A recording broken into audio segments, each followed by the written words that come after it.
Daddy House. Hey, good morning, everybody. We got the belt today. Yeah, Adam L with the belt. Hey, congratulations, Adam L. Good morning, Rust Dog. What up? No Joe today.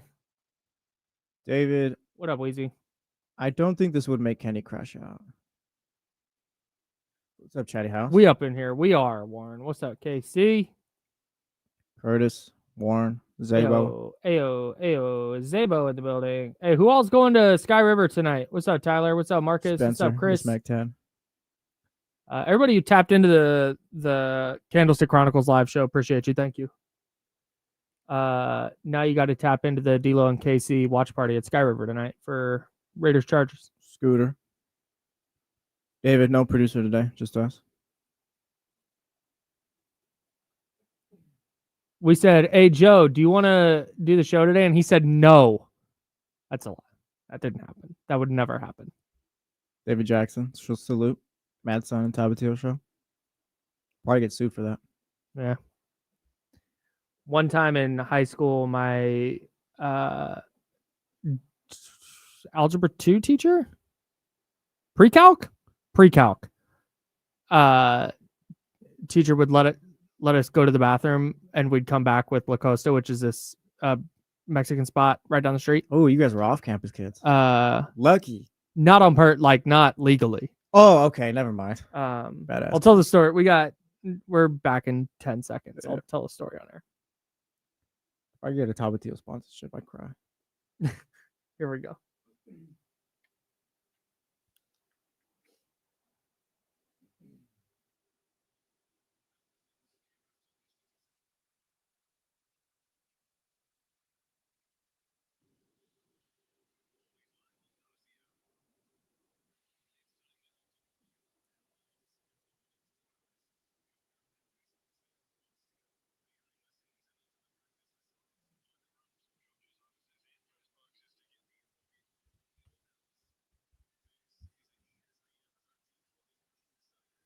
Hey, welcome in. Hello. Happy Monday, everybody. That's Jesse Tapia filling in for James Ham. James back tomorrow. I'm Kyle Madsen.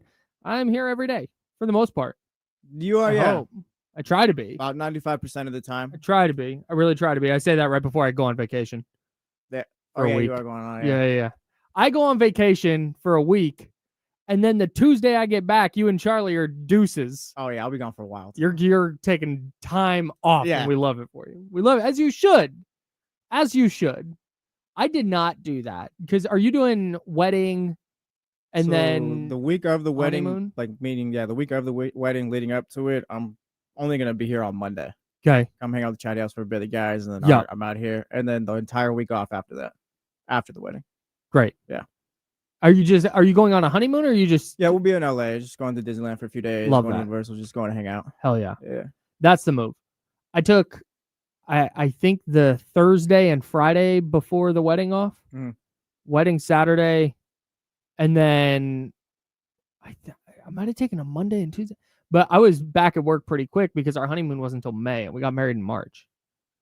So you're doing it right is the moral of my story. We have NFL to talk about, but go ahead. There was a point where it was kind of like, oh yeah, I think I'm just gonna take the Wednesday, Thursday off before the wedding. Wedding's on Friday, and then it's kind of looked at me like, oh, you're only gonna take 2 days off? No, I'll take most of the week off then. Like, no, I'm taking it. Yeah, what am I talking about?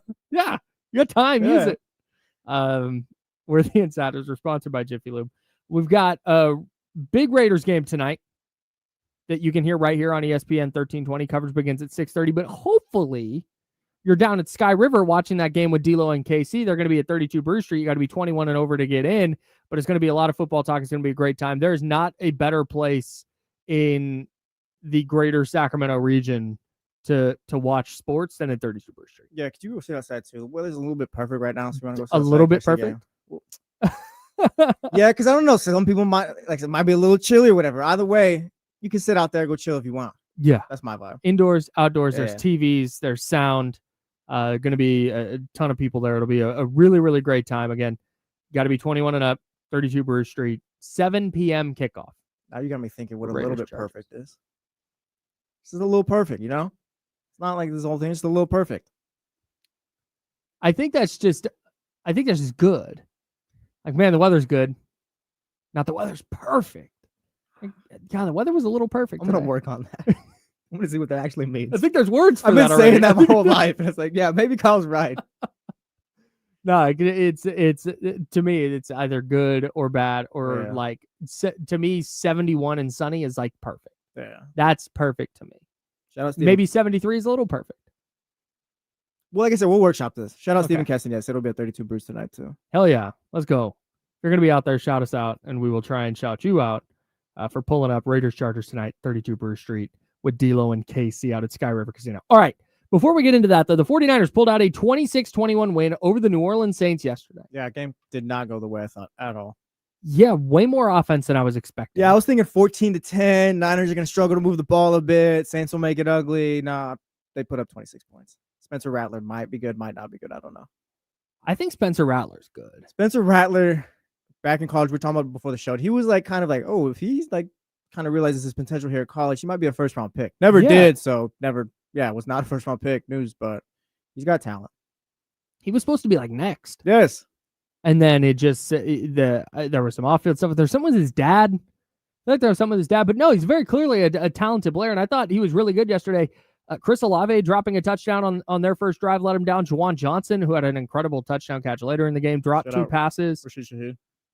Helping out my fantasy team. Oh, I thought you were talking about drops. No.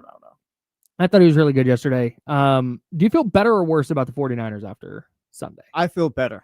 I was not expecting that from Mac Jones. I feel a lot better about the 49ers. A lot better? Yes, a lot. Okay. And because we were talking about the 5-game stretch that he could be playing, and if Brock Purdy misses all 5 games, and I don't even know if I'm ready to just move off of my 2-3 prediction, but I feel a lot better just given he played quarterback the way I didn't think he was going to. Like I didn't think he was going to throw 3 touchdowns or whatever, have 70 some yards. Yeah, 279, I think. Yeah, 279. He played a lot better than I thought. So it's just maybe if the defense isn't able to just get a stop every time or whatever, all right, Mac Jones can help lead a drive if they need it. Yeah, it makes me feel better maybe about the Rams and the Buccaneers games. Maybe it's not so hopeless. Yeah, and that's assuming Brock Purdy misses all that time. Those, He may or may not. There were reports that his rehab's going great and all that. I'm sure there will be more news throughout the week. Kyle Shanahan is set to speak with reporters this afternoon on a conference call. There will be nothing Tuesday, and then we'll get another update from him on Wednesday. But yeah, man, I feel like you felt maybe the other way. No, I think I feel better because Mac Jones went 26 of 39, which is not bad. You complete 67% of your throws. You feel good about it. But he looked awful on the first drive. He went 0 for 3. Yeah. So he finished the game 26 of 36. And I thought Juwan Jennings probably should have had that last third down that Jones fit into a tight window. It might have been a little bit out in front of him, but I thought that was a pass he could have grabbed. I was pleasantly surprised by Mac. And again, I didn't think Mac Jones was bad. No, yeah, he was fine. He was good. But I didn't anticipate the 49ers throwing it 39 times with him. I didn't anticipate him not making the backbreaking mistake that we've seen him make so many times when he was with the Jaguars. He was rock solid. He was a little perfect. He's a little perfect. I will say he was sacked 3 times. All 3 of those sacks for me were on him. Yeah, that's the downside. You gotta throw the damn ball, dude. Yeah, and he's just a statue in the pocket where he's not. We talked about it last week. He's just not going to move around and extend the player. Like he's either gonna throw it away or he's taking that sack. Yeah, it's and the and it was he actually had their longest run of the day, a little 13-yard scamper, but the protection was good yesterday, and you can't stand there and hold the football. And there was a play where he on the strip sack by the Saints. Colton McKivitz knocked down the pass rusher on that play, put him on the ground, and there was still time for him to get up and get to Jones before he threw it. Like if I'm nitpicking, that's a nit I'm going to pick. Like, you got to get rid of the ball, man. Well, I don't think that's nitpicking. That's just something a quarterback needs to have, that internal clock they talk about, where as soon as it's like, all right, 2-3 seconds, doesn't matter what you think, you got to get out of there. Yeah. Because it's just the way the game goes. JJ McCarthy last night. Yeah, shout out. That was not a tough. Not hey, a your great Falcons. game. Yes, my Falcons. Shout out. Yeah, they look good. We'll get into that a little bit. Yeah, I think I feel better about the 49ers and their defense. Not great that they gave up 21 to a not so good Saints team. But I think you saw here's why I feel better after yesterday. If you want to play the pessimist card and go, oh, they gave up 21 to the Saints, the defense isn't actually that good. Okay. Mac Jones isn't going to do that again. Like, sure, man. I guess like that's definitely a way you can feel. But for me, you saw Michael Williams, to me, was a lot better in week 2 than he was in week 1. And rookie improvement and young player improvement through the year is going to be something we track and something that has a pretty dramatic effect on the 49ers success this year. I thought he was much better yesterday. I thought Upton Stout was better yesterday. He got hit with a flag late in that game that I did not think was a flag. Yeah. It was an illegal contact call on a third down that I didn't see the illegal contact. I thought he played it about as perfectly as you can play it, but you see improvement there. And ultimately, in the 2 drives where they needed to get stops, they got them. Yeah, that's the thing about these games too. When you're out here with your backup quarterback, I feel it's kind of like literally any given Sunday where it's like, I don't need the 49ers to, I guess, be who they're going to be in December or whatever, Exactly. or just who they're going to be in November. It's just on this given day, I need you to do enough to just get the win with the backup quarterback. And that's it. Like, yeah, you gave up 21 to the Saints. The Saints are an NFL team. They have solid offensive skill players, Alvin Kamara and all that. Like, just that day you did give up 21. You know what? The offense did enough to get the job done. So, like, yeah, you can't take a pessimistic view to it, but also I think it just kind of survived through this little stretch. And then once Brock Purdy's back, all right, now put up consistent performances. It's tough in the NFL. Yeah, you hit the nail on the head there. You're not going to be who you are in December and September, or even like just with Brock Purdy and those guys. Like, you're playing with a backup quarterback, so you have to. It's makeshift now. Yes. Now it's about, can you get the win coming out of that game? Style points never matter, right? Yep. A win is a win is a win. The style points don't matter. The reason people talk about style points is because we always try and project. And if you're projecting this version of the 49ers right now, like, yeah, they're probably not going to go very far. Yes. Because because no one expected Mac Jones to take this team very far. Right. And and Kyle Juszczyk gets hurt, and George Kittle's out, and Brandon Ayuk's still out, and Juwan Jennings is banged up, and Dominic Pooney, their right guard, is banged up, and they lose their starting left guard yesterday. Like, they're super banged up, but they just kind of figured it out. And early in the year, and we'll talk about this with some other games later, at this point of the season, you just take a win however you can get it. Exactly. You just take, and especially if you're on the road, early start, your backup quarterback, a bunch of injuries on offense. You're questioning whether Trent Williams is going to play going into the game. You're questioning whether Juwan Jennings is going to play going into the game. And you just figured out a way to win. If this is what the 49ers are roster-wise in December, yeah, I don't like their chances to go to the playoffs. But it's not December. It's mid-September. Right here, Brian Cavett in the chat says, well, he beat the Saints. He hasn't taken them anywhere yet. The only part of this sentence that matters is, well, he beat the Saints. And then you move. Yep. I'm not expecting Mac Jones to take them anywhere and do anything. I'm not even expecting him to throw 3 touchdowns again next week against the Cardinals. Nope. It's all about the first sentence. They might lose next week against the Cardinals. Cardinals look pretty good. But you'd rather be 2-0 in this situation than 1-1, because that gives you a little bit of wiggle room for week 6, week 7, week 8, when you start to get some players back and you start to look like a more complete roster. You're not in this massive trench that you need to dig out of. Exactly. And maybe they lose next week, and then maybe they lose to Jacksonville. Now they're going Thursday night against the Rams. They got to go on the road, and we're talking disaster. But right now, after week 2, I feel better about the 49ers' chances. I said if Brock Purdy's going to miss 5 games, which he may or may not, we don't know, can he be 3-3 when he comes back? I like their chances even better now to get to 3-3, at least, than I did going into Sunday. Yeah, I'm just defensively, like, and this goes to the coaching staff. Like, yeah, they gave up 21 yesterday, but you know what? I'm going to trust Robert Saleh to figure that out. I'm going to trust that they have enough personnel that is ascending, whether it's Michael Williams, Alfred Collins got a ways to go, but CJ West, or whether it's Jordan Elliott or Kalia Davis, who's finally getting real snaps for the first time in his career. Like, Fred Warner is playing like a maniac. D. Winter's playing like a maniac. Yeah, you know what? I'm going to put it on them to figure it out. It's also week 2, so yes, we should give them time to figure it out. Right. The biggest thing is that they're 2-0 right now. Yep, that's it. And that's the other thing. Speaking of the coaching staff, I know Kyle Shanahan gets dragged a lot. That was a dynamite, shout out TC, dynamite coaching job yesterday. Yeah. Like, CMC did not need 30 touches, like I said. Nope, 19. Mm-hmm. Got to. What the hell do I know, Kyle? Got to 19 touches. Well, because Kyle was able to spread it out. Yeah. Well, pause. Damn, all right. Hey, I'm trying to talk football. I'm trying to talk football here. Don't do that. Don't do that. We could have kept going. It's illegal hands to the face. It's automatic first down. I'll take a lap, I guess. Jeez. Offensive back. No, I always say, like, the quarterback is the player who's distributing the football. The coach isn't going, all right, hey, and there are some plays where we're going to run this play action to get George Kittle open. We're going to trust that the linebacker is going to crash and the safety is going to take that route. So George is going to be open. That's going to be your first read. Yeah.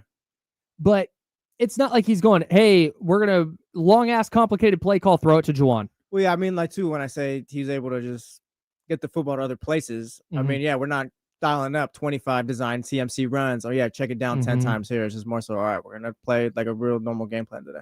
Yeah, Mac Jones functioned like a starting quarterback. And that's what the 49ers needed yesterday. And they needed him to be as good as he was. And I was really impressed by Mac Jones.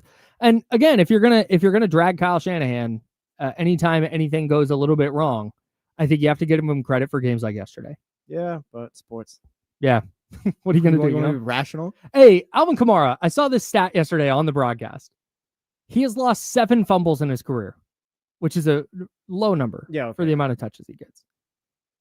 He has lost 4 in 4 games against the 49ers and 3 in the other 113 games he's played. So it's just something about the 49ers that they know about him and no one else does?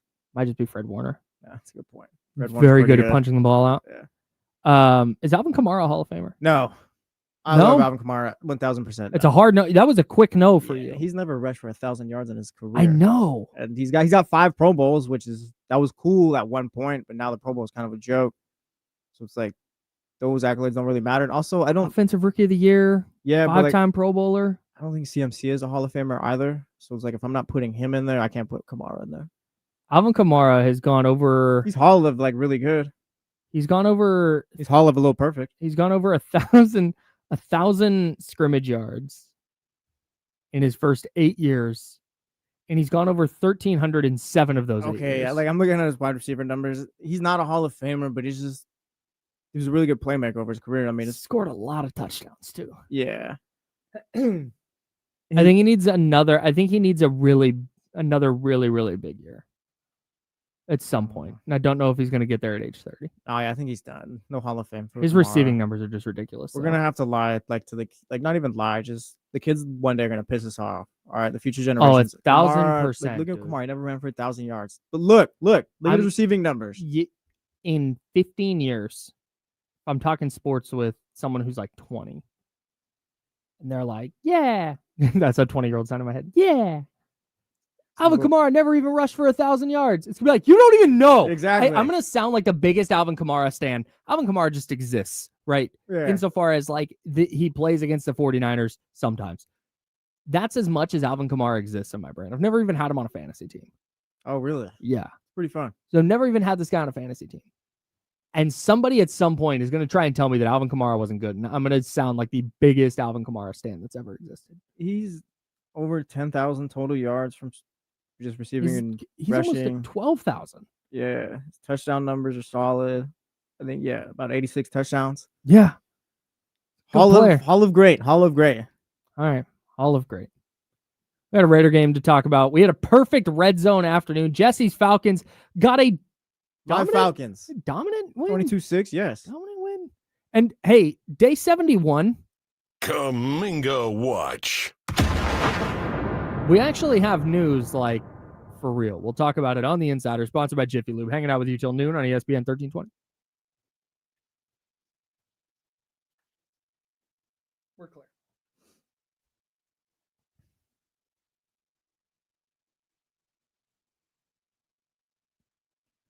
Priest Holmes is my favorite Hall of pretty good running back, or Hall of pretty good players, I guess. I think he ran for like over 10,000 yards.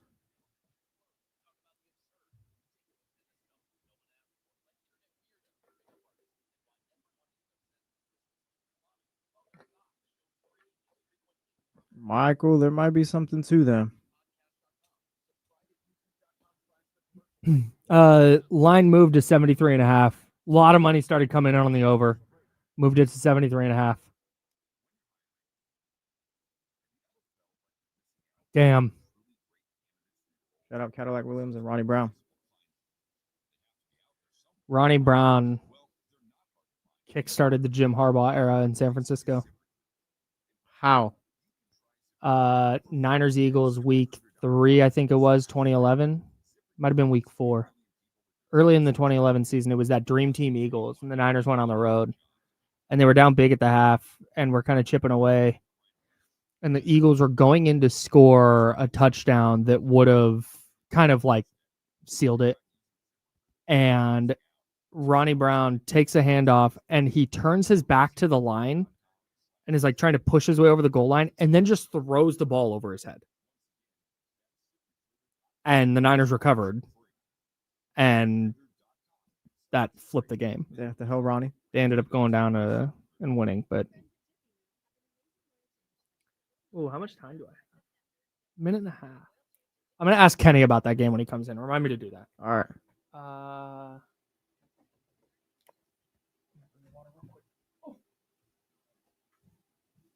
No, Chris, they suck. Gosh, I hate them. We'll talk about them later when we go around the NFL. He did Zabo, and then Antonio Gibson looked even better right the play after.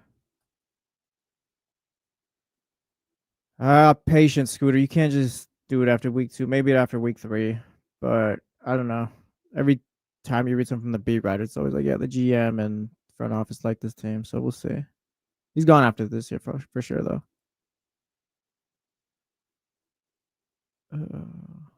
Maybe Ronnie Brown because he ran it with the pros. I know McFadden did that with Arkansas.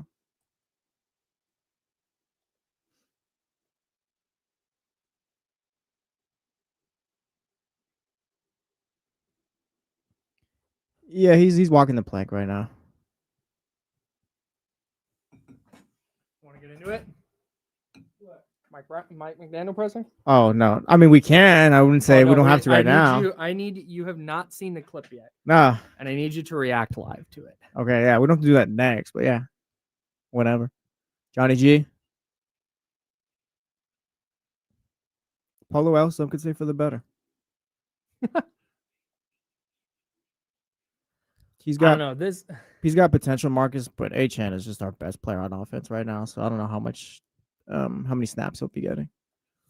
You need Achan to get hurt before we even get to Ollie.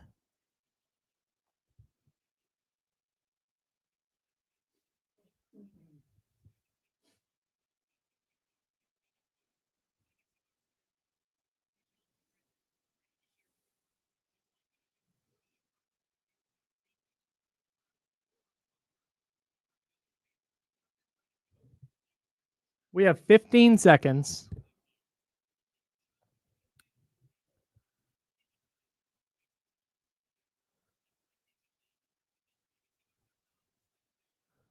All right, here we go.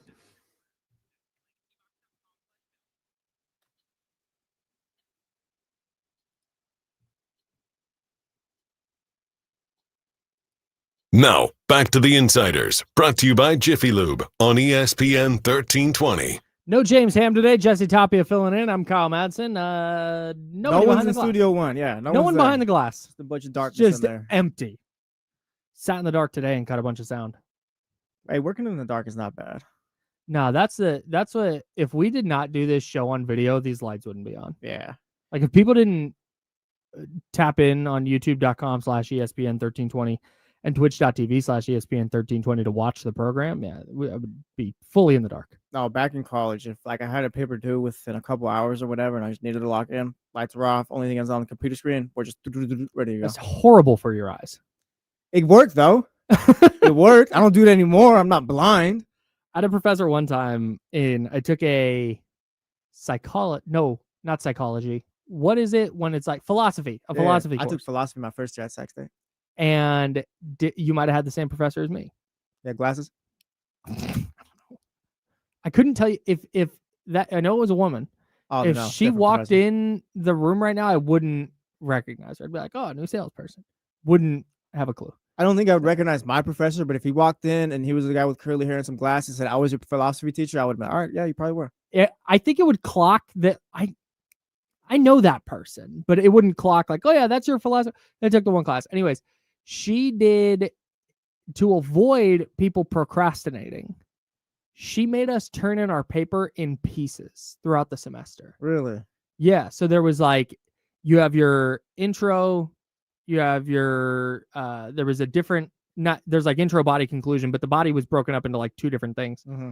And once you turned in the entire paper, or once you turned in a section of the paper, she would go through with a red pen, and it's philosophy. There's no right answer, but she would just circle and make sure that like you're defending your arguments correctly and this and that.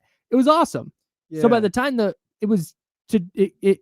paper was due, I had all the sections back with all the markings, and I went through and on the last night edited everything out and turned it in. I think I got an A in the class.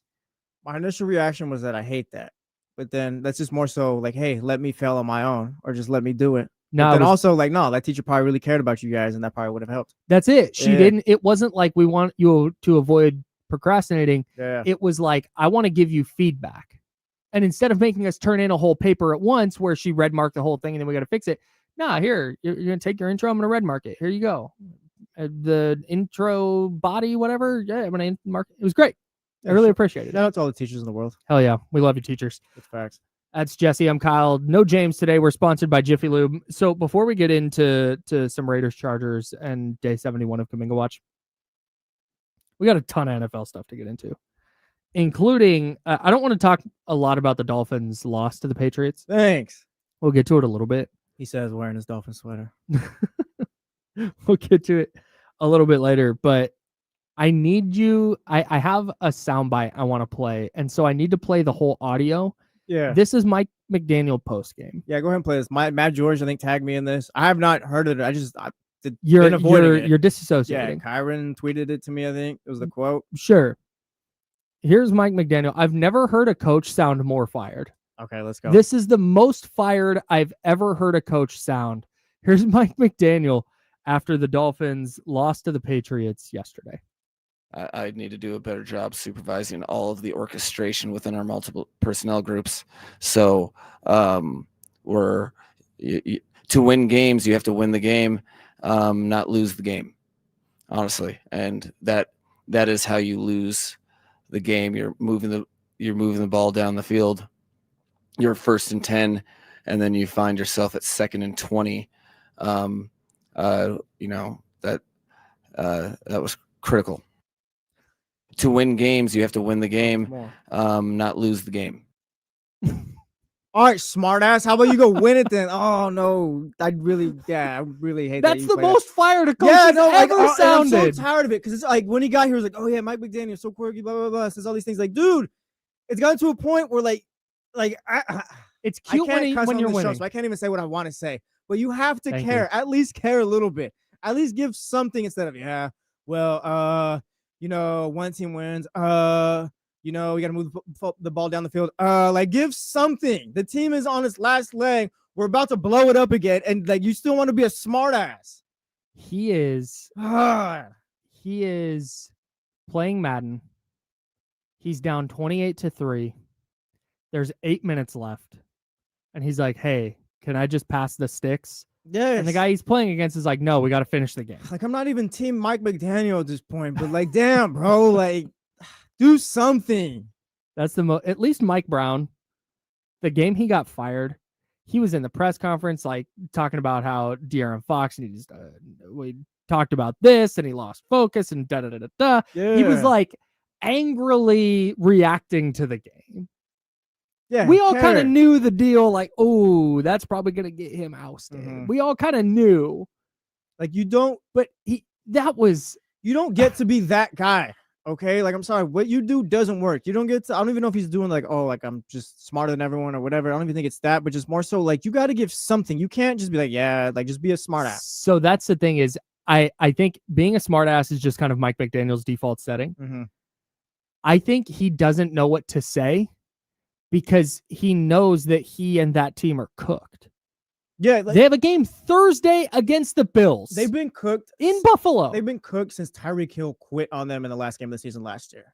Their offseason issues, not even offseason, they're just team issues within the locker room, whatever, have been well noted. Everyone knew about them. It's kind of like, hey, are you going to do something about this? Are you going to do something about this? They did nothing about it. Tyreek Hill's back, blah, blah, blah. Nothing has changed, and all the problems are still there. Now everyone knows what it is. You had a team meeting after week 1 to make sure everyone was still locked in. Players only meeting after week 1. Players only meeting, yes. Blow it up. Mike McDaniel, go home. You can play out the rest of this season, and then we will be drafting a quarterback round 1 next year. Tyreek Hill should have been traded 3 months ago. It's bad. Can I interest you in Mac Jones for a second-round pick? The old me would have said yes, but I'm old enough to remember when we gave up a second-round pick for Josh Rosen. Oh, yes, the 35th. Yeah, but okay, the 35th pick in the draft, mind you. Okay, but and I also watched Mac Jones play for the Patriots. Okay, no, that's fair. But did you see him play for the 49ers yesterday? Yes, Looked a lot better. Yes, Huh? Yes, no, I get all that, but like I said, I've been here before. So the 49ers signed Mac Jones to a 2-year deal. I think a team is going to trade draft capital for him this offseason. If he plays, now let me, this is reacting based on week 2. Yes. If he continues playing, whether it's for 1 more week or 2 more weeks, as well as he played, or largely as well as he played on Sunday, I think teams are going to give up a legitimate asset to give Mac Jones this offseason. How many years is on Daniel Jones' current deal? I'm looking it up, but maybe you know off the top of your head. No. I'm assuming it's a 1-year deal for Daniel He's got Jones. a 1-year deal. I would have said that he'd be the quarterback to do that, but yeah, he'll be a free agent. I mean, I guess it could be Mac, but yeah, I don't hate that. Like, what is draft capital though? A 5th second round or pick? 3rd round pick. Oh, It's a quarterback, man. it is. But And if again, he's playing but if he's playing really well, look at the. Hold on. Go ahead. Just I'm gonna fight your point right now. I don't think you can give up a 2nd or 3rd round pick for 5 games though. Okay. Dumber Let teams me- have, like the Miami Dolphins, but again, I don't think that's like if Mac Jones did it for a whole season, then sure. Yeah, if he played well for a whole season, 16, 17 games, whatever it is now, sure, give a 2nd round pick, 3rd round pick, but I don't think you can do that for just 5, however many games he gets this season. Because we have seen enough of Mac Jones where it's like we do have a pretty decent idea of who he is. So it's like we're gonna let 5 games just kind of change that. Might not even be 5 either. Sam Darnold got $10 million for 1 year for from the Vikings for 1 game with the 49ers where he didn't even play well. Yeah, it's $10 million, not a 2nd round pick. 2nd round pick is more valuable than $10 Mitchell million. Trubisky got paid by the Steelers after backing up Josh Allen for a year in Buffalo. I'm just saying. Hey, I'm yes, just- money. I'm just They got saying- money. I'm just They saying, got money. The 49ers traded a 2nd round pick for Jimmy Garoppolo after he'd played 4 games for the Patriots and gotten hurt. Yeah, but that's If a That one quarterback, took- if but a Jimmy team Garoppolo thinks took a him to the quarterback Super is Bowl, good- though. No, he didn't. well, they went to the Super Bowl with Jimmy, 2019. The Patriots? No, I mean the Niners. The 49ers traded a 2nd round pick Yeah, to no, acquire they Jimmy traded Garoppolo. a pick for a guy that took him to the Super Bowl. Though. I don't think you're giving up a 2nd round pick thinking Mac Jones can do that. I think you were trading for Jimmy Garoppolo thinking this is our. I guess you would be thinking the same about Mac Jones, but I don't know. Jimmy That's was. what I'm saying. But there was less tape on Jimmy, less film on Jimmy though too. There was more upside in the thought of what he could be with Mac Jones. We've seen him already fail with New England. He was a backup with the Jags, and that was one thing. But He was I a feel like- okay. I feel like those situations are different. We saw him fail in New England, where, oh my God, Like- Mac Jones is only a year younger than Sam Darnold. That's throwing me off right now. You saw him have a couple of bad years in New England while there was a bunch of organizational tumult in New England. Mhm. Then he went to the Jags, where they're a mess. Yes. They have fired coaches and GMs. They're just a disaster. He gets to San Francisco. If he continues playing well, that's the caveat. No, I get If that. he comes out and stinks against the Cardinals and Mhm. throws 3 interceptions and then throws 2 interceptions against the Jags and he goes 1-2 as a starter, maybe that changes it. And it's like, oh, Mac Jones is just Mac Jones. But if he plays well over the next 2 games, I very much think that because Sam Darnold got $10 million from Minnesota, put together a really good year, and then got paid by Seattle. Teams that Well, I don't doubt that Mac Jones. Baker can go get Mayfield has had a massive career turnaround. Yeah, I think I don't doubt that Mac Jones can get like the $10 million deal, but like, but he's under contract. Hmm. I think 18, because the 49ers are not just going to give him away. But if you're Pittsburgh, Mac Jones plays really well in 3 starts. He had to come in garbage time of a couple of games and did well enough. Okay, I guess you talk yourself into it. Yeah, all right, fine. I can see a team doing it. I don't think the team would be successful after they did it, and I think it'd be a massive that's mistake. not the question. Yeah, no, fine. Yes, I guess that's probably what I'm arguing. Yes, NFL teams, NFL teams are stupid. Yeah, that'd be idiotic to do. But yes, this has happened. Fine, yes, fine, it could happen. The Colts could do it. The Steelers could do it. The Dolphins interested. Don't put that evil on me. And a little Mac Jones. Don't put that evil on me, Ricky Bobby. You're right. You're right. Then if we're doing that, as far as if I was GMing, I would never give up a 2nd round pick or 3rd round pick for Mac Jones. But yeah, we've seen it before. Again, I think the Jimmy Garoppolo thing was a little bit different because it was just more so Tom Brady's still there and Jimmy's just not going to get his time. So maybe he can be the starting quarterback. Sure. Which is your franchise quarterback for your team. Mm-hmm. I don't think you're thinking that with Mac Jones, but yeah. But they did give up a 2nd round pick for him. No, I know that. Yeah. Like I said, though, there was less we seen from Jimmy G at the time. There was more we seen from Mac Jones, which is why I wouldn't do it. Yeah. All right. That's fine. Hey, speaking of Sam Darnold, former Minnesota Viking. Minnesota jettisons Sam Darnold. Not even a franchise tag. Yes, no. And it was like pretty well known even before the season ended. They're rolling with J.J. McCarthy, who has played 8 quarters. He's had 1 good quarter. Are you up or down on Minnesota right now? I read neutral? Yeah. I guess I'm neutral. Like, I'm not. Wait, no, not on this show. What the? No, you can't be neutral. I'm down then. I'm down. Fine. They just lost. They got waxed by the Falcons on national TV. I'm down, I guess. But also, like, I'm not like, oh, yeah, J.J. McCarthy just doesn't have it. He's essentially a rookie quarterback who just played his 2nd game. This is kind of what I expected. I'm not expecting him to do what Sam Darnold did last year. And I know Kevin O'Connell is his quarterback guru, but also, like, J.J. McCarthy needs to develop.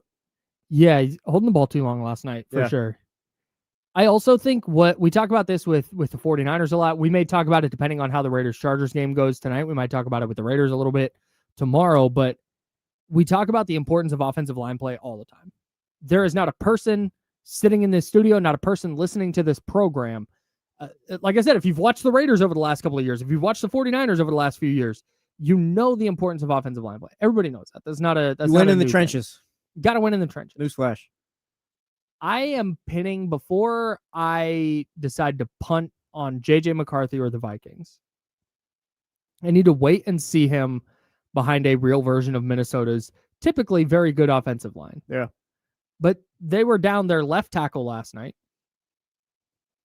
The left tackle who started is a guy named Justin School, who used to play for the 49ers and was not a particularly effective player with San Francisco. And then he got hurt in the middle of the game. So they were down to their 3rd string left tackle. Their starting center gets hurt in the middle of the game. So now you have a backup center, the most important position on the offensive line to some people, and certainly for a young quarterback, changing protections, making sure the snap gets where it needs to go, and a 3rd string left tackle. Like, I don't think Minnesota or J.J. McCarthy had a chance last night, given that situation. Yeah, backup line play in the NFL is also not great. You're not just rolling in some left tackle and it's like, all right, guys, we're going to be good. Like, no, you're going to feel that. And if you got 3-2, doesn't matter, however many makeshift offensive linemen on there, like, yeah, you're going to feel that. People say this all the time about the 49ers. Well, they need more depth on the offensive line. Brothers, there's no one with depth on the offensive line. That is just a talking point, but it does not exist. The fact that the 49ers had a player, Connor Colby, 7th round rookie, who came in at left guard after their starter, Ben Barch, got hurt yesterday, and he played well, is a miracle. Yeah, you just hope that the lineman that's coming in can be serviceable and your quarterback can get the ball out in time. That's it. That is what you're hoping for. So that's why that was not a fun game to watch last night. And I say I'm down on the Vikings, but I also didn't have them like going to the playoffs this season. I mean, yeah, me neither. Shout out to the Bears. I guess we'll talk about them later, I'm assuming. But yeah, we will. Like maybe the Vikings finish 3rd or whatever in the division, but like I didn't have them going to the playoffs. Like, I guess I was like, oh yeah, I saw this coming, but just more so I'm expecting them to kind of struggle this year with J.J. McCarthy, have some ups and downs. Yeah. Like, they could be a 7-win team, and like I wouldn't be like, oh yeah, Vikings are in trouble, blah blah blah. It's just no, they won 7 games with a rookie quarterback. It's my biggest 2nd year, but you know, it's my biggest concern for the Raiders tonight playing against the Chargers. We both have the Raiders to cover, by the way. Buddy, we are overreacting. Like, it's Raiders nobody's business if the Raiders win tonight. We are overreacting. But I don't even know if it's an overreaction. If they go, so they go on the road week 1. You beat the Patriots. That's a good win, no matter how you want to slice it. Yes. It's a really good win. If you come home and beat the Chargers, who looked awesome in week 1, who had extra days of rest. You're coming, I mean, the Chargers haven't played the second game yet, neither have the Raiders, but you're coming out of yesterday thinking the Chargers are probably the best team in the AFC West right now. Just given how they play. Yeah. By a lot. And if the Raiders win tonight, I think it's just a reaction to be like, hey, they might be the best team in the AFC West. See, that feels like an overreaction, but maybe it's just the Raiders is why it feels that way. No, I think it is. And I think it's because they're partially, we're going to give Kansas City the benefit of the doubt, but Kansas City looks like ass right now. Yeah. Now, granted, they've played 2 very good teams to open the year. We'll see how that develops. But right now, man, they don't look good. The Broncos don't look good. We'll talk about them later. And if the Raiders beat the Chargers head-to-head in Las Vegas, I would have a really hard time not going like, yeah, sure, why not? Because I was already up. Yeah, and on Vegas. Yeah. And I question it, but it's kind of like, all right, then who am I going to put it? Like, they just beat the Chargers. The Chiefs are 0-2, and the Broncos, like you said, we'll talk about later. It's like they don't look great either. Yeah. My biggest I guess it would be an overreaction, but it'd be weird. My biggest concern, though, is that offensive front, where Ashton Genty runs for 25 yards, and Geno Smith looks a little bit more like the Geno Smith that Seattle got rid of, where he doesn't have all day to throw. He throws a couple of YOLO balls, a couple of big interceptions. Maybe Khalil Mack has another game of his life against the Raiders. As he is wont to do.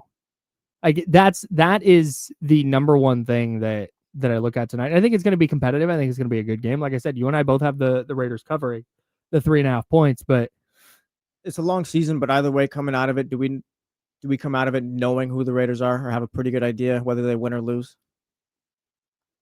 Maybe. I'll answer that next. We'll also take a look around the NFL next. We'll have some fun talking about some highlights from yesterday's action. Jesse Toppy in for James Ham. I'm Kyle Madsen. We'll be back in a second. Clear. We weren't clear. I said clear over the promo. Hilarious. It's all good.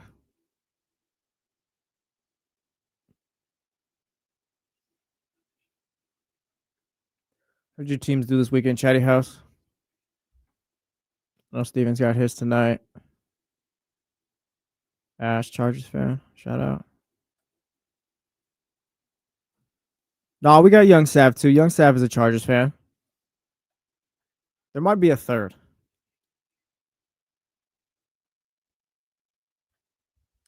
I would agree with this for sure. The Chargers are way the best team out of the 4 they played.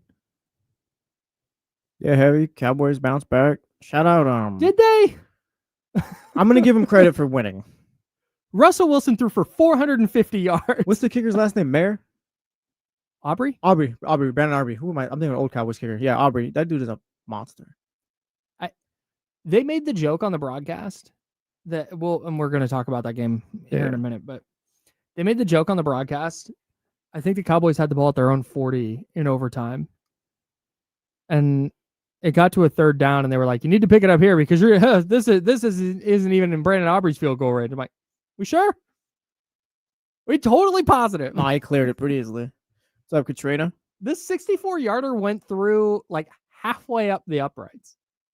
That was way good. Yeah, kickers are just monsters now. And my coach Chris Harris says fantasy team's destroyed. My team's did all right, but I have Joe Burrow in all of them, so I'm kind of sweating out wins right now. I am 0 for 4, or 0 for 4 in fantasy. All of my like just skill players like scored well enough to where it's like this Joe Burrow thing might not kill me today, but we'll see.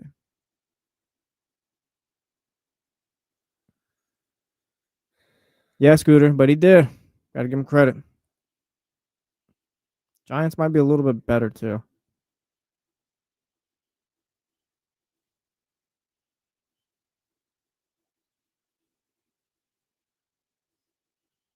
Yeah, sure. Sir. Shout out to my barber. He came in at 6:30. He came in early to cut my hair because he didn't have anything open. Shout out Jesus, Praise the Razor Barber and series.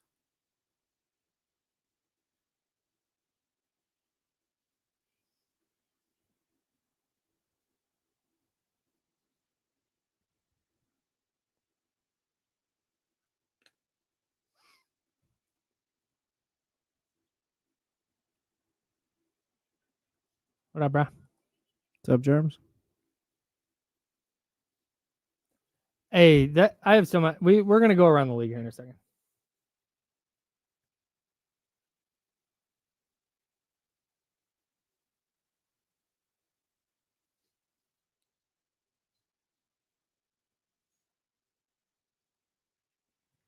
Steven, you buying rounds for everybody?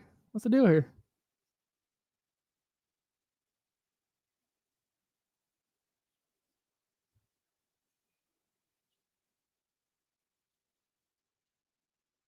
Oh, did they finally call up Bryce Eldridge?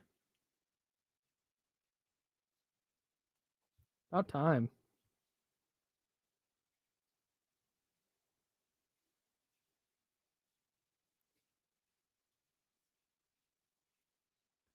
Man, I gotta tell you guys, having people click on your website after nobody was clicking on your website is a really great feeling. Yeah, it is. Actually, too, if you're in here, hit the thumbs up as well. We've been lagging on that.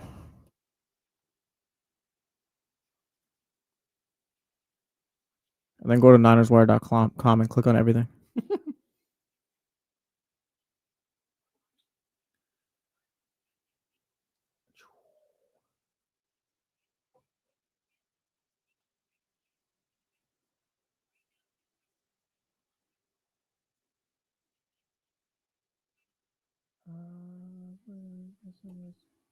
Hit the most monster home run I've ever seen in my life.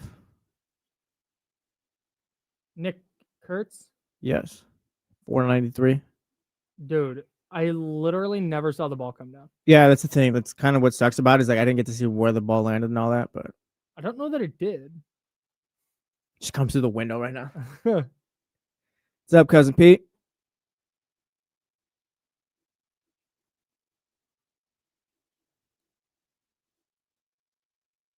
Will Z?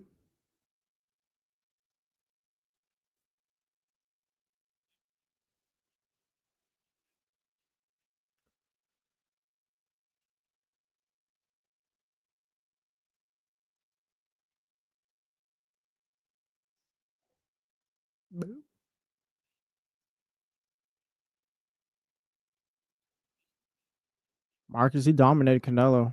I mean, it sucks because Canelo's my favorite fighter, but Bud it might be the best of this generation. And if I'm not saying it's Canelo, it's got to be Bud. 30 seconds.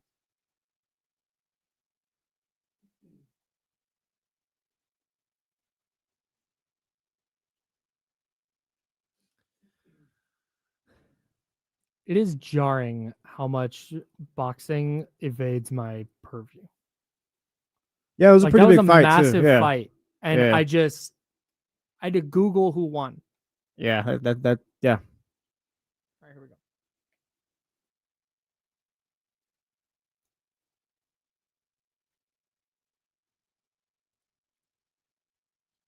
Now, back to the Insiders, brought to you by Jiffy Lube on ESPN 1320. I got to go around the NFL here in a second, but I think boxing is the biggest like blind spot in my sports viewing. Yeah, that's pretty good by you to, I guess, block it out that much, because like that was one of the bigger fights I think in the last few years. Yeah, clearly, Recent like memory, like at I least. knew that Canelo Crawford was a Mhm. thing, Oh yeah, which is very different. we were from out that. on Saturday, but we had to make sure we knew where we were watching the fight and just make sure we had it all set up. Yeah, and this isn't. I don't hate boxing. It's just a thing I've never been into. Yeah. Like, I just don't know how I missed everything with that fight, because I knew it was happening. I knew it was a big deal.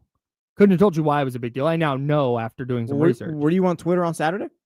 Apparently not. Like, yeah, what were you doing on Saturday? You just didn't have the phone with you or something? Because like I figured you follow a lot of people, right? A decent amount. Yeah, I figured it had to come across your timeline, but maybe not. I guess Maybe you're just so locked in where you just got it all just shaped watched up. Wednesday on Saturday night. Great show. I Just tried. tapped in. The first few episodes of the second season weren't great. So I was like, Crystal, you got this one. Oh wow, yeah, love the second season. Really enjoyed it. Watched some Only Murders in the Building. Got caught up on that. I got to start that one with Crystal. Really enjoy that show. Yeah. So I think that's just, and I guess I wasn't plugged in on Twitter, but yeah, I was sitting there yesterday. I was putting the show together, and I'm looking. I'm like, oh yeah, Yeah. who won? It was two of the greatest fighters of this generation that fought. Yeah. Bud Crawford whipped Canelo's ass, which hurt my heart, but it's fine. Can you give me this in football terms? Football terms, it'd be like Lamar versus Mahomes or something like that, I guess. If we want to go, best quarterbacks of this generation going up against each other. Maybe Lamar got Mahomes this time. All right, very good. Let's go around the NFL. Let's listen to some highlights. I think I got a bed for it this time. We got music. Yeah, we do. All right. Oh, where's my cheat sheet for this? Where is it? All right, here we go. Let's go around the NFL. We're talking about this game a little bit earlier, and we will start in Dallas. 46 to try and win this thriller. Aubrey got it into overtime and now wins it. What a ball game. Cowboys in OT.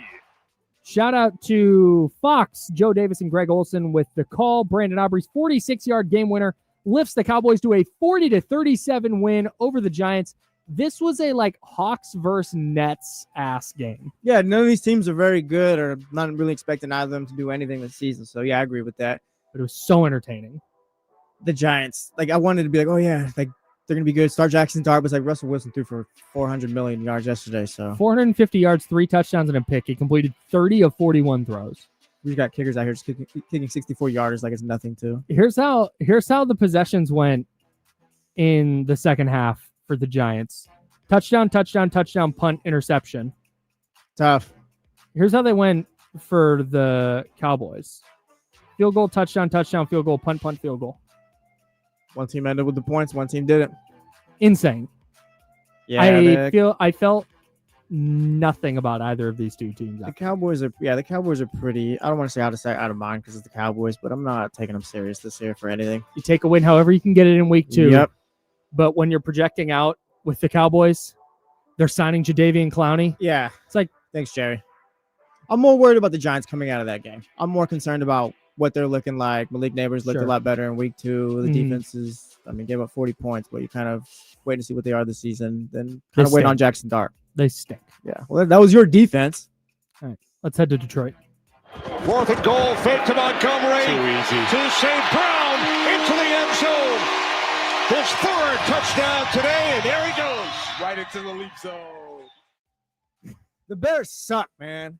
That's Fox, Kenny Albert, and Jonathan Vilma. The Bears stink. My team stinks, so I can say the Bears stink as well. 52.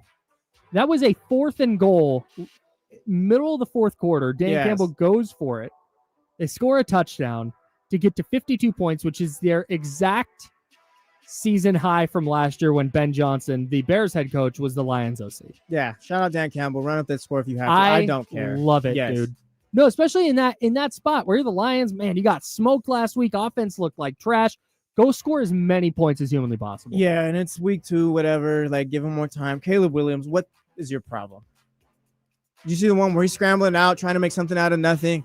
Oh, let me throw it down there, over there. There's 3 DBs back there, and you hit the one that was farthest away from your wide receiver. He's not. I try not to be a hot take guy, but he's not very good right now. My buddy, who's a Bears fan, hit me up last week and was like, "I'm giving it till week 6 till I'm outside of Hallis Hall protesting Caleb Williams starting." I was in on the Bears too to start the season. I thought, oh yeah, they got great skill players. Defense is starting to shape up or whatever. Like Ben Johnson, the coach everyone wanted. It's literally just Caleb Williams. Just you do it. That's it. It's hard to be a believer in the Bears after a 52-21 loss to the Lions. I'm so sorry. Oh, yeah, speaking of trash. We got to go to Miami, where my guy Malik Washington returns a touchdown that put the Dolphins ahead, and then this happened. To Gibson, who gets a running start on that catch. Gibson across the 30. Antonio Gibson still going. Can he return the favor? Down the sideline. You got to be kidding me. Back to back. A 90-yard touchdown. Yeah, it's Andrew Catalon, Charles Davis, and Jason McCourty on the call for CBS. The play right before Malik Washington takes a punt to the house. Gives the Dolphins lead. I text Kyle Maxson. Malik Washington, all caps. Saving my life. Big Malik Washington guy. Yes. Malik Washington, saving my life. Text after. Dolphins just gave up a kick return touchdown on Malik Washington's punt return touchdown. The team sucks, man. But good for the Patriots. Good win for them going into Miami and getting a divisional win. To win games, you have to win the game. Are we really going to do that? Not lose the game. I'll take them. I can't hear them. I can't hear them when I took my headphones off. We will leave Miami. Oh, thank you. You're the first person to ever say thank you when I said we're going to leave Miami and head to Indiana. I'm off Team Tua, by the way. Officially, we're off Team Tua. I'm so proud of you right now. It's really difficult to get to that place. Yes. No, I've tried to be Yeah, Team for sure. Tua for the Yeah. longest time. I tried. Oh no, December, he's fine. Blah blah blah. I'm off Team Tua. He's a good guy, but yeah, he's not my quarterback anymore. Said to Indianapolis. It's Jones. They get around Ryman. Throw caught. Grabbed on the play by Pierce. Sertan the tackle. That was Kevin Harlan with Trent Green on the call for CBS. So the Colts ended up kicking a game-winning field goal, except they missed a game-winning field goal from 60 yards out. And there was a penalty for a player using leverage on the Broncos, using leverage on a Colts player to try and block the kick. That's a 15-yard penalty. Colts get another try from 45 yards out. They drill it to beat the Broncos 29-28. I have some beef with this sequence, though, by Indianapolis. Okay, what's your beef? And the reason I played the completion to Alec Pierce is because that was a 3rd and 6 completion that put the Colts at Denver's 43. Okay. That's lining up a 60-yard field goal-ish. Okay. Then they went Jonathan Taylor up the middle for 2 yards and called a timeout. On 2nd and 8, they go Jonathan Taylor up the middle for 1 yard to get to the 40. To get to Denver's 40. Yeah. Then on 3rd and 7, they go Jonathan Taylor up the middle again and lose 2 yards. So playing scared. They played for a 60-yard field goal. When you got Brandon Aubrey over in Dallas and 64 yarders, why not? What? Because He's a, he got put it in the air once. no, yeah, you're absolutely right. That's the loser way to play the game, but it worked out. Not even a creative run. Nothing. I hate the leverage call also being 15-yard penalty. Like that's It's so stupid. dumb. Make And it was it 5 a yards. ticky-tack leverage. Yeah, make it play, 5 dude. yards. We'll move on. We'll kick it again. Doesn't need to be 15 yards. Yeah, 1,000%. But I guess we're gonna talk fraud watch later. We'll so I'll talk. leave- We'll yeah, talk yeah, fraud yeah, watch. okay, Colts okay. and Broncos are both going to be in the conversation. And finally, let's go to Arrowhead.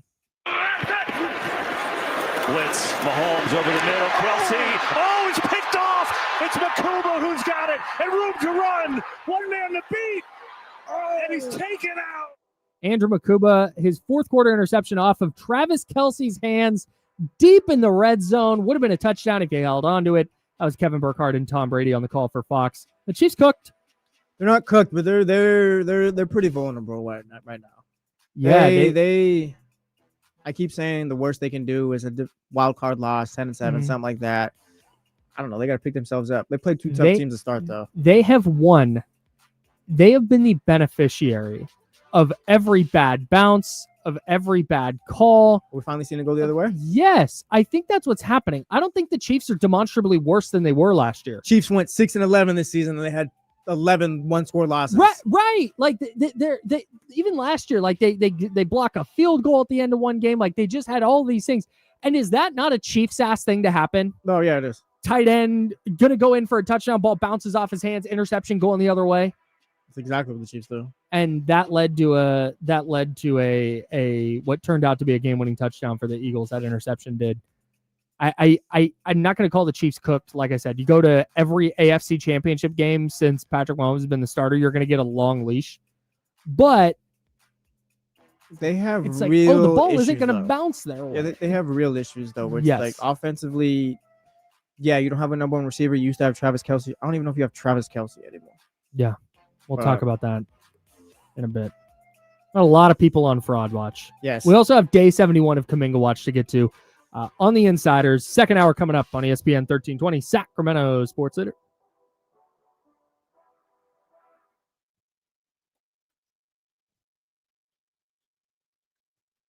Clear for real this time. Shout out to the music. Makes that segment flow. Yeah, I agree. Nice touch.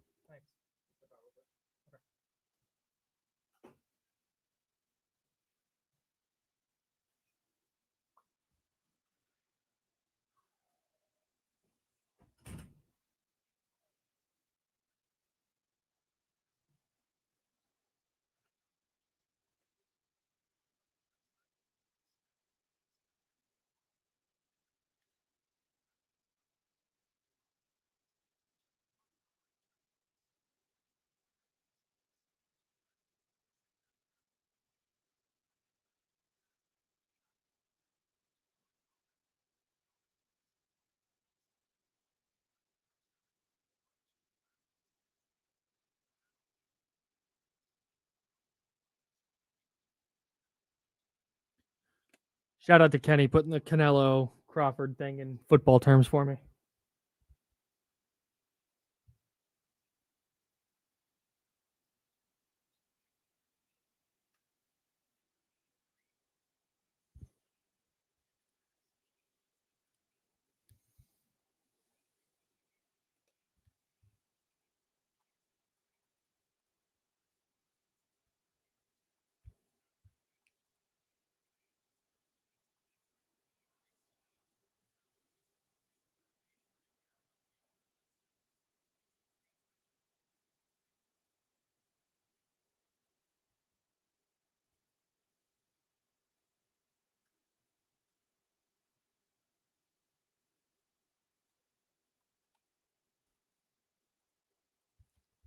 Hi, friends. Oh, like you have to go Travis Kelce just for pedigree.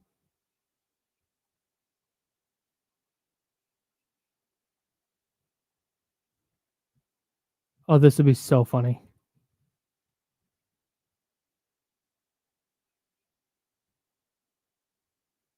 Huh. Yeah, that's definitely what happened.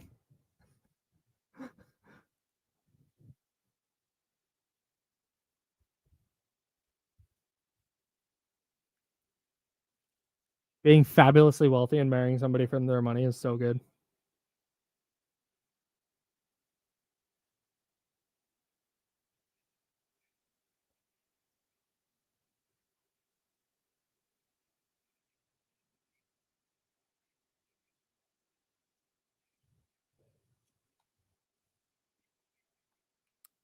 I agree with this, dude.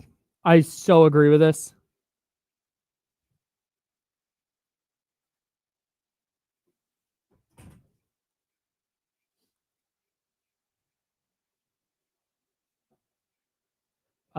No, I tap into college football. I don't watch a lot of Cal though, to be sure.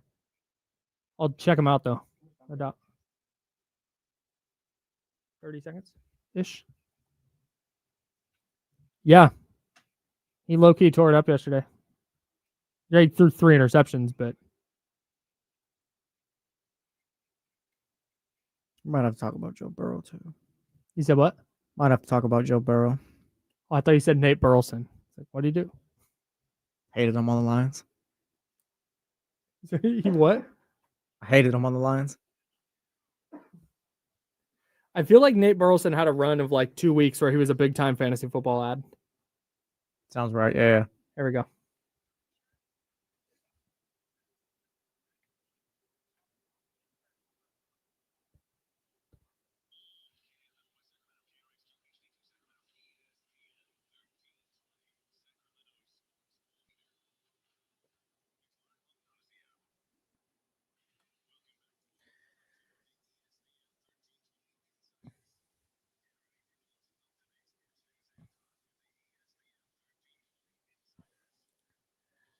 Hour number 2, I'm Kyle Madsen. That's Jesse Tapia filling in for James Ham. We're hanging out with you till noon. Then we will hand it off to D'Lo and KC.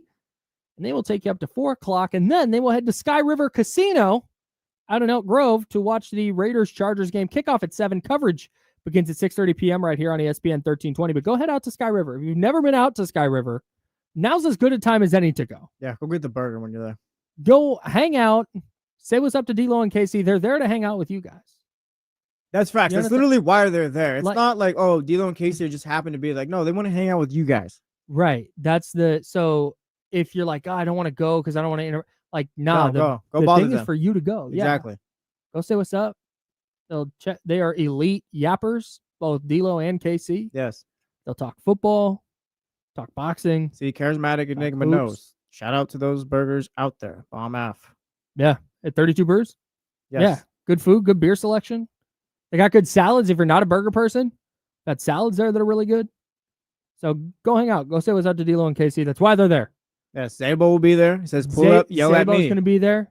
Yeah, you can get an awkward dap in with Zabo. It's a great time. Exactly. I've done it before. I haven't had an awkward dap moment with Zabo, but yes. Shout out Zabo. Shout out to the D'Lo and Casey historian, Zabo. Oh, it's unbelievable. Dude's just got a treasure trove of clips. Shout out. So Drew Down will really be there appreciate yelling, you he guys. says. Oh, good. The whole crew's talking? going to be there. Got it. Yeah, Steven Castaneda said take some gambling money. Hell yeah. I'll go get to the blackjack table or roulette wheel or whatever you're into. I don't know. Yeah. They have everything at Sky River. They do. Everything. They do. Some good food selections for afterwards, too, if you're going to stay late. I don't know. Whatever you're into. Raiders Chiefs. Nope. Raiders Chargers tonight. Be wild if the Chiefs were playing again. I feel weirdly good about this game for Vegas. I don't know. And I can't figure out why. I think I just trust Pete Carroll inherently that he's not going to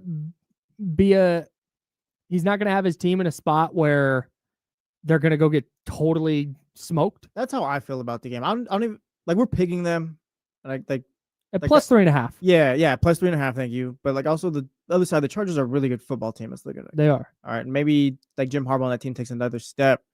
So it's like I'm not necessarily expecting the Raiders to win or whatever, but like you said, I'm expecting them to compete finally. So that's what I think. That's what I think. You asked earlier, like, are we going to learn anything about the Raiders with this game tonight? And it's the same way. I don't think we're learning much about the 49ers right now. Like it's just keep your head above water until the team gets a little bit healthy. Different situation for the Raiders, but same vein where I don't think we're gonna know exactly who they are, because if they go lose tonight by 2 touchdowns, I am not gonna move off of my thought that I have them over 7.5 wins, 8+ wins. If they get smoked tonight, I'm still gonna be there. Yeah. But I think they can only, this game tonight is like, did you ever have a teacher in school or a professor in college or whatever? Shout out to the teachers again. Who, we love teachers on this program. This is a teacher-friendly program. Did you ever have teachers or professors that were like, you aren't going to lose points on the final? You can only improve your grade. No, I didn't have those teachers. Really? No, yeah. What the hell kind of school did you go to? Sac State, Stingers up. Let's go. Okay, well, I didn't get those professors. No, it wasn't often, but I had a couple of classes where the professor never for me. Where the professor said, you've got your grade. If you take the final, you can only help your grade. Mm-hmm. Which I think is cool. Oh, it's great. That's how I feel about the Raiders-Chargers game tonight. Okay. I think the Raiders can only help, barring injury or whatever, the Raiders can only help my perception of them tonight. So they get blown out. You don't feel any certain way? They lose 30-3. We'll call it 30 to 14. 30-14. Yeah. The takeaway for me would be like, damn, the Chargers are awesome. Okay. It wouldn't. Now, if they lose 41-3, okay, then everybody playing and it's just kind of a disaster, maybe. But I don't think that's going to happen. I just don't think that's really on the table. I mean, anything's on the table in the NFL, but I don't think that's really on the table for me. If they go and they lose by 3, it's just going to confirm my priors. If they go win, now I'm going, not only do I feel good about 8, I feel good about anyone who said this is a playoff team. Mm-hmm. I wonder if this is a big game for Raiders fans. Like, going into it. Like, we had Steven Castaneda and a few others in the chatty house, because I feel like if they win, you're kind of like we've talked about. You're coming out of it. They're the best team in the AFC West. Like, that can be a take, and it's just how many times have we been able to say that and all that. I wonder how big of a game it feels for the fans too going into it. It's sole possession of first place in the AFC West. If you're a Raider fan and you're like, yeah, it's whatever. Here's like, is it the biggest game in years, or is it like just the big things? Because like I said, it's just. It can't be the biggest game in years. It's only week 2. Well, yeah, it's only week 2, and like they've played in playoff games however many years ago and stuff like that. But just more so, like I said, it's not a passing of the torch, but just more. You beat the Chargers tonight. It's like, all right, the Chiefs are 0-2. Broncos, we'll talk about them in a minute. They look kind of fraudulent. And then you beat the Chargers, who looked great last week. Hey, it's just us standing up here right now. Yeah. Like, I wonder. That's it. Yeah. You could be in this division that everybody said, this is why. If I'm a Raider fan, it's a significant game tonight. Not huge, not entire season rides on this game. It's nothing like that. Yeah, that makes sense. It's nothing like that. It's a chance, though, in this division that everybody was like, this is going to be the best division ever. Yeah. They have 3 teams. The Raiders were so left out of the conversation. Yeah, Patrick in the chat also says it's too early to be a big deal. He's a Raider fan too. Yeah, no, and that's fine. From a like playoff standpoint. Obviously, if you're playing a week 15, week 16 game with playoffs on the line, that's going to be a huge I'm game. talking about just fan feeling right here mostly. Yeah, that's what, dude, you have a chance. You have a chance to beat Jim Harbaugh and the Chargers. Mm-hmm. That's just a division game. You want to win all your division games. Pete versus Jim, also sneaky rivalry. Not even sneaky, but yeah, no, not sneaky. That's a real ass rivalry. And you have a chance to beat the Chargers. You have a chance to move to 2-0. You have a chance to have sole possession of AFC West, this division that nobody even talked about you in. Yeah. Including us. Like when we talked to AFC West, at least for me and James, the Raiders would come up because we're Sacramento's home of the Raiders, but it was like they could be plucky. They could win 8 games, maybe play spoiler late in the year.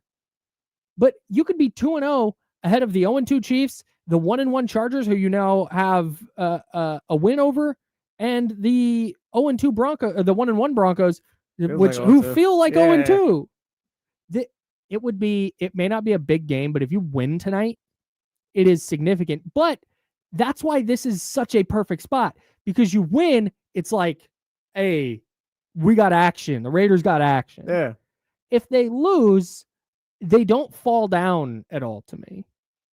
Like the Euro is only up if you're keeping it close or winning this game. Even if you lose by 2 touchdowns, like, yeah, all right, Chargers are really good. That's how I feel anyway. Maybe I'm an insane person. Maybe because I'm not I didn't grow up a Raider fan. I'm separated from it. But again, from 30,000 feet, that's my feeling on the Raiders right now. Yeah, because like I said, the conversation about them is going to be so different if they do win that game tonight. Yes. No, sole possession of AFC West. It's only week 2. Aldrin says with laughing, but it's just, dude. No one's crowning them, but yeah, it's right after 2 weeks. You could be 2-0 and the only 2-0 team in this division that everybody thought was the best division that's ever existed. That's cool. Is that not cool? Like, am I insane here? No, I just think, I don't know. Like, yeah, we're talking a sports fan perspective, by the way. We're not saying, oh, yeah, the Raiders are going to win the division or anything like that. We're just more so, yeah, what would the vibe be? What's the vibe going in and stuff for Raider fans? And if you're, I think it was J.R. Gutierrez said, I'm a 40-year Raider fan. My glass is always half empty. That's fine. And if that's where you're at as a fan, I know there's a lot of Kings fans that are like this. Yep. There were Kings fans during Beam Team 1 that it was like March and they were still going, like, we'll see. Like, I get that that's just how some people are. But again, for me, somebody neutral 30,000 feet, that's how I view this. A win would put the Raiders on the map in a different way for me. Yeah, no, I agree. Maybe I'm crazy. But if you're a Raider fan and you're like, yeah, wouldn't it be cool, but I'm just waiting for the other shoe to drop and waiting for him to finish 6-11. All right. Too. Yeah, I'm not going to hate. Yeah, I get that. But just know that you have my support. And mine as well. Yeah. We're all team vibes here. Took the Raiders plus 3.5. Yes, we did. I think I did horrible mad props this weekend too, but we'll talk about that. I didn't. No? Mm-mm. Whatever. I need the Raiders to win. Oh, I need the Raiders plus 3.5. Okay. Now we know what we're working with then. Yeah. I badly needed that. Yeah. I guess. I don't know. We'll cut that. Fix that in post. Did you see the Joe Burrow news today? Boy, did I. Oh, my God. Guess who needs 3 new quarterbacks for their fantasy team? Oh, no. Guess whose MVP pick went out the window? Oh, no. Yeah, no, that's bad. So Joe Burrow, if you missed it yesterday, has a turf toe injury with torn ligaments in his feet. Gonna need surgery. Getting surgery. He's going to be out at least 3 months. So you're looking at mid-December for Joe Burrow at the earliest. So you've got Sacramento legend Jake Browning, Folsom High legend Jake Browning, starting for the Cincinnati Bengals. Beat the Jags yesterday. Figured out a way to beat the Jags yesterday, buddy. More than figured it out. My Jags. Yeah, that's tough. Oof. That's tough. It's even worse for the Jags because they've already got the quarterback waving off the coach, and you've got wide receiver shaking his head as he's getting airmailed. Might be afraid of getting hit too. Ugh. But Jake Browning yesterday came in 21-32, 241 yards. He threw 3 interceptions, but he did throw a couple of touchdowns, only took 1 sack. Averaged more yards per attempt than Joe Burrow did. Hey, we got to talk about Joe Burrow too after we get through this all little basics.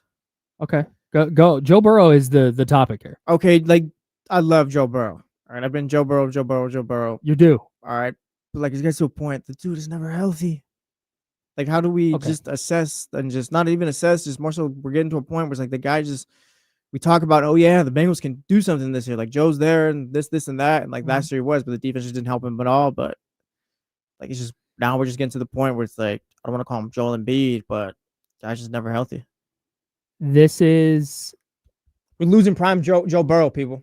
This is a interesting conundrum to me because I asked it to a lesser degree, but I asked the same question about Brock Purdy when he got hurt most recently. You start going through and you go, man, okay, you got the elbow in 2022, but also in 2022 he had an oblique thing after his first start, and then last year he misses the last game because of another different elbow injury. He had a shoulder thing. This year he's got a shoulder and a toe thing, and he's missing games. It's a really difficult spot when you're just talking about, okay, where does this player rank? How good is this player? Because at some point, availability counts. If you're missing 1 or 2 games a year, like to me, George Kittle is perpetually banged up. George Kittle, you can mark him down for at least 2 missed games a year. But it's typically 2 games, and typically when he does play, he's awesome. But if you're Joe Burrow, man, you're going to miss, 12 games? You missed 3 months? Yeah, at least. Like their season's over. It's done. It's over with. You think it's all the way over? I mean, Jake Browning can change my mind, but as of right now, I'm not really counting on him to lead them to the second in division or the wild card or anything like that. Here's what they've got coming up. If Joe Burrow comes back, man. All right. At Minnesota, at Denver. I have no clue what to think with those games. Brutal. Then you've got the Lions at home. Then you're at Green Bay. Oh, yeah, they're good, bro. But then home, Pittsburgh, Jets, Bears, and then the bye week. Okay. Then at Pittsburgh, home New England.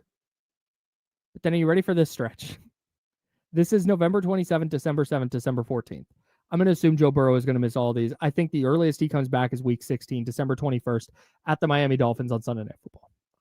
Okay. After that game against New England in week 12, at Baltimore, at Buffalo, home Baltimore. Yeah, they're done, Kyle. They're done. Their season's over. Thank you very much. Thank you for those stats. They're done. It's over. I want to believe I'm going to root very hard for Jake Browning. Yeah, as will I. Sacramento legend. Yeah. Love the 916. Hope they do well, but I don't feel good about that game at Minnesota. I don't feel good about that game at Denver. Detroit just hung up 52. They might do that to you as well. Yep.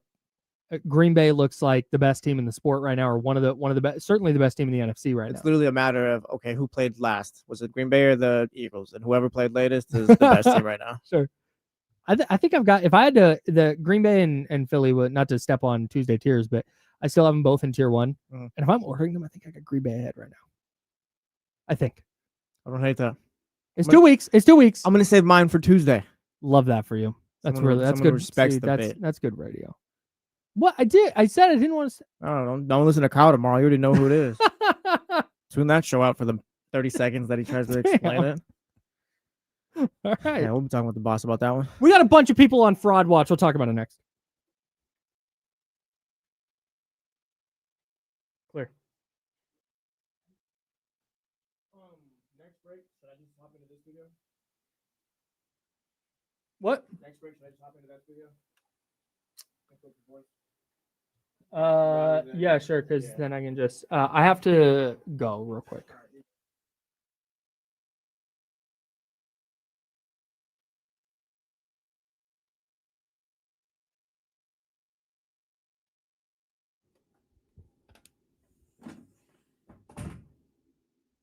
Has he, Scout? I know he's had some good performances, but I don't know about carry that team. Michael, the Browns are, I mean, they paid people recently, but they're notoriously cheap over the years. Yeah, Alfonso, that was the beginning, I think around 10:20, maybe an hour ago.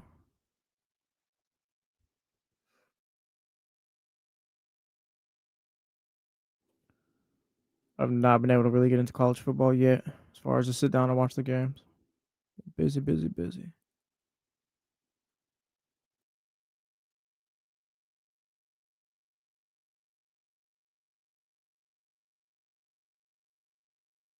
Oh, no, it's just a bad take, Sean, right there. That's not happening.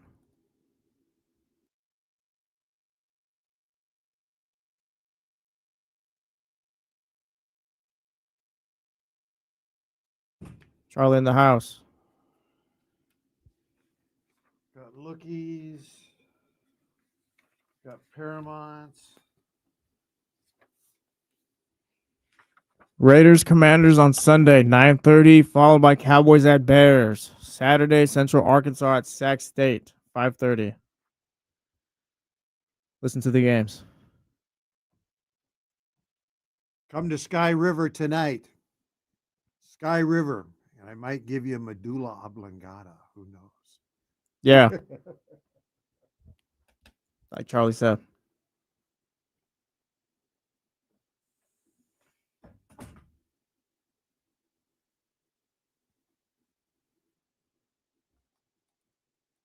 Right now, we'll call him Indiana Jones right now. James was the one who was against it.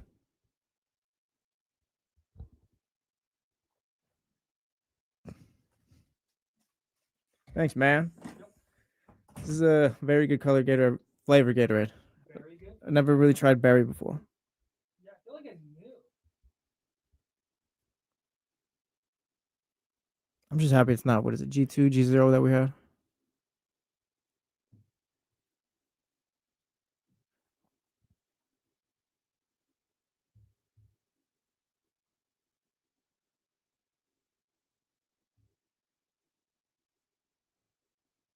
All right. So I can close this down.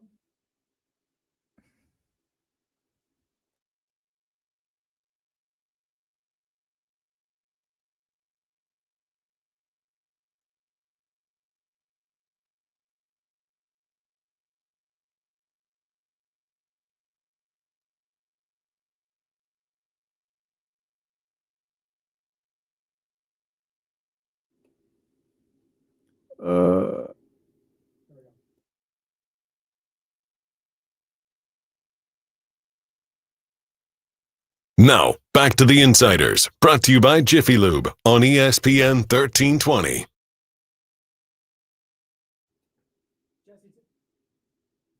Jesse Tapia in for James Ham. First day on the job, forgot to turn the mic on. What do you Get want? it together, Matt. What do you want? What do you want? Come on. Before we get to Fraud Watch, we have a different kind of watch to get to. Kuminga Watch. It's day 71. So we hit the over on the original over-under of 70.5 days. Line moved to 73.5 days after sharp money came in on the over. It looks like we're cruising toward the over on that one, too. A massive new report from Shams Charania and Anthony Slater on ESPN.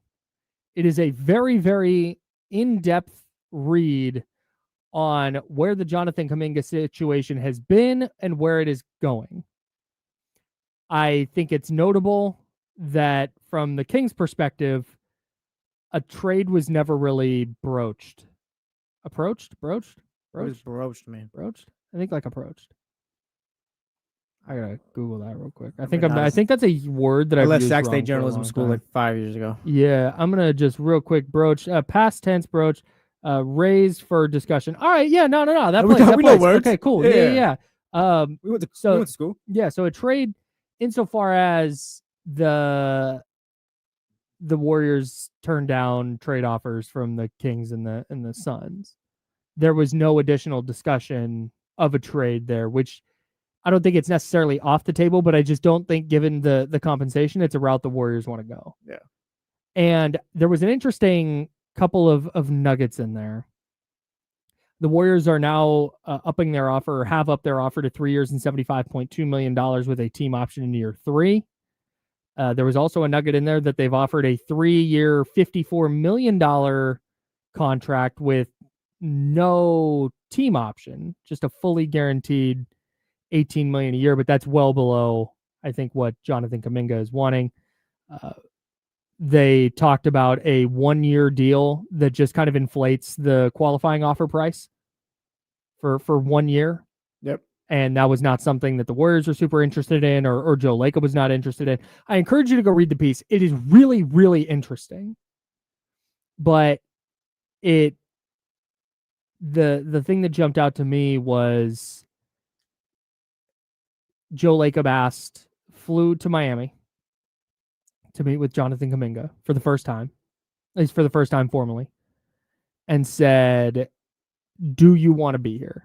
And Jonathan Kuminga, according to Anthony Slater and Sean Sharania, responded, "Do you want me there?" And so that's kind of the impasse. That's where they're kind of at. There was something notable though that makes me think, okay, now maybe this winds up with him signing a multi-year contract with Golden State.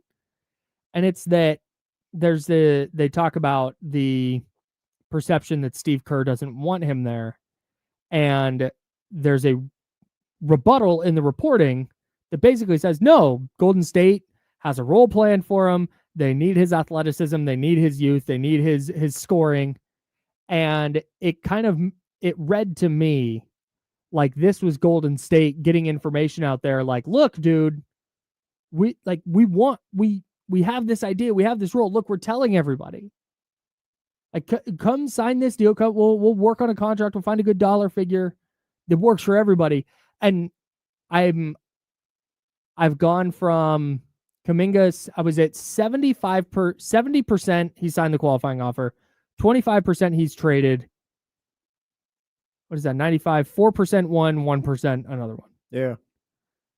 I don't think a trade is way down the list for me now.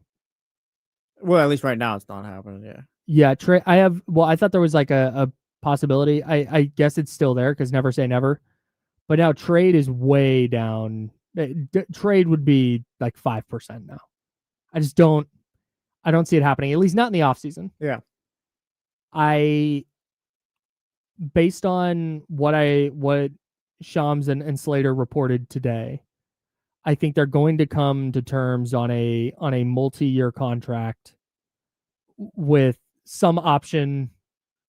Maybe it's a player option, maybe it's a team option, maybe it's a waived no trade clause. There'll be some language within the contract that keeps it from being just a plain $3 and $75 million. Well, yeah, they got on the article, they got the 3 year 75 with a team option of the third season, and then they compare it to Giddey's money and what he got. They said the difference is they're half the length and a team controlled third season, and a subliminal understanding that the contract is more a trade asset than a commitment to a partnership. Right.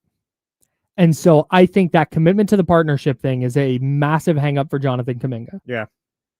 And I think it's also kind of a hang up for Golden State. But given the way that article read to me, I think Golden State is more amenable to trying to figure it out, like taking the gamble of, okay, fine, here's 3 years of the player option, then play on the qualifying offer. Well, yeah, because I think, honestly, at this point, if I'm Kuminga, I'm taking that deal. I don't want to play on there's money there finally. The 3 and 75? The 3 and 75, yeah. Sure. Because, there's the aspect of, hey, maybe it does work out, and if it doesn't, all right, well, we can move you and all that. Yeah. Like, right now, it's just not working out. You didn't get to go to Sacramento, whatever other team you made, where it could have worked out or whatever. Like, that's not happening. Mm-hmm. So, at this point, I don't love the Cam Thomas route of playing on the qualifying offer and then just testing your market after that. I don't think Cam Thomas is going to get what he's looking for after this season. I agree. Cam Thomas scores 20 plus points or whatever, but he did on 8 of 18 shooting. That's just, the league is not going to pay you for that. Nope. An absurd amount of money. That's just not going to happen. Nope. And if I'm Jonathan Kuminga, I think he's better than Cam Thomas, but also taking on gamble on yourself is tough. Like, we saw how it worked out for a lot of these people this offseason. Like, there's real money right there in front of you, 3 years 75. You're able to take that, like the team option. Maybe you don't like that, and like there's not the real commitment there because, like it says, like you could be traded. Like, that's kind of the thought there with this deal. I still think that's the best of both worlds. At least if you do get traded, you got your money still, and you're maybe in a better situation for yourself. Yeah, man. I'm rather than playing on the qualifying, like knowing that this is out there. And like the idea of playing on the qualifying offer 1 year with Golden State, knowing how we think they feel about you, how you feel about them. I don't see how you could make any real money after this season. Like, if you don't get the role you want and you're not able to contribute the way you want. If it truly is not about money, then I guess all bets are off, right? If it's really just about control, then yeah, he'll sign the qualifying offer and he'll at least have his unrestricted free agency next year. And maybe he only gets a mid-level. Yeah. But at least it was his decision, right? But if money is a factor here, I agree with you.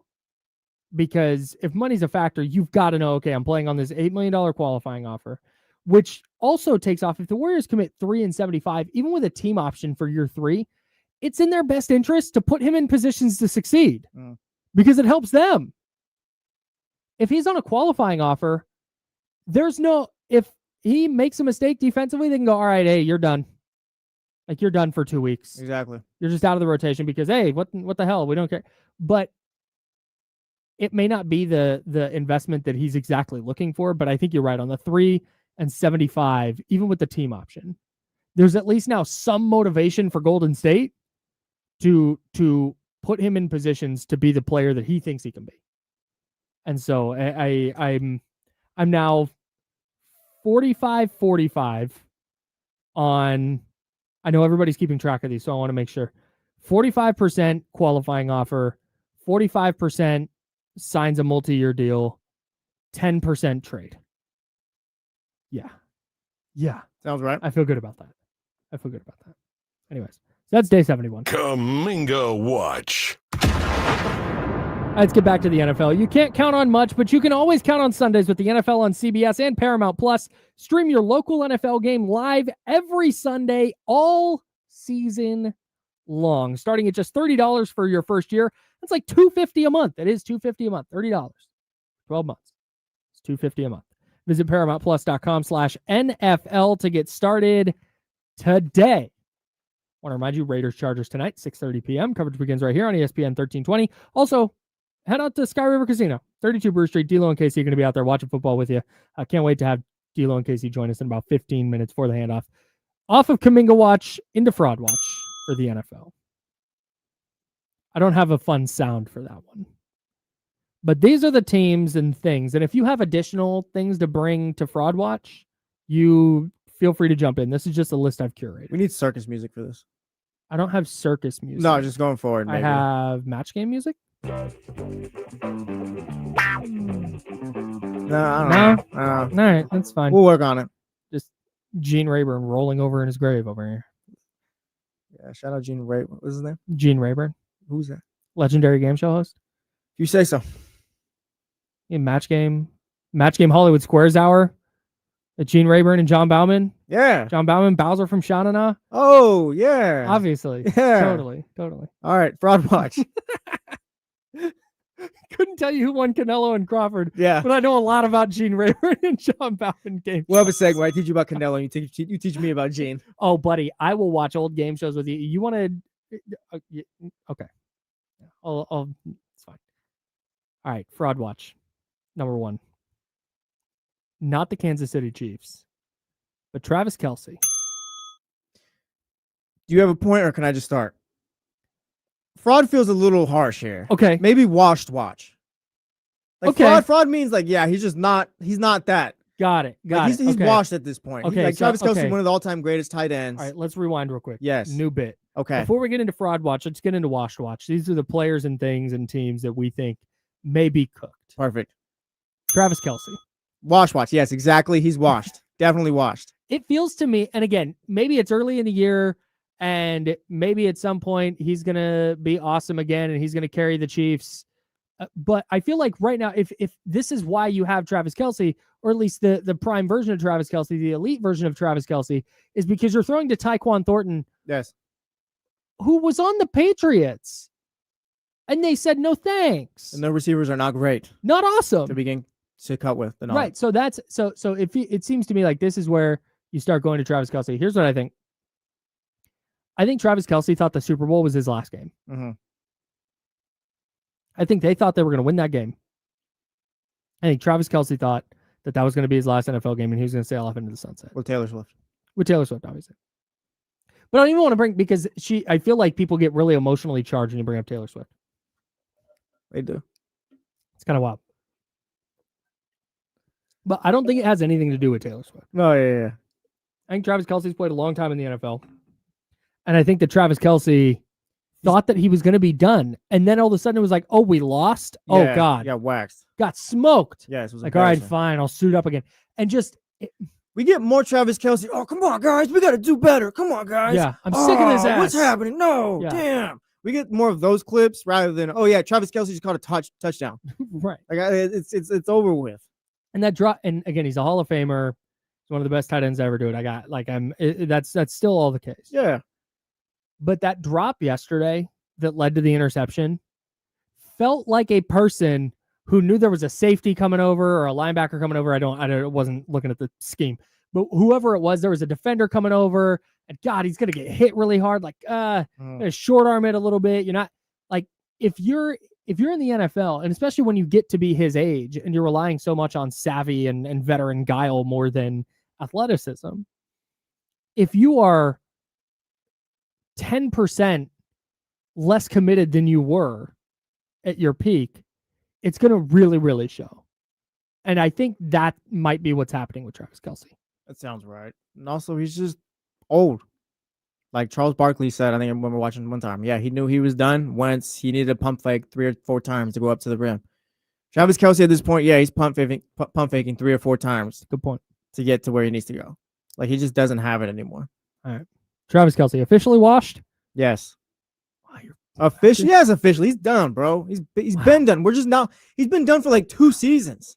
He's on the Al Michaels train for me. Yes. I'm not ready to call it just yet. 2 seasons might be harsh. I don't know what he did 2 seasons ago, but it feels like we've kind of just been moving towards Okay, but that's okay, but hang on. Hang on. So that's why I'm glad you said that.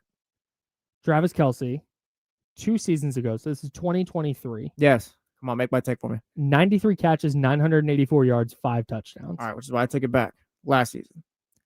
97 catches, 823 yards, 3 touchdowns. Okay, the 97 catches is there, but the 800 yards and the 3 touchdowns does right. To know. And this year, through 2 games, 6 catches, 108 yards, and a touchdown. And he knocked out Xavier Worthy. Yes, which he took responsibility for. Yeah, he's washed, man. It's fine. He's washed. It's good. He's one of the greatest tight ends of all time. Yeah. Gronk is the greatest. Fraud watch? Yes. The Minnesota Vikings. Yeah, they're not on. They're here, but they're not frauds. They're staying on the list though. It feels harsh. They have a rookie quarterback. Like, no, but they're not being on fraud. Not watch, a rookie quarterback, second-year quarterback who's playing for the first time. Being on fraud watch. Though, yes. Just means like I'm keeping an eye on you. Okay, that's fine. But even still, like, what do you mean? Like, if they don't make the playoffs, they're frauds? Kinda. Why? Because they went 14-3 last year with a veteran quarterback, right? Who they could have retained, but they believed so much in JJ McCarthy, their first-round pick. Yeah, that they said we have to put this guy in. If you miss the playoffs, that's a mess, dude. Would you rather go through growing pains with JJ McCarthy, like for a year, maybe a year and a half, or would you rather pay Sam Darnold a contract? Would you rather pay Sam Darnold for whatever you got for Seattle? I think the right move because maybe your rookie. Yeah, because maybe they're going with the long-term player. Was like maybe they kind of expected, yeah, it's gonna be tough, maybe the first year, but he's gonna get to where Darnold was. We're not gonna have to pay him what you would have Darnold. Yeah, and maybe he will this year. Like maybe the offensive line gets healthy and JJ McCarthy looks like he did in that 4th quarter against the Bears. Yeah, but JJ McCarthy has played 7 bad quarters out of 8, and this is a team that went 14-3 last year. Like if you're going sub 500, yeah, it's tough. It's really tough. What about the Broncos? What the hell, man? Talking to the Broncos, like, you kind of made me look stupid here. I thought they'd be great this season. Yeah, I thought they looked great this season, and defense has been Bo Nix has been Like, they're just not great. They're probably the 4th best team, depending on how the Raiders look right now. The Chargers are 0-2, or the Chiefs are 0-2, but the Broncos just don't look good right now. The Broncos feel like they're definitely on fraud watch. The Broncos feel like they should have lost to Tennessee. Then they did lose to the Colts. And then they get the Chargers coming out. Then the Bengals, the Eagles, Jets, Giants, Cowboys. I'm not calling them frauds just yet. Yeah, they're not yet. But they were a team I expected to hit the ground running this year. Tennessee, Indianapolis, out the gate, dominant, 2-0. Instead, they're 1-1 with a win that looks kind of and a bad loss. Yeah. Tough. Next up on Fraud Watch. Denver very much on Fraud Watch. Not calling them frauds just yet. Next up, What about the Indianapolis Colts? The 2-0 Indianapolis Colts. Are they frauds? Maybe. I don't know. Like, is Daniel Jones this year's version of Sam Darnold? I don't know. Might be. They look good through 2 games. I mean, the win against Denver, someone we were high on. I think they're going to be 3-0 too. Who they got next week? Tennessee. I think they're going to go to 3-0. Then Rams, Raiders, Cardinals, Chargers. Rams, Raiders, Cardinals, Chargers. They might be 3-4. Yeah. They're not. They're going to stay on the list. They're on fraud watch. Yeah, they're on fraud watch. I'm not going to. You can't be. I'm leaning the other way where they're not. Just because benefit of the doubt, but it's hard for me to call a team fraudulent that started 2-0. Yeah, they took care of business. They're not. I mean, they didn't win kind of weird yesterday and all that at the end, but like Daniel Jones has played well enough to where it's like, yeah, I see it. All right, the Bears.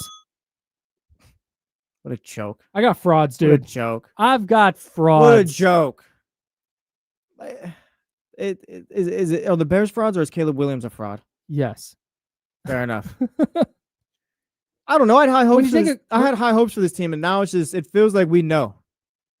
And I don't know what we know, but it just feels like we know. I don't know if it's that we know that Caleb Williams isn't it, or maybe this just the Bears team isn't it, but we know something. When a quarterback plays for a coach for the first time, and it just looks different. Mm-hmm. Sam Darnold with Kevin O'Connell. You can go to Jared Goff with Sean McVay, or Jared Goff with Ben Johnson. It just looks a little different. Yeah. You're like, man, that they're really getting the best out of that guy. Geno Smith when he went to Seattle and finally carved out a starting role. Man, he just kind of looks a little different. Caleb Williams doesn't look much different. Looks kind of worse. The thought was, okay, Ben Johnson's going to get him on time. He's got top of his drop, 3 steps, get the ball, and it's just not his bag. It's just stuck in my mind. You hear everyone say, yes, he can't really. Like what he did at USC as far as just the whole playground stuff, running out the pocket and just making something nothing that doesn't work in the NFL. And it's like they were 1,000% right because every time he does it, it just ends and it's just terrible every time. Right. And I think that's the problem. And you go watch Cam Ward. Cam Ward for the Titans does the playground stuff, but also he plays in structure. Yes. He gets to his drop and he throws the ball where it needs to go. You see Caleb Williams do that a little, not nearly as often as you would like. Yeah. And I thought there was an opportunity after that Vikings game to go, okay, hey, look at what works. This works. And it's just, I think it's just kind of who he is. Yeah, the Bears are frauds. They feel like frauds. Yes. What about last one here? The Pittsburgh Steelers. Fraud watch. Because you were at home. You were supposed to, like, what was that? How does your kick returner not know the rules? Yeah, that's something you figured you'd learn in meetings. That's the exact thing that Mike Tomlin makes sure doesn't happen. Mm-hmm. That's why Mike Tomlin's a good coach, because stuff like that just doesn't happen to the Steelers. Yeah. And then it does. Yeah, they're definitely on fraud watch. They're very much going to stay here. And we are going to step aside because we got to get ready for D'Lo and Casey. The handoff is next on ESPN 1320 Sacramento Sports Center. All right. I'm hopping in the other studio.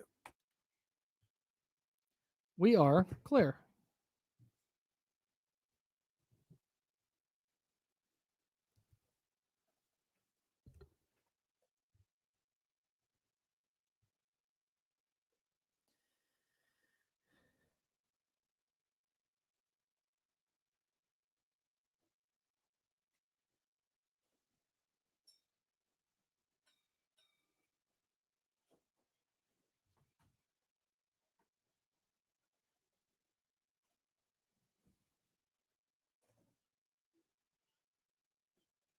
Oh, it's just me.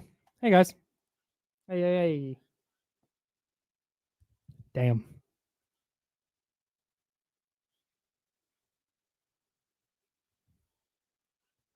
The ones about the Tyler Dunn one?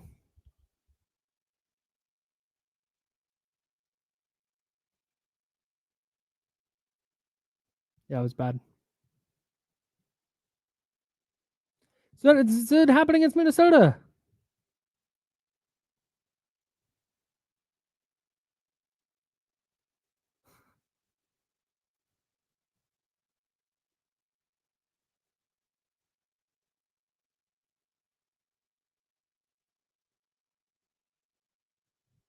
Think they're better than 0-2? Cardinals not frauds. Nah.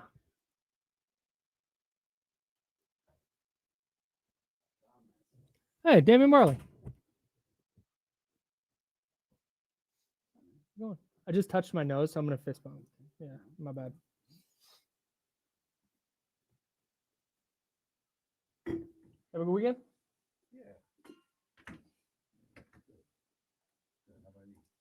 Yeah, same. Didn't do a whole lot. It was great. Oh, shoot. Be right back, guys.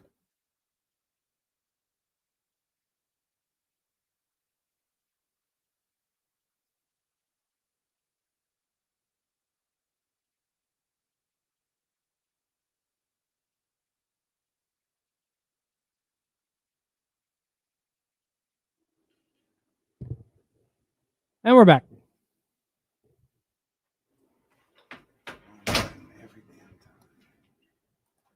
I don't know if I would say they almost lost to the Panthers. They got a bad bounce on an onside kick. They were dominating that game, and then it got weird.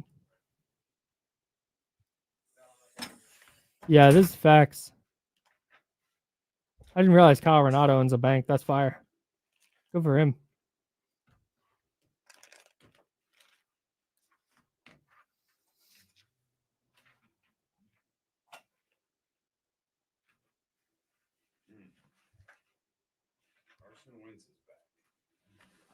With whom?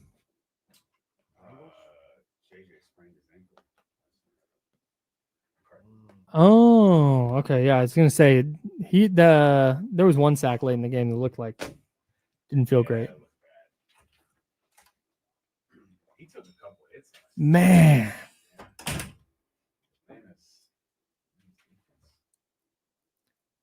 Well, they were on a backup left tackle to start the game, then went to their backup center, and then also went to their third string left tackle.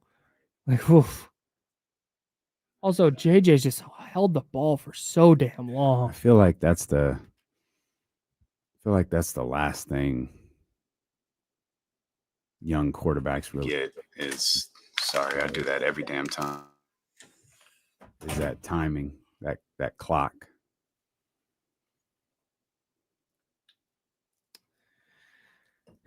Yeah, rookie quarterbacks and apparently Mac Jones yesterday. I thought Mac was really good yesterday. He was, but did he hold the ball? The 3 sacks he took was like, brother, throw it. I got something funny about that. All right. Hey, what did I say to? Jesse? What did I say to ask Kenny about? It wasn't Canelo and Crawford. It was something else. It was a Niners thing, I think. Why did I forget? It's a 49ers thing, I think. I don't know. Oh, here we go. It was like an old game, I think. Oh, that's it.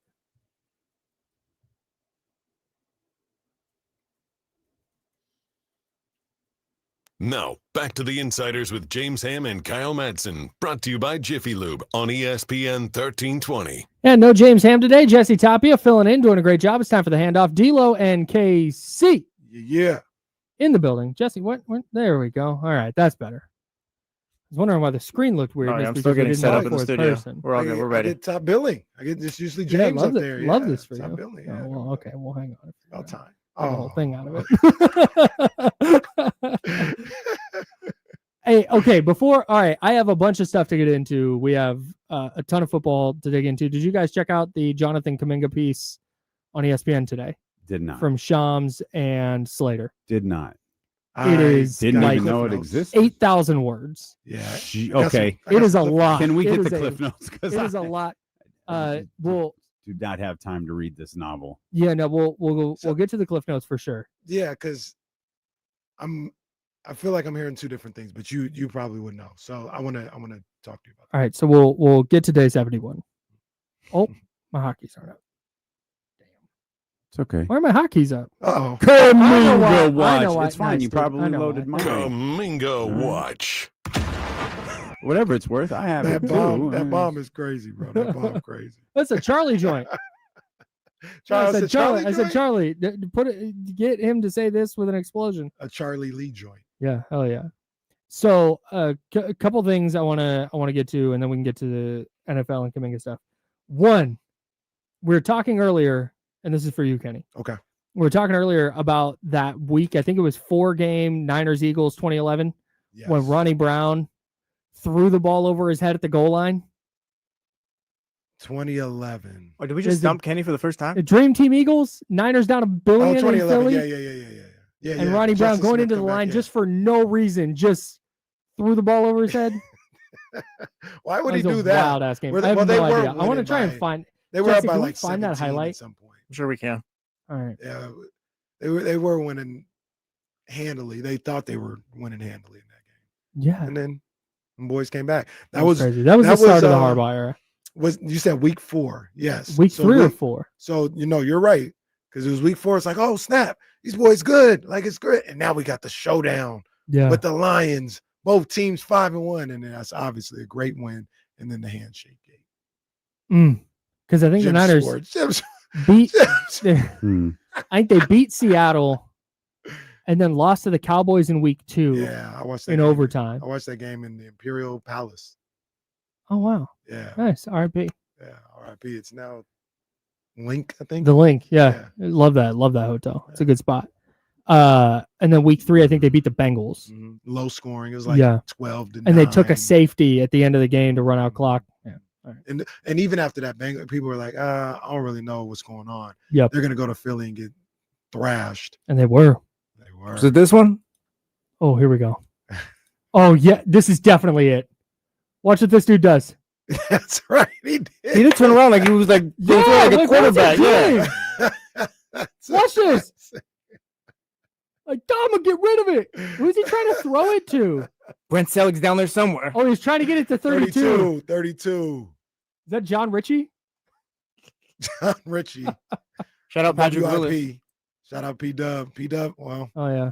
That's my boy. Kenny hates him. No, that's my boy. But every week that argument gets stronger and stronger for 54.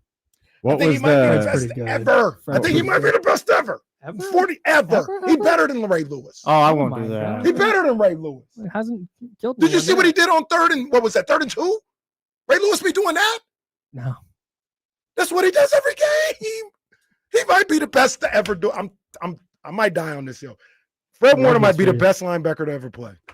If I have this number right, Patrick Willis led the San Francisco 49ers in pass deflections with 53 until yesterday. Oh, Fred got him. Fred has 54. Wow. That's wild. I've moved past the 49ers. He might be the best linebacker to ever play. Patrick Willis has 16 forced fumbles. Fred Warner has 16 forced fumbles. Man. Same amount of years now, right? I think so, yeah. Or is it no, Fred? This is 7. Fred's going to have to retire now just to make it fair. You can give him the 49. You can't say he's better than Ray yet. Ray was phenomenal. If you're gonna eclipse an icon, you gotta. I think Fred's got a ways to go. Ray is phenomenal. 7-time All-Pro, 12-time Pro Bowl, 2-time Super Bowl champ, Super Bowl MVP, Hall of Fame All 2000 2-time Defensive Player of the Year. He's like that. And then, he's like that. The accolade. I love Fred. The accolades are there. Crazy. But what you talked most about, tackles of all time too. What you talked about, and 1 murder. Allegedly. 0 white suits also. What you talked about last week is probably, I get it. I get it because the game is played differently. Ray Lewis played in a different time. Mm-hmm. Ray Lewis ain't covering like Fred Warner. He's not covering like Fred Warner. I think the argument would be he could have had the game called for it at the time. Maybe Ray Lewis. I think Ray Lewis there. I think you could. I think you could also say that if you dropped Fred Warner into that era, he couldn't play downhill the way Ray Lewis did. Oh no, because he does it right now. Yeah, he does it right now. Different running styles, different run games. Fair, but like Fred Warner's probably playing safety. No, fair. Look, Fred's really good, man. Fair. We love fair, Fred. but Fred He's got a ways to go. He was a Super Bowl MVP. Yeah. 2-time DPOY. He's crazy. That boy was crazy. Fred might be the front runner for DPOY right now. He was front runner last year until he got hurt. Yeah. And he was front runner the year before. I mean, Fred Warner's on his way. I'm not going to say he's on his way to being better than Ray Lewis, but he's on his way to being one of the better linebackers of all time, like one of the top ones. He's got 4 All-Pros. He just needs to keep playing. Off the top of your head, sorry if I derailed. Off the top of your head, who are the best? Give me the top 5 linebackers. Oh my God. Ever. Urlacher. The ones that come to Urlacher, Ray Lewis. Is Lawrence Taylor not a linebacker? He's an edge rusher, I guess. More of an edge rusher. Yeah, he was a linebacker, but now since we've developed the edge rushers, that now I guess. Like Jack Youngblood. So was Singletary was an edge rusher? Mike too? Singletary, linebacker. He was a linebacker. With Jack Lambert for the Steelers. I didn't watch Singletary though, so I can't. Lambert, yeah. I don't want to go too hard in the paint for Mike. I mean, Patrick Willis. Patrick Willis. Is Kuechly on there? He was on his way before the concussions, it feels like. Kuechly was the truth. He's a DPOY. I think Luke Kuechly was on his way if he's not. Oh, that's a good one. Junior Seau. Junior Seau's a really good one. Yeah. RIP. Yeah. I think those are guys. Luke Kuechly is 7-time Pro Bowl, 5-time All-Pro, Hall of Fame, All-Decade 2010s team. He has 2013 Defensive Player of the Year. He has like the exact same resume as Patrick Willis. He won Rookie of the Year, Defensive Rookie of the Year, and then he won Defensive Player of the Year after. Hey, Luke Kuechly was crazy. That boy was bad. He retired as the best linebacker in the game. He just had concussions. Yeah. He was All-Pro literally every year except his last year where he was All-Pro second team and the concussions put him out. You know what got Patrick Willis? He told us this he's probably said this other places, but he said it on Candlestick Chronicles. He said that the reason he retired is because of his feet. He had so many bad foot problems that he was worried he wouldn't be able to walk anymore. So he hung him up. That's wild. That is crazy. That's a trip. Shout out Patrick Willis. That's my guy. It's tough. Yeah. No, it's my guy. There's a lot of history that says that's not your guy. Yeah, no. You know what's funny? If I go through my phone, I have a picture with Patrick Willis. Oh, I got a podcast with Patrick Willis. That's my boy. Picture? My boy. Podcast? Nah, I don't have either. Yeah, he ain't never coming on this show. That's for damn sure. I actually said hello to Patrick Willis once. Even Jesse. That's so nice. Jesse's. Well, I said hi to Patrick Willis. But I haven't known him. He said hi. That was also kid. That was also a lie. I just wanted to feel a part of this. I walked up. We had Patrick Willis on Candlestick Chronicles, and then probably, I don't know, some amount of months later. It wasn't like a year later. It was some amount of months later. I saw him at the Dwight Clark gala thing that they do. Mm-hmm. And I saw him at that, and I walked up and I was like, "Hey, Patrick Comads and Candlestick Chronicles, you were just on the podcast. Like, great to meet you." I was expecting him to be like, "Oh yeah, I remember that. Yeah, we had a great conversation." He was like, "Oh, okay, good to found it pretty easily too." Oh wow, just me in a picture with Patrick Willis. Yeah, shout out. You know what I mean? Like, and that looks like a large group of people that you just said, "Cool, I'll step into this photo." I mean, because you just finished a nice dinner together, just hanging out. Man. Wow. That's tough. Wow. Shut up, but no, that's your guy. I got love for you, P-Dub. I got love for you, boy. He's just not the best 49ers linebacker of all time. I don't think he is no more. Not the greatest 49ers linebacker of all time. I think Fred, we talked about that. I think Fred is top 5 all time. I'll stop saying the best. I think top 5 all time. Yeah, I think he's... Those are some bad boys. Kuechly, that's a bad boy. But does he got to accumulate the accolades a little bit more though? Like he's like ability fine, but like those other guys, like Kuechly's got all decades team. Here's the and resume matters. Warner will be on the 2020s all decade too. Resume absolutely matters. That's a big time factor into what goes on. Mm-hmm. But I watched all these guys. Yeah, I watched them in 2019. I saw them play, and Fred is better than some of those guys. Here's the thing I'll say too about Fred Warner and Jesse. This goes to your point about accolades. In 2019, Fred Warner was the best linebacker in the sport. No Pro Bowl, no All-Pro. He just hadn't made a name like that yet. Right. And he led that. He was the best player on that defense. It goes to the Super Bowl, has an interception in the Super Bowl. Like Fred Warner has been the best linebacker in the league for 7 seasons now. So that's where I land anyway. Like he's on his way to another All-Pro, another Pro Bowler this year. Shout out 5'4", man. He's so good. Shout out 5'4". He's so good. That forced fumble on Kamara yesterday was ridiculous. Ridiculous play. That was sick. You feel better about the 49ers in this stretch where they don't have Brock Purdy, where they're banged up. Got Cardinals, Jags, Rams on a short week on the road, Buccaneers on the road, potentially without Brock for all those games. Yesterday make you feel better or worse? Better. Okay. Better for me. Better or worse about the 49ers after yesterday? I didn't feel bad at all. No, I didn't feel like bad going bad. in. Yeah, Okay, like so, I'm perfectly comfortable with where the 49ers are right now. Okay. Perfectly comfortable. Okay. I think they have so much. They can get better. Like there's so many like obvious points. There's like just like tangible things where you can go like they could get better at that. And like here are the reasons why, namely being on the defensive end. They could get better here. Here's why. Mac Jones Mac Jones looked really, really comfortable yesterday.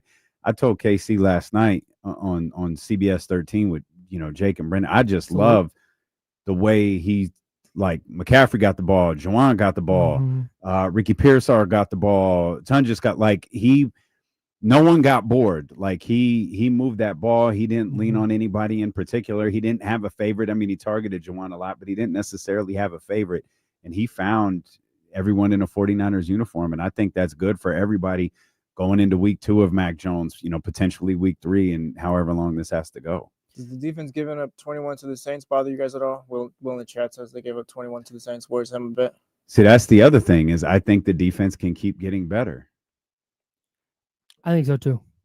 I'm trusting improvement from the young players. I'm trusting Robert Saleh to figure it out a little bit. I think you had a ridiculous touchdown catch by Juwan Johnson. Now, granted, Chris Olave dropped a touchdown earlier in the game. Bad pass, a little behind him. He rifled that to his back shoulder. There's no need to. He's running. Yeah. Just hit him. But Juwan Johnson had a couple other easy drops in that one. It's not like, oh my God, flashing red light. There's some stuff they got to clean up. But I'm with Damian. I don't think anything happened yesterday where you go, oh my God, they can't stop the run. Well, they stopped the run just fine the week before, and they struggled with it. Whether it was something the Saints were doing schematically, I don't fully know. But I know that Michael Williams for me yesterday, or Alvin Kamara is really good. Or Alvin Kamara is a good player. Yeah, not a Hall of Famer. Jesse hates him. Oh, but I don't hate him. I'm just right. They got some ball players on the offensive end on the Saints. Yeah, Spencer Rattler is not a scrub. I'm not trying to say he's an interesting young player, but he can make some throws. He made some plays. Yeah, he did. He made some really good throws. The first completion of the game was a dime. Guy catches with one hand while being interfered with. They got some ball players on that offensive end, and Kellen Moore's an offensive guy, so I would expect that they're better on offense than they're on defense. Yeah. But and we'll talk about this a little bit more on D-Lo and KC. I'll bring it up again. I think people are sleeping on the 49ers. I think people are sleeping on the 49ers, and I'm okay with it. Let's just fly under the radar.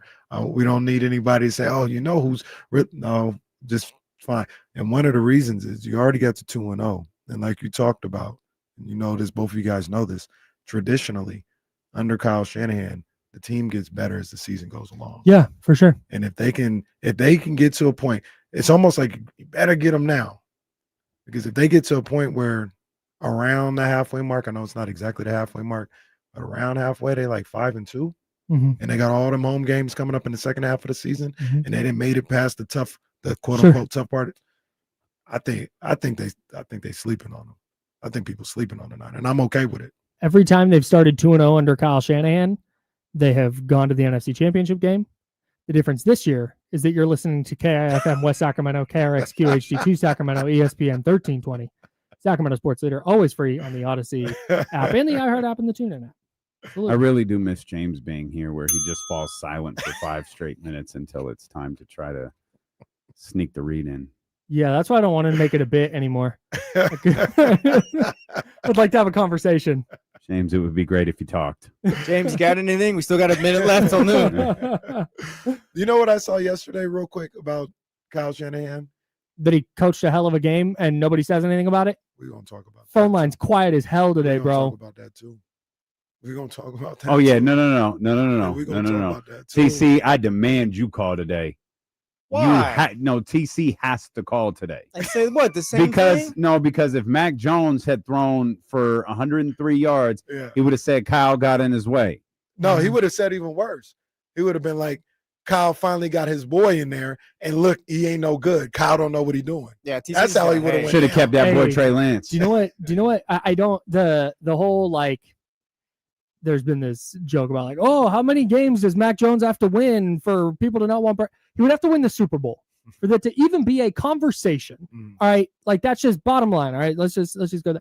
But I do think there's, if you want to talk like quarterback, what ifs, whatever. I do think the timeline where the 49ers draft Mac Jones 3 overall instead of Trey Lance is really, really interesting. Mm-hmm. Because I don't know how, if Mac Jones is better or worse. I don't, maybe he gets hurt, but does Brock Purdy ever get in the game? Do they draft Brock Purdy? Right. Do they like the ripple effects of that are so interesting, because Jimmy Garoppolo probably doesn't play in 2021 because Mac Jones was deemed more NFL ready than Trey Lance was. So it wasn't going to be you're going to sit and learn. It was probably just would have been rookie Mac Jones starting for the 2021 Ford. It's just, I don't know. It's just, there are so many ripple effects that come out of that. Yeah. That are fascinating. 100%.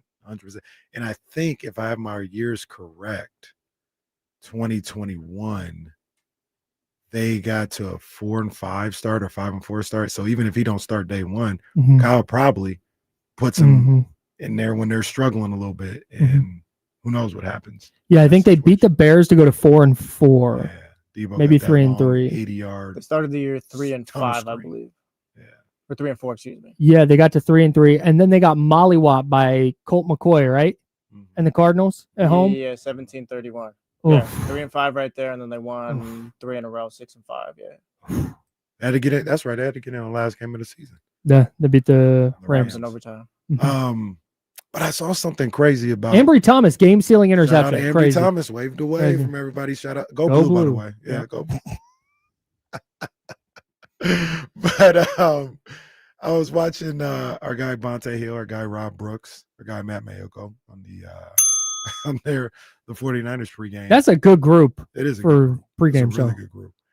And I did not know this was the case. Did you know Kyle Shanahan's like 20 games away from the all-time winning as head coach? In 49ers For the history? 49ers, yeah. Yeah, he's the second longest tenured coach in 49ers history. That's great. Like I just assume like they're already 2-0. It'd be a massive disappointment you didn't get to 10 wins. They get to 10 wins this year. Next year, he's going to pass Bill Walsh. Or he's going to be on the road to pass Bill Walsh. I don't normally do this. Well, Seifert has the most though. Yeah, Seifert's yeah. one. So But he's he's still, not. Yeah. Seifert's which not it's not far that. away Yeah, it's from 90. It's 98 to 92. Bill Walsh has 92. Seifert has 98. There was always this thing when I was working in San Francisco. There was always this thing of like, well, he's sub 500 as a head coach, and now he's way over 500 as a head coach, and it's like, well, that doesn't matter. Like, all right, what the hell? I'm gonna try something new, and I'm gonna take calls during the handoff. Figure. Let's get to John in Connecticut. Oh, look at us, nationwide. Oh, John in Connecticut. Go ahead, John. Yeah. Is my boy Jesse on the line today? Oh, I'm right here. Jesse here? Yeah, I'm right here. Are we doing Jesse, NFC, how about that AFC L East trash talk? yesterday? How is Miami enjoying the nice L yesterday? 0-2, going to be 0-3 after Thursday. Oh. Tua can't win now against the Patriots, taking the L in Miami. The hell? best part is the Red Sox lost 2 out of 3 this week in the New York Yankees. He transitioned to baseball. Jesse, trade Tyreek. See you, bye. See? The hell just happened? Jake has been waiting. He's gone. He left. Jake has been comfortably waiting 17 hours to do that. Oh man! Shout out John in Connecticut. He has been waiting. I thought he had a Niners take or something. He's on his way. Too. He's on his way to like Prague or something. Whatever. Yeah, you beat a dead team. Like, yeah, you beat the Dolphins, whatever. Oh, you missed it. He smoothly transitioned to Yankees Red Sox too. Oh my Yankees God! won 2 Yeah, out of that's the other 3. thing. I remember when AL Yankee East, fans. AFC East. I remember when Yankee fans used to celebrate rings. Congrats to Jake Gayden for his team going 9-4 against the Red Sox this season. Everyone, clap it up for Jake. Yankees went 4-9 against the Red Sox. Big day. Oh man. I was Shout at one out of the Red John from Sox wins in Fenway. Oh yeah. Oh man, that was tough though yesterday, Jesse. That was tough. No, it was. And then might make. Should we read? Did you should hear we what- read Jesse's text? Oh, I don't know. Can we? I got No, the we red button should ready. break. I can't read it. We definitely can't. Did you? It's a Did you? Get, four-letter word and a Tua. Yeah, it is. yeah, Tua. Nope. Nope, not that Try word. again. Yeah, Tua. Oh, 4-letter. Let's say What, first Tua? No. No, it First wasn't is what five to letters. it. Five. either. That doesn't work. 4 Tua. Nope. Getting warmer. Well, see, yeah, you got a couple of the right letters in there. that's Fire for sure. Tua. Oh, That's what it said. I'm not Team Tua anymore. did you Neither guys is hear? Tyreek Hill. Did you guys hear that clip of Mike McDaniel that's been going around? Oh, no, don't play that again. I'm gonna play it again right now. Don't play it again. Hey, has a coach I ever? would have got Have him you off heard the this? podium. I don't think I have. Has Oh, a coach yes. ever? Has a coach ever sounded more fired than Mike McDaniel does here? I need to do a better job supervising all of the orchestration within our multiple personnel groups. So we're to win games, you have to win the game, not lose the game. All right, man. Honestly, and that is how hang you on. lose the game. You're moving the ball down the field. You're 1st and 10, and then you find yourself at 2nd and 20. Dude, cut this off, please. no, Cut this that- off. That's Cut what it I'm off, saying. bro. I can't. Critical. Do you know what's no? But I know what's and Jesse, I understand why you're frustrated. I Yeah. totally get it. I'm not trying to devalue your feelings. This is a person who knows, like, what do you want me to say? I'm getting fired, so I'm gonna mumble my way through this because, hey, dog, I don't have any answers. Fire him on the spot. But he wasn't wrong. I He didn't say anything that wasn't accurate. You To win can't. games, you have to win the game. That's right. Not lose the game. He's right. Deal for things. All right. He's right.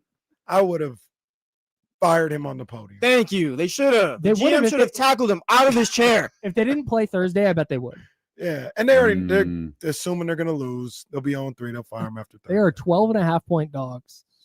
In Where's it at? Buffalo. In Oh. Buffalo. In Buffalo. It ain't going to happen. Ah, Dead man walking. I love this. I love sports. I love sports. This is why we do this. What Let's I shift meant to here a look at second. this Let's- earlier today, man. Who's got the favorite to be Tyreek Hill's next team? the Chiefs. The Chiefs or the Steelers were the two teams that got thrown out there. Chiefs need him. Yeah, they do. Somebody please trade for him now. Chiefs need him. Next week gonna look a little funny because Folsom's finest is gonna be in Minnesota. Yeah, Jake damn Brown right he with, is. with Burrow out, Bulldogs. and it looks like Jaden won't play against the Raiders next week. Oh, He got hurt. Jaden Daniels. Yeah, he hasn't been ruled out, but he's awfully questionable Oh, for the game against the Raiders the Raiders are in dude, Washington. Let's go. Vibes are up. 3-0, staring at 3-0 in the race. Settle down. They got to get past tonight. I'm not as confident. I think they I felt cover. like a I'm jinx not as from Candy, confident. by the way. in I'm- tonight's I'm- game. I think they cover tonight. I don't think they win. I think they cover. I'm rooting for the Raiders to win tonight because shout out Raider Nation. It'd be a great scene at Sky River Mhm. Casino if they can get that Mhm. win. I'm not expecting them to win tonight. Yeah, but the I think they Chargers are cover. I good. think it's going to be competitive. Are they the best Oh. team in the AFC West if they do win? The Raiders? Yes. Talking to mainly D'Lo and Casey, so it's being Yeah, comprehensive. you could say that. I mean, they beat the team that I think is the best team in the division, and they're 2-0. They'd be the only 2-0 team. So yeah, they'd absolutely get that mantle. Broncos on fraud watch. Big time. Denver for us. losing was funny. That That was was- funny because Sean Payton was livid. And as livid as Sean Payton was, that made me happy. And then for them to get a second opportunity at that kick, it was like, oh, this is great. That was This embarrassing. is That was incredible. great. The way the end of that game was coached was just the Colts got to a 60-yard field goal and ran it into the line 3 times. Mhm. What do you got? with a kicker who clearly can't. That was immediately right. Immediately no good. Off the foot. Ball game over. I can't believe it's a 15-yard. I did not But realize they knew that they were going to get the leverage penalty, and that's how they were going to get the 15 yards. So you're chestnut playing checkers. checkers. There it is. Yeah. Shout out to Shane Steichen. He's got his finger on the pulse. He does. You want to shift Ooh, gears to JJ out 2 to 4. JJ McCarthy? Yeah, 2 to 4 weeks with a high ankle Well, sprain. the Vikings are done now. So And you got and that's Joe Burrow with obviously a very worse version of what Brock Purdy has. He's out 3 months, and now we're watching Jaden to see what happens with him. Joe Burrow's on Embiid watch right now. And Jake Browning, and it's Carson Wentz is the backup quarterback in Minnesota? Correct. Because you're going to get Browning v. Wentz in Minnesota next week. That's right. That's Hell right. yeah. That's right. Did the Vikings get better or worse at quarterback? Oh, don't do that. Wait, don't do that. They didn't get better. They sure as hell didn't get better. We sure? Carson Wentz sucks. Carson Wentz going to at least throw the ball? He sucks. They just signed Wentz today? No, they've been signed. Oh, they've been think- at him? yeah. Okay. That happened a while ago. Carson Wentz been out of sight, out of mind, I guess. Go ahead. Yeah. You could transition. Sorry. I'm trying really hard. Kuminga Watch. All right, so here's what we got. Here's the cliff notes. So I scanned as much as I could of this where Kenny was pretending like he loved Patrick Willis. That's my guy. That was a lie right there. Shut up, P-Dub. Number one thing that stands out to me is they tried an inflated offer which again, I do not like this, but I guess it's technically not the qualifying offer, so you could do it. You waive the no trade clause and it allows them to work till February to get a deal done. And they said no. The Warriors said no to that. Yeah, an inflated 1-year deal. So 15, which essentially gives them till whatever. February to get a deal done. Right. And they won't do it. Right. The thing you might have missed that's buried in there is that Steve Kerr and the Warriors, allegedly, again, this is Shams and Slater, not me, Shams and Slater, right, said that Steve Kerr and the Warriors have a role in mind for Kuminga. It's an absolute lie. And it's an absolute effing lie. What it smacks to me of Golden State trying to get this out there in front of everybody. Like, look, no, we want him, because they want him to sign that multi-year deal with the team option, and going like, look, hey, fine, we'll add another. And they also offered a 3-year 54 with no options, like just a straight 3 and 54. So it's much less per year, but there's no team option. And then the 3 is 75.2 with a team option in year 3. It seems like they're pushing really hard to get that because they know the qualifying offer sucks. So they're trying really, really hard to go, look, hey, play here for a couple of years. We got a role for you in mind. You're going to be super important. Hell no. I don't know why he would believe he hasn't even been a little important to them since he's been there. And this is a great publicity stunt by the Warriors, because it's like, no, we're going to call Shams, we're going to call Anthony Slater, and we're going to tell them we'll answer all of their questions. We'll tell them everything we need to, and we'll get this piece of propaganda out there with ESPN's biggest insider and one of our closest reporters, and we'll get it out there. And not even ESPN's biggest insider, NBA's biggest insider. My favorite thing is in the lead of the story, they mentioned that Joe Lacob flew to Miami for a 10 a.m. Eastern time meeting. Really met important. that early because he needed to get to the Valkyries game that night. I had to get there. Hopefully that wasn't last night, because that was tough. They were cooking early. Of course, that game was in no Minnesota. good game. Well, the Phoenix Liberty game was good, and then Stewie got hurt again too. Oh man! But my aces. Golly, 17 in a row. 17 in a row. August 2nd was the last time they lost. Easy work. And they lost. And they lost by 53 to Minnesota. The start of fall is like next week. They lost on August 2nd. The start of fall is like in 6 days. This whole season's changing now. I love Asia Wilson because she is so good that after they lose by 53, she just goes, all right, we're done with this. We're just not going to lose anymore. Pretty much. Like, God, that's so fun when an athlete can do that. Pretty much. That is. I don't remember the exact numbers. We had it. It was like 27 and 12, 26 and 12 since then. For her. With like 8 30-point games in that 16 and just blocking stretch. shots into the second deck. And Dominating. Multiple 30 and 10 games. If you do, there's nothing more fun than having her in your daily fantasy lineups. Just more. Pick a stat. Yeah, Just every more. time. It's every single time. Get it by the end of the second quarter. Cool. Yep. Every damn time. 24 and a half points. That's a lot. Yeah, she got 38. Speaking of, oh wait, hang on. Hang on. Let me. That's my bad. That's my bad. Speaking of Prize Picks, I had a season lineup. Okay. And it was Joe Burrow and X amount of TDs. And, Damn. Okay. And literally, that just X's it out though, don't it? That's a reboot. Maybe. They don't. I got to check. I haven't checked since the news came out. Yeah. I think. So yeah. Oh, right. They might do that for me. But that was a bet. It was like, I think it was passing TDs, and it was like 31. Mm-hmm. And basically, when he plays, he's in the 40s. Yeah. But he's hurt every other year. So I was like, do you think he's going to stay healthy this year or not? I say, yes, I think he's going to stay healthy. And poor guy. Brett Sanford, you big dummy.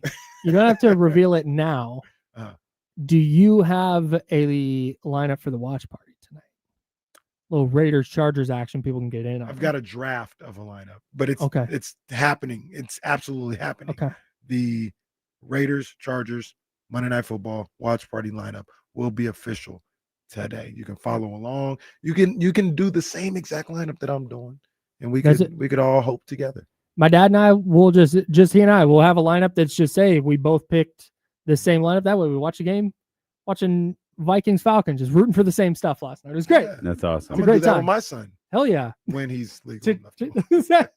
Tonight. Of course, obviously not now. Kenny's 12-year-old kid just Kenny's like, I'm going to do that father with my son son when he's legal to get into 32 Bruce Street. You got to be 21 and over. Say Reese going to be at Sky River tonight. So look, for real, I tried to explain to him. Yeah, they took the more point spreads, and like he got it, but he just like, because we were watching Bad Beats. That's why. And I was laughing, and he's like, "What's so funny?" I was like, "No, look, they're favored by 4.5, and they're about to lose it overtime. Right. This is hilarious." And they're like, so he has to win. Wait, what?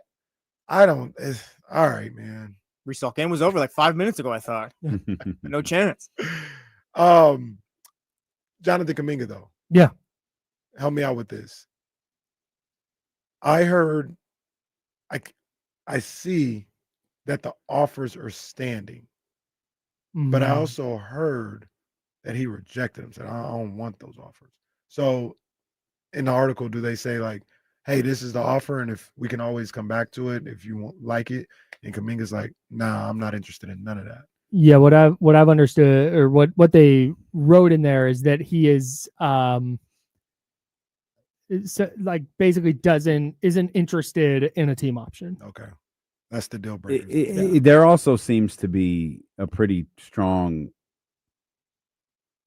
hint he's not interested in the Warriors. Yeah, so it starts off. I don't know how you skimmed it, but it starts off. Lacob emerges from the shadows to get involved for the first time, allegedly. It's almost exactly what it says. And he sits down and goes, "Hey, do you want to be here?" And Kuminga was like, "Shoot, do you want me here?" And that question never gets answered. Also, nope. That's literally just a question that's put into the article, never answered. And now, can you scroll to the bottom real quick and get to the very last line of the article? Keeping in mind, those two questions were asked. Lacob, do you want to be here? Kuminga, do you want me here? And then what's the last line of the article say? They still don't believe that box has been checked. Oh, damn. That's the last line of the article. Is it the first line of the last paragraph? So the first line of the last paragraph that's what brings the conversation back to the meeting with Lacob. In the lead up, there was sentiment around Kuminga and Lacob would step in, at least deliver the type of financial pledge that signifies the long-term belief in Kuminga that he so often voices, or if not, the Warriors weren't willing to commit to what Turner and Kuminga were requesting. Maybe Lacob would show more of a willingness to green light a trade elsewhere and proceed with a basketball divorce that often felt necessary. They still don't believe that box has been checked. Damn. I think it feels like now if you had written the article, question, okay.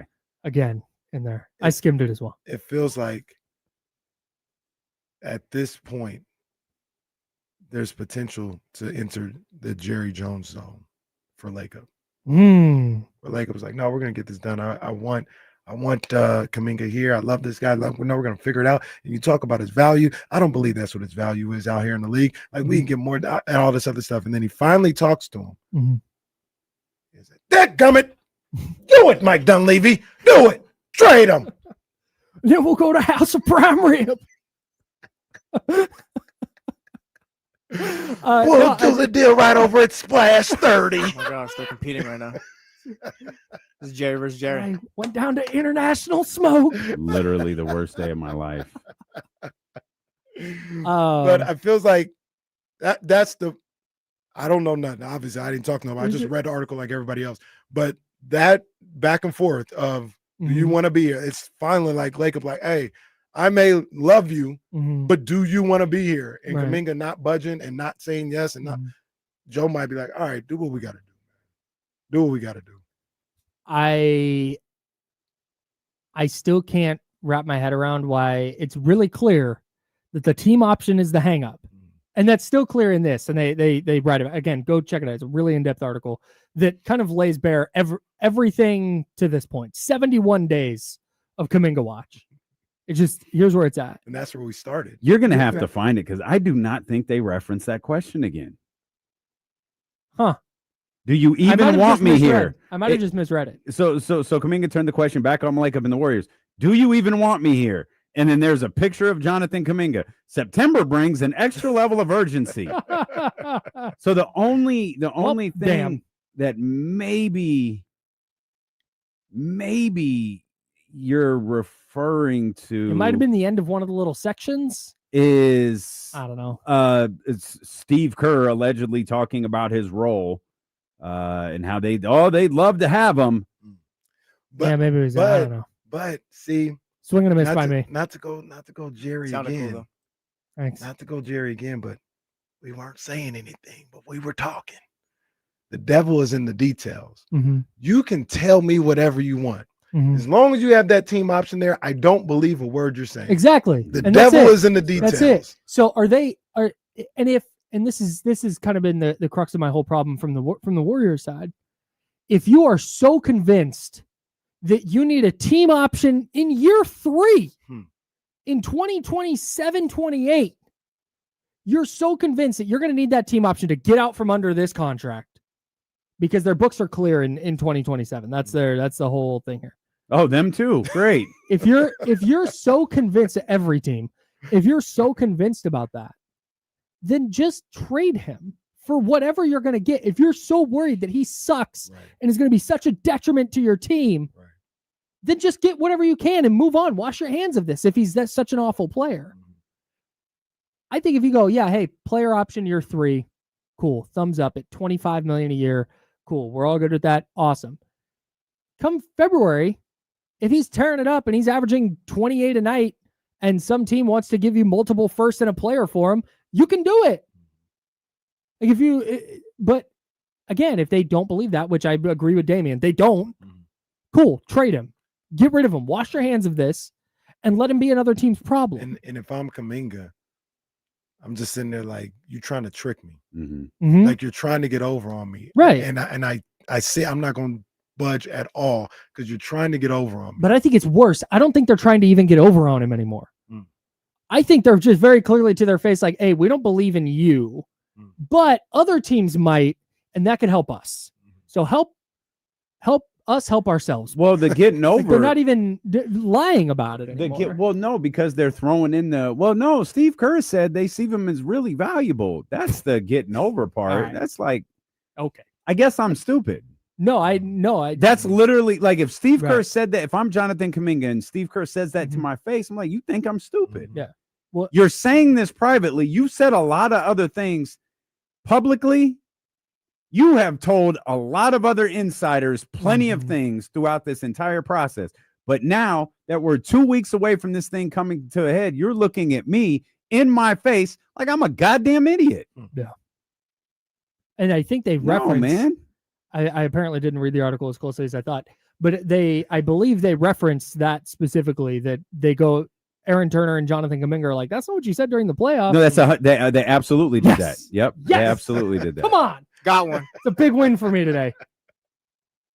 And they said, like, hey, but you said he couldn't play with Steph Curry and Draymond Green Yep. and Jimmy Butler. We're all still there. They what changed? Yep. I don't know. They point back to that. They're like, it's literally saying that's not what you said. Yeah. It's super not what you said 2 months ago, 3 months ago, 4 months ago. Ooh. Time's flying. What do you guys got coming up on D-Lo and KC? It really is. A ton of football, man. We'll talk a little bit about a real an interesting game for the New York Giants yesterday and a wild weekend for the San Francisco Giants this weekend. We'll talk about that. Dennis Schroder.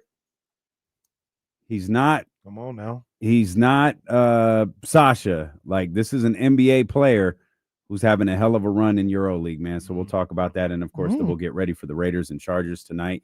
We'll be watching that game at 32 Bruce Street at Sky River Casino, and pretty excited for that. D-Lo and KC coming up next for Jesse Tapia. Appreciate you filling in for James Ham. James back tomorrow on the Insiders. Till then, drink water, be nice people. Blue. Did you see the report that the Lakers watched Eurobasket and were like, maybe we should be trying to compete this year? It took Eurobasket for you to be like, oh, Luka's good. Luka, good little player. Crazy. Chatty House, appreciate you guys. Enjoy the heck out of Sky River tonight for everybody going out there. See you. Holla.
What's up, everybody?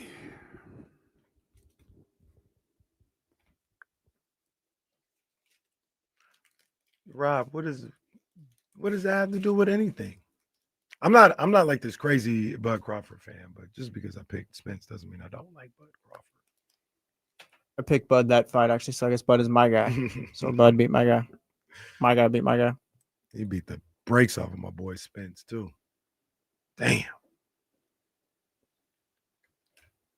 My guy, Spence was a top 5 favorite fighter of mine. My favorite fighter at the time was Javante. Wasted potential. But that's what I always say. Javante Davis is from the the mean streets of Baltimore. He's got like $400 million in his pocket. No, he got his, but I think he could have reached heights.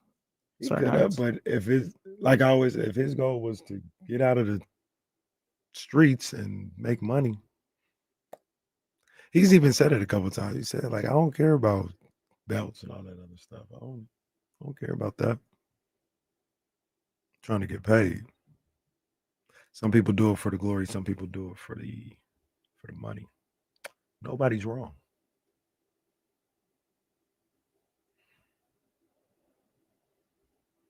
Nobody.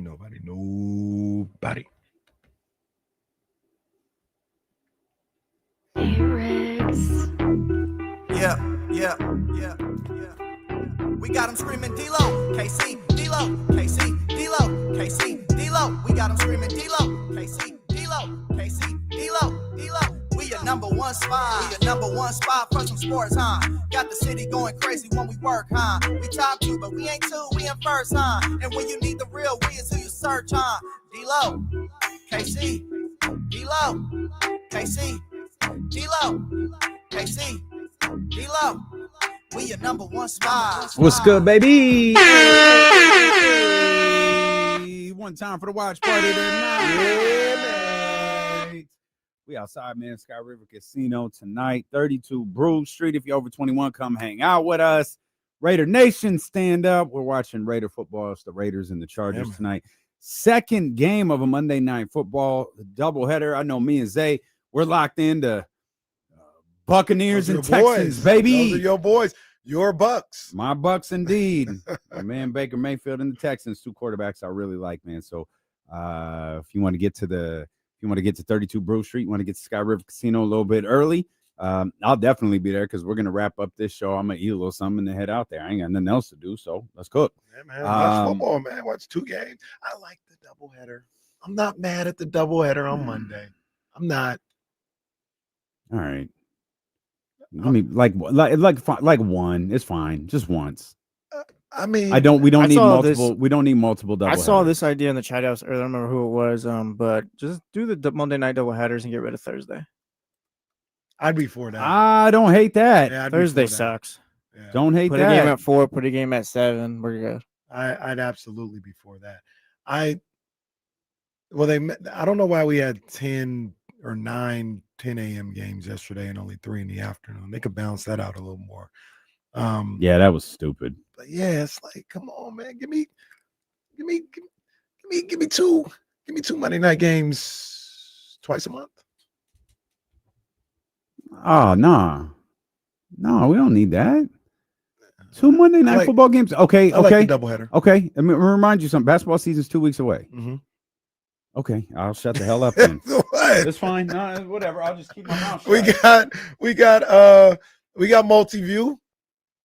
Yeah, we kind of have multi-view. Yeah, it depends on what game They're getting a little better with it, but they still haven't figured out the issue. They allowed me to NBC Sports. They allowed me to watch a football game in CNN coverage at the same time, so I guess we're getting closer. Jesus, man. I would love to know, because it's obviously at this point, I'm going to give them the benefit of the doubt and say it's not ineptitude. It is something contractual that doesn't allow them to put quote unquote local sports channels in a multi. Oh, I'm sure. Yeah. And no, I don't think that's what it is. I think there's some sort of technology that they don't have or haven't figured out yet. Because like I said, Fubo does it. You just pick 4 channels and you put them on. You could watch The Office, the 49ers, the Valkyries, and CNN. But you pick 4 channels. You can do it. Absolutely. Fubo, do you know they said they could do NBC Sports California? Yeah, of course. That's crazy. So if I remember correctly, when YouTube first launched Multiview, they said something about to give you the quality or something, words, we have to control the Multiview from in-house. Meaning you're not actually in control of the Multiview, they are. So even yesterday, when you go to build your own Multiview, you take out Patriots, Dolphins, and add Well, you can't add the WNBA playoff game. That would have been really effing helpful yesterday. You add whatever other football game is there, or whatever other predetermined channel they've allowed you to do. That we don't have the tech now. We got it, bro. It's 2025, bro. We're literally don't have much time left. Like they figured out, everybody else in the galaxy has figured out how to go from planet to planet. We sent things to Mars, all this other stuff. Now Mars is coming here. But we can't figure out how to get 4 games on our TV. Well, it's not it's Google. Cool. And it's not 4 games, it's just 4 different channels. It's very simple. Allow me to pick the 4 channels I want to watch and keep it moving. Mm-hmm. Then if you want to have 2 Monday Night Football games, great. Because if the Kings play on a Monday, I got to have that game on. Right. And more times than not, if the Kings are playing on a Monday, I got to turn the Monday Night Football game off, period. So much less 2 of them, unless it's a situation where it's the San Francisco 49ers playing or the Las Vegas Raiders playing and the Sacramento Kings, and it gets a little dicey. Once they figure that out, double headers on Monday night. All right. Let's go. Either way. I'm excited for this. I'm excited. So this is just me, just weird. I'm excited. This is a 7:00 start. Yeah, it's great. I'll be walking in the house at 11:30 after the drive home from Sky River Casino. Because Lord knows Drew Down isn't leaving the second the game is over, so we're going to be there for a while. Tasha already hit me like, hey, we're going to the humidor. Like, oh, man, we doing that again. As long as y'all make the reservation this time, it's fine. It's fine. Don't put that on us. Don't put that on me. Do not put that on me. I actually got in trouble because there was too many people there last time. Had it popping. You brought over 20 people. Like, is that a problem? You said you were bringing 6. Well, you just let in 6 people that said they were with me. I went in and said, oh, yeah, your whole party's over here. I was like, who? I was like, there's Kenny, there's Io, there's Vonda, there's Kate. Who is my party? Because I only see 4 of them. Nah, they said they all with you. They said they all with you. Great. That's on me. Y'all just let people in who said they were with D-Lo, and that's on me. All right, man. All right. Yeah. No, can't. So shout out to everybody who made the reservation at the humidor tonight. There you go. You handled it that way. Your efforts are much appreciated. much appreciated. The last 3 times the 49ers started 2-0. The stat courtesy of our friend Trey Wingo. Shout out, Trey. They went to the Super Bowl twice. They went to the NFC Championship the other time. San Francisco 49ers right now, after that victory against the New Orleans Saints, are 2-0. So start making your plans for the home Super Bowl game. I'm about to say, I ain't even got to do too much traveling. You ain't got to travel. Yeah. Right here. You ain't even got to travel. I think, and I've said this during the handoff, I'll say it again.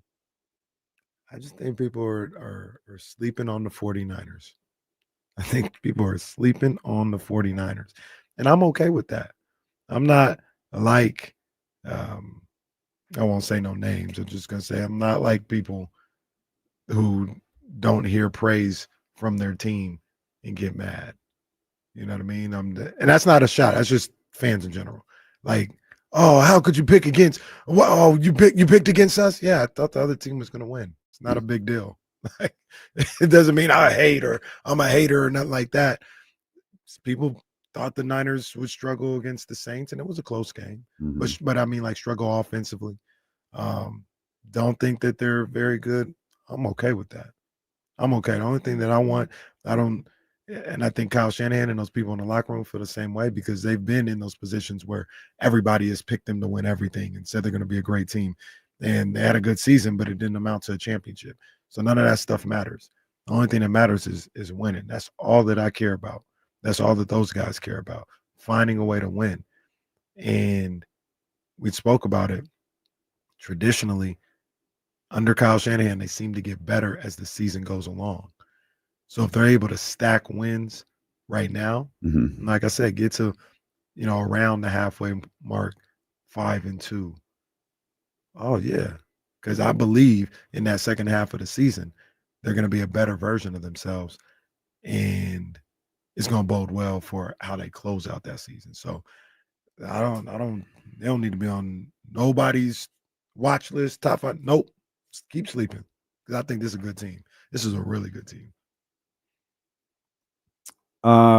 Is there any, well, we still don't have a definitive timeline on Brock Purdy. No, there was some stuff on Friday. It came out yesterday too, but I had heard it on Friday after the show about how the 49ers liked the way he was looking on Friday. Mm-hmm. He was moving around pretty well. He did a workout, like a rehab type workout, not part of the practice or nothing like that, but he moved in a way that they were comfortable with and confident in. Mm-hmm. Not that he would be able to play on this past Sunday, but like, oh, we thought at this point he'd be limping around, wouldn't be able to do anything. So I say that to say that opened up the door for them to believe there's an outside possibility he might be able to play on Sunday. Okay. And even if he's not able to play on Sunday, that thought of 5 weeks, 5 games, mm-hmm. seems maybe, maybe it's not that. Maybe it's 1 or 2 more weeks, if that. Given the Joe Burrow news, it seems like they really dodged a bullet. Man, with Brock Purdy, given the fact that they're both turf toe injuries, and there was levels to that. Joe, apparently Joe couldn't walk. Yeah, can we get that man a cart first of all? Come on, man. Why do they not have a cart to take that man to the tunnel? Why did they not have a cart for him, but they had a cart for Aiden O'Connell, who was seen days later just walking around? Well, to be fair, was that in Cincinnati? No, that was in Tampa Bay, I think. But yeah, you're right. My man had to. Didn't he play football the next day or the next week? Maybe he didn't play football. Maybe he was in street clothes. The cart. He was just walking around. Yeah, just hey guys. All good. Yeah, hey guys.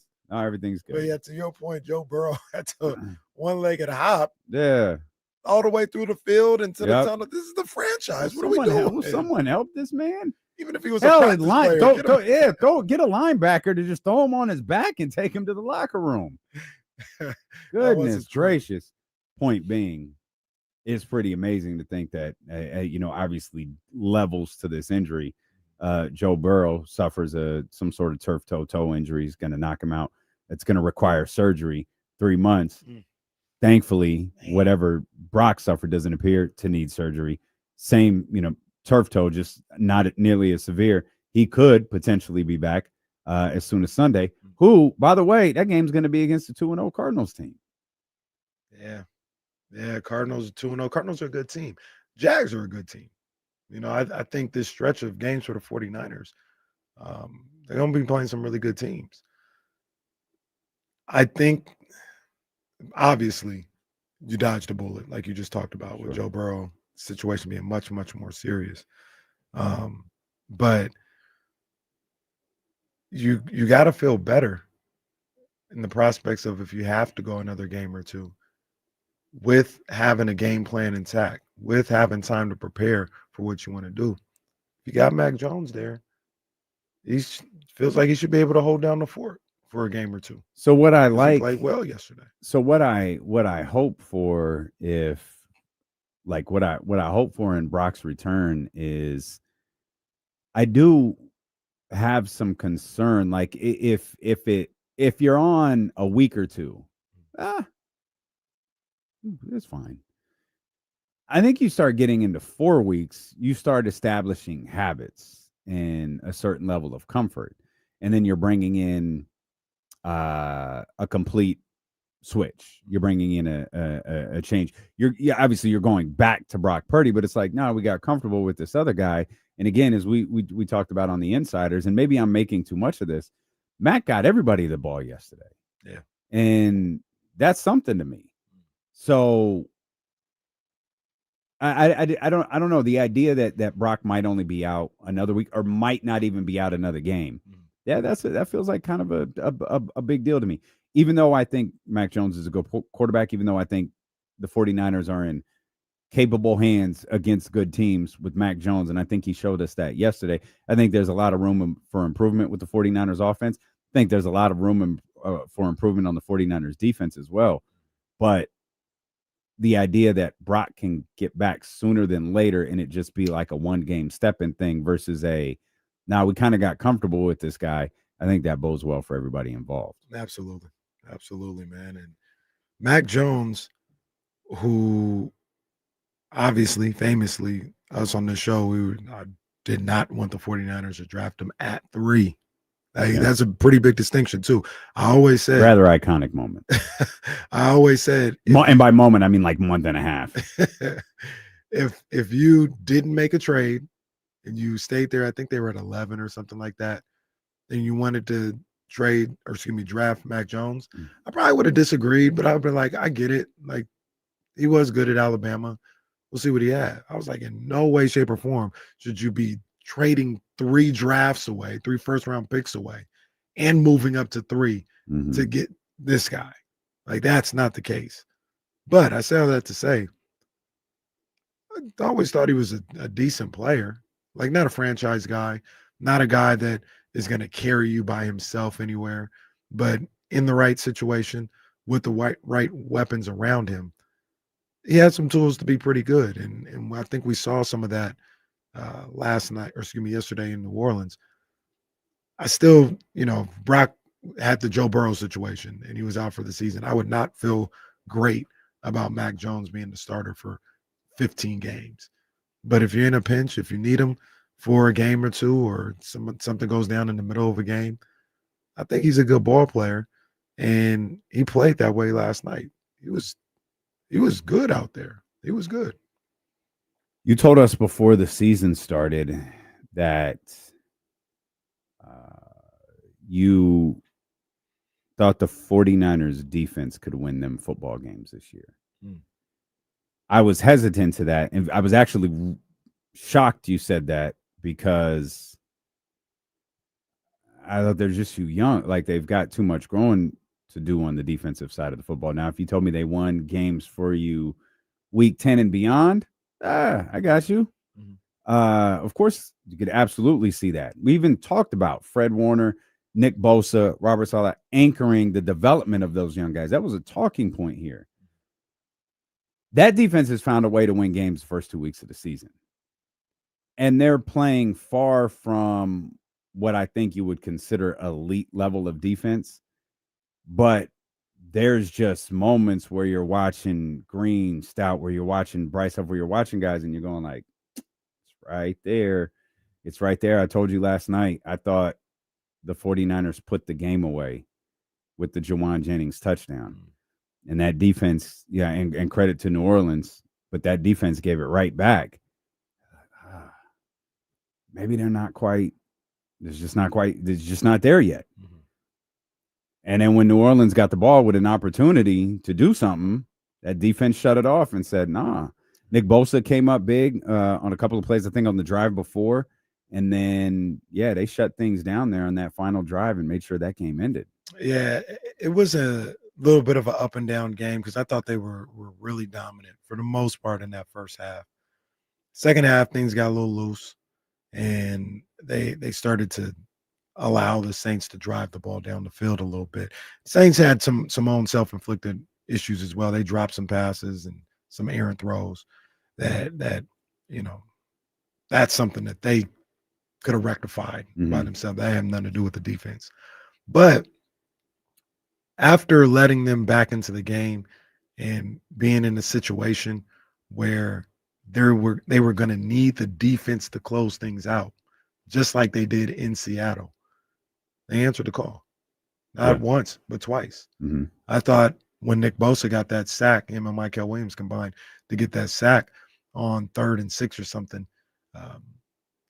in the previous possession, I thought that was going to be enough. I thought the Niners were going to be able to hold on to the football, run the clock out, even maybe score a little bit, and that'll be it.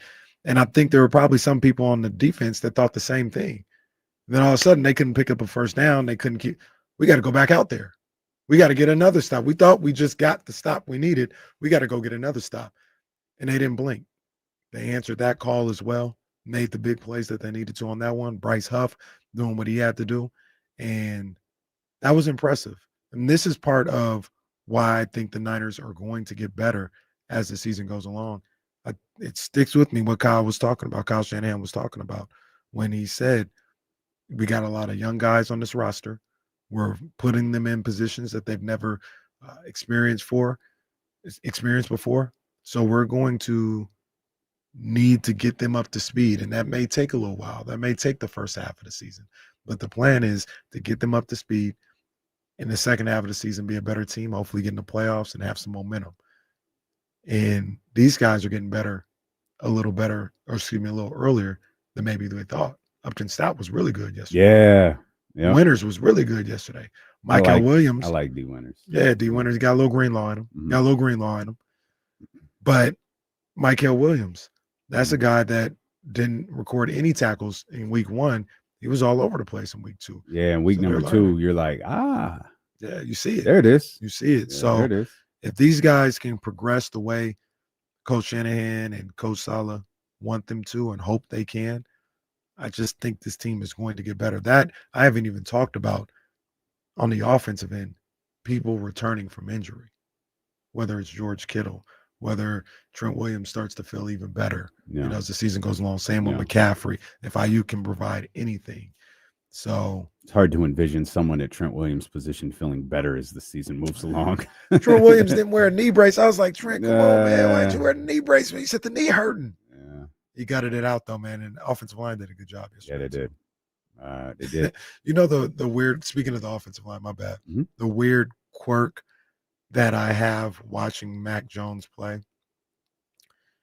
is the more time he has in the pocket, the less confident I am about the play. It's weird. Like if he sits back and he's, bouncing and he's looking, I'm like, oh gosh, he doesn't see it. He don't see it. He's about to turn this ball over. Yeah.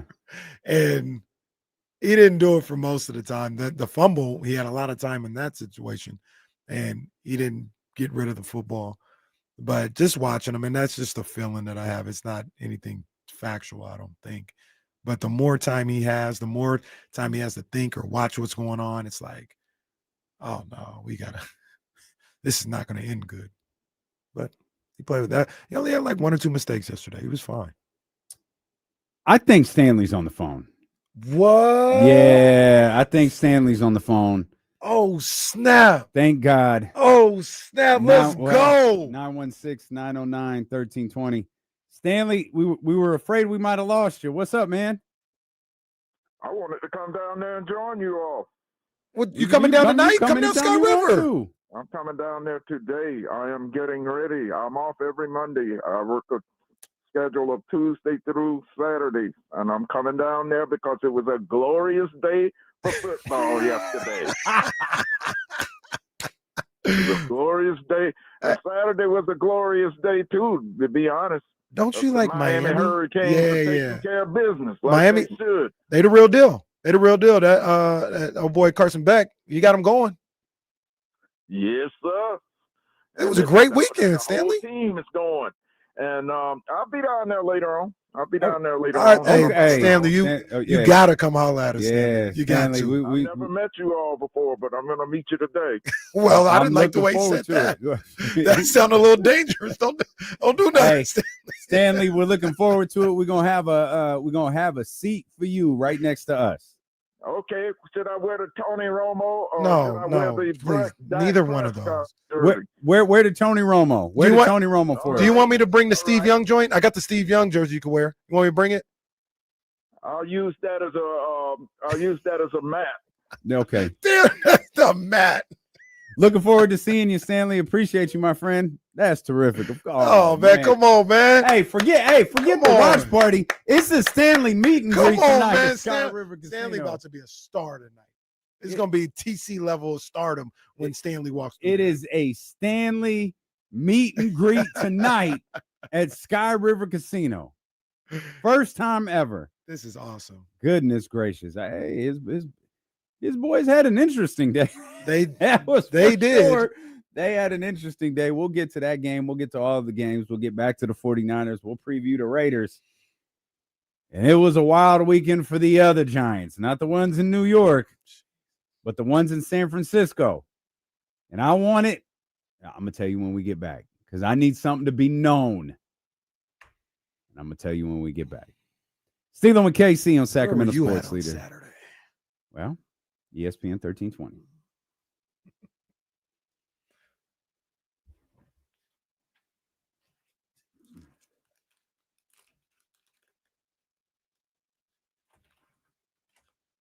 Yeah, right. We're going to need a bouncer. Someone got to protect Stanley.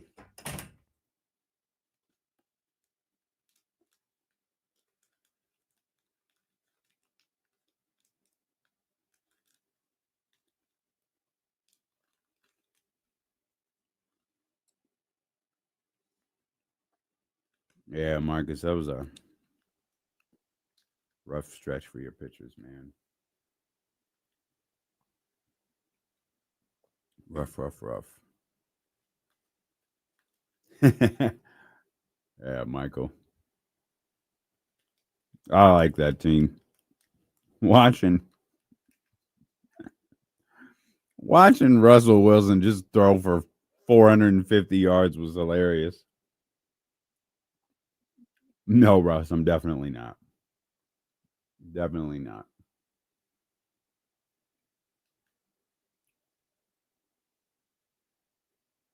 Man, Zach Taylor, 8-22 as a head coach without Joe Burrow. It's hard to fault him for that, but the fact that he's coached 30 games without Joe Burrow is brutal.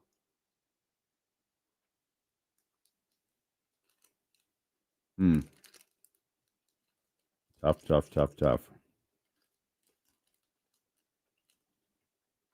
No, don't put that on me.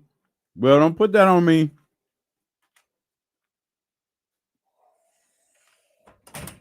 Leezy, that's funny. That was hilarious, Leezy. Leezy in the chat.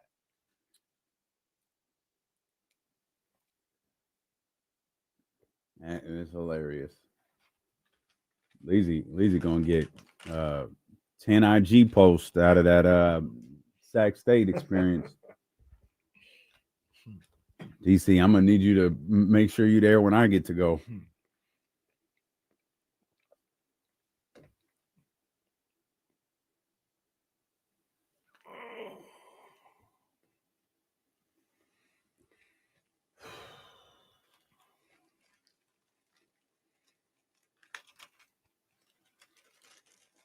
Man, they roughed JJ up yesterday. Oh. Welcome to the league, Rook.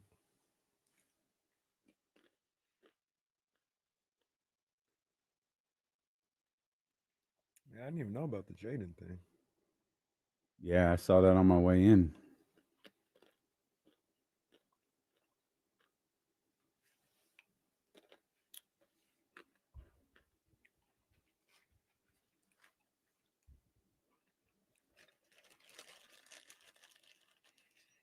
All right, Dr. David, you're rage baiting at this point.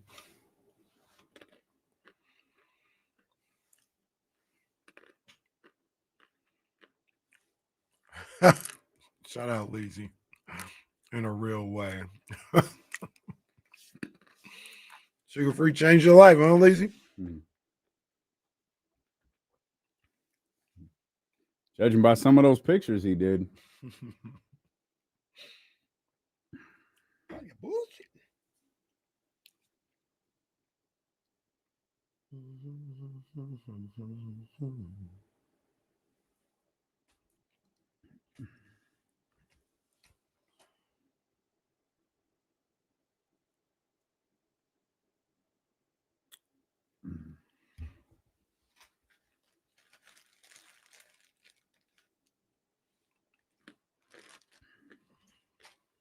Man, I think the next handful of Fridays got Cardi, Doja.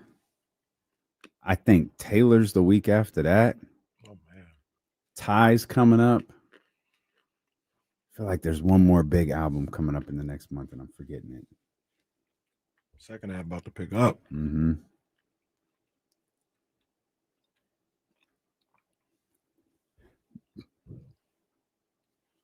Going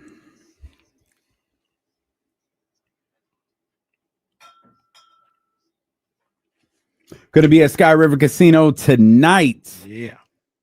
Make your plans to join us. We're going to be out there for Raider football, baby. Raider Nation, stand up, come hang out. 32 Brew Street. It's the Raiders and the Chargers. It's the second game of a Monday Night Football doubleheader. The Bucks and Texans will be there first. I'm going to get there early enough to see a good chunk of that game. Just hang out, have some club soda, watch football, man. Come join us. You can drink whatever you want to. That's what I'm Soda, okay. Could drink some Baker family wine, too. Yeah, that'd be a good look. Including this Zinfandel 2021 that I'm holding up at the Nugget in Roseville, or Nuggets in Roseville. You could look for that familiar baseball stitch and grab your bottle there. We have an event planned for Baker Family Wines. I'm going to get it confirmed today, and we will tell you all about it tomorrow. I just got to get it confirmed. I know Dusty Baker going to be here. Yeah. That's confirmed. He's going to be here as confirmed as something with Dusty Baker might decide he want to manage somebody by then. Right. But Dusty's going to be with us here in the next week or so, and our partnership with Baker Family Wines is booming. As well, you know who once said, business is booming. Head over to bakerfamilywines.com. You can join Dusty's Clubhouse over there for exclusive releases and tasting room specials, and learn out all about the hard work that our Hall of Famer, Del Campo High School, put in on these wines. That's right, man. Our guy. And one of the things that I love about it is Baker Family Wines right here in Sacramento, man, right in West Sac. That's right. So you don't have to go far. You ain't got to go to Napa, Lodi, none of that other stuff. Go right there to West Sac, man. He got you covered. We went to a wedding on Saturday. Mm-hmm. All the way out in like Amador County. It was in Plymouth. And we passed winery after winery after winery. It took an hour and 15 minutes to get there. Yeah. It was beautiful. Very nice. But all I could think about was Baker Family Wines is in West Sacramento. Right there. That tasting room right is there. right there. I can go hang out, drink wine, watch football, watch baseball, hang out, maybe even talk to Dusty Baker if he's hanging around. Yeah. Right there. Yeah, man. Right there. BakerFamilyWines.com. Hey, my boy had a popping weekend, man. Let the record show. Friday night was at Q1227. Oh, that's all it was popping. Shout out Chef Q. That's all it was popping. Shout out Pastor Tamara. We sat there, ate, drank, and I sat on the inside of the booth for hours looking directly at the TV in front of me. Do you know what was on the TV on Friday night at Q1227? What was on the TV? I'll tell you. It was the Giants and the Dodgers. And I watched that game from start to extras. And it got to the point where party's winding down, Ubers are being called, we're going to step out. And then, of course, the photo shoot starts. Yeah. I'm looking at the screen. There's 3 runners on. Yeah. Photos Chef Q are taken. Okay, guys, let's go. I'm like, okay. Second photo shoot starts taking place outside. I'm staring at the screen as that pitch connects, the bar pops, and the Giants win. As Michael Scott once said, the curse is over, people.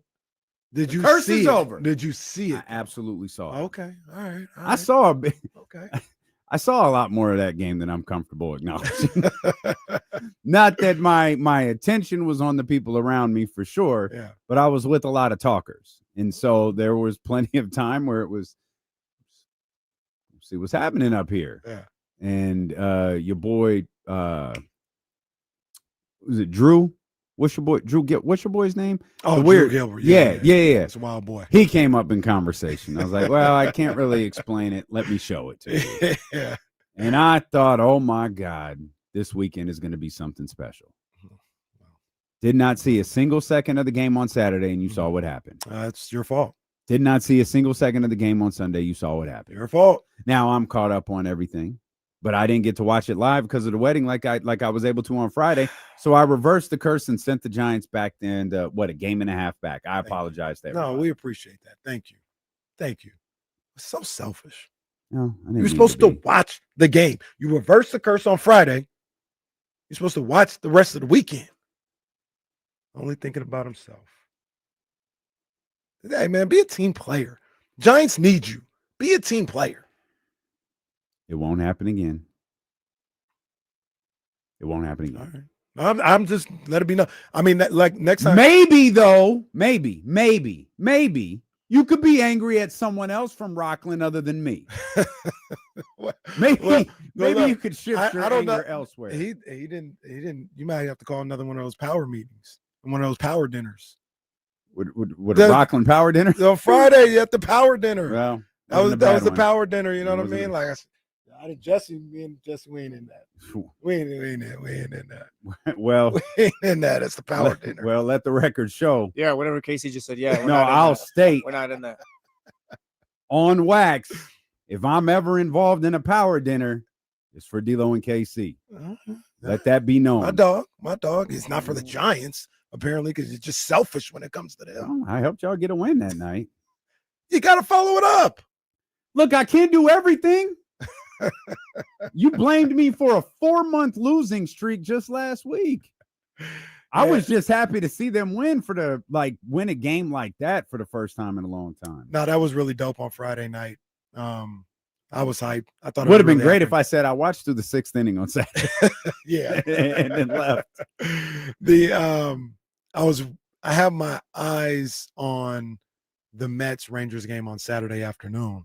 Mets were winning, I think 3-0, and blew the lead in the 7th and 9th inning.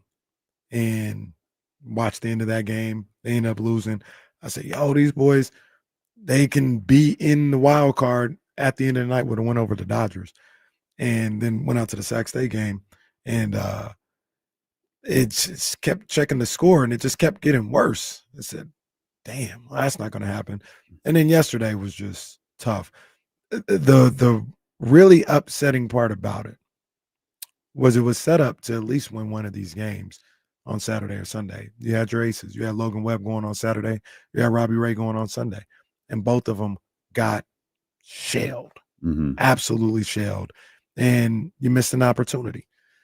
You got Arizona, who just won't go away. Arizona is now in this conversation out of nowhere. Yeah. Out of nowhere. Feel like a week ago, they were 7 games back. I was going to ask you about that. Now they right here with you, and now they've got something to play for starting tonight. So we got 4 teams in this thing, 3. Yeah. I mean Giants. Include the Mets. Yeah. Yeah. Okay. Well, yeah, you have to. The way they're playing, like you have to. Maybe you don't have to. That's a good point. The way they're playing. Well, they did snap their losing streak. They did. But unfortunately, they've lost 8 of 10, I believe it is. Yeah. Actually, it might be more than that. It might be 9 of 11. But yeah, I don't want to do this after every weekend, every time we go away. No. But it feels like, man, that was your shot on Saturday and Sunday. No. The Mets are still playing bad baseball, and they got the Padres coming up, so that can help you out. A's helped out all weekend long. It's still who's next? Is it St. Louis or Arizona? For the Giants, Arizona. It still boils down to the next 4 against the Dodgers. Because isn't Colorado in here somewhere too? They're at the end of the season. They end the season with Colorado, which you can put those 3 in the win column. It's down to, you're right, 9 of 11. It's down to those 4 games. What can you get out of those 4 games? Because if the Padres make the Mets pay, you can't give them back when you play LA. You could so what do we say? 4. There were 7 games. I said 4 and 3. Yeah. Ugh. You got to win 3. You got to go in there and win 3 or 4 in LA. Yeah. Now it also kind of depends on what it you would have been really nice to get a second one.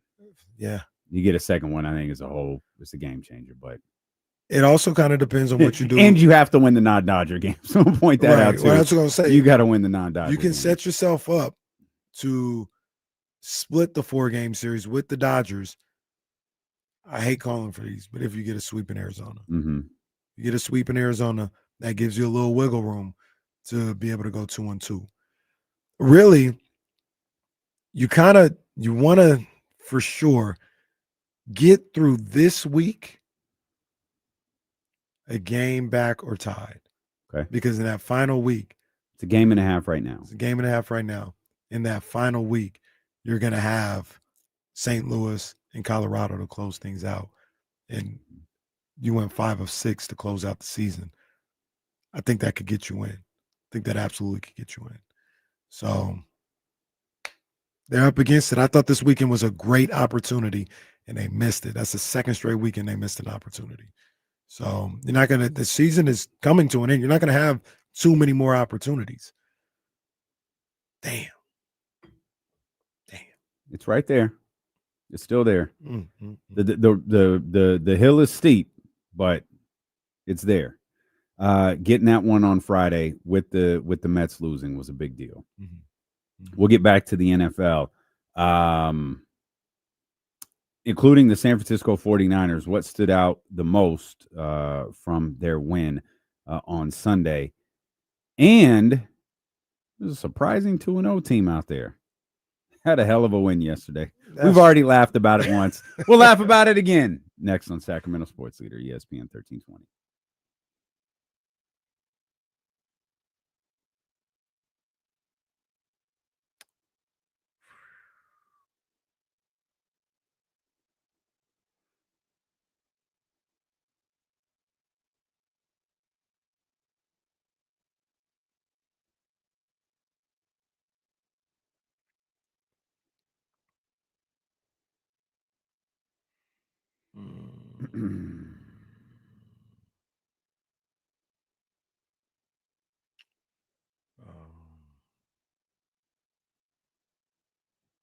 Sorry, thinking out loud.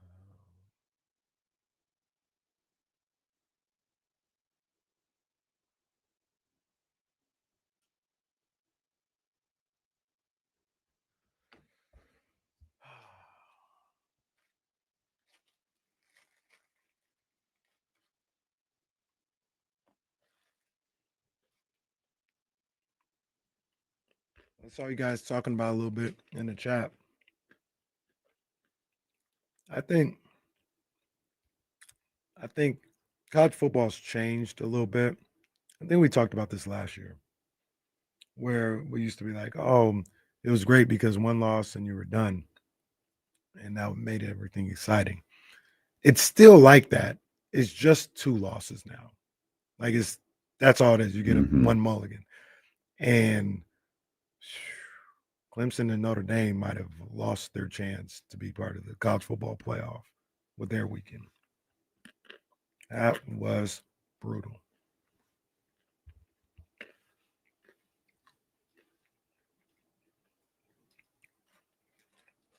Oh, yeah, Deshaun Foster. I barely knew you. That was embarrassing. He had to go.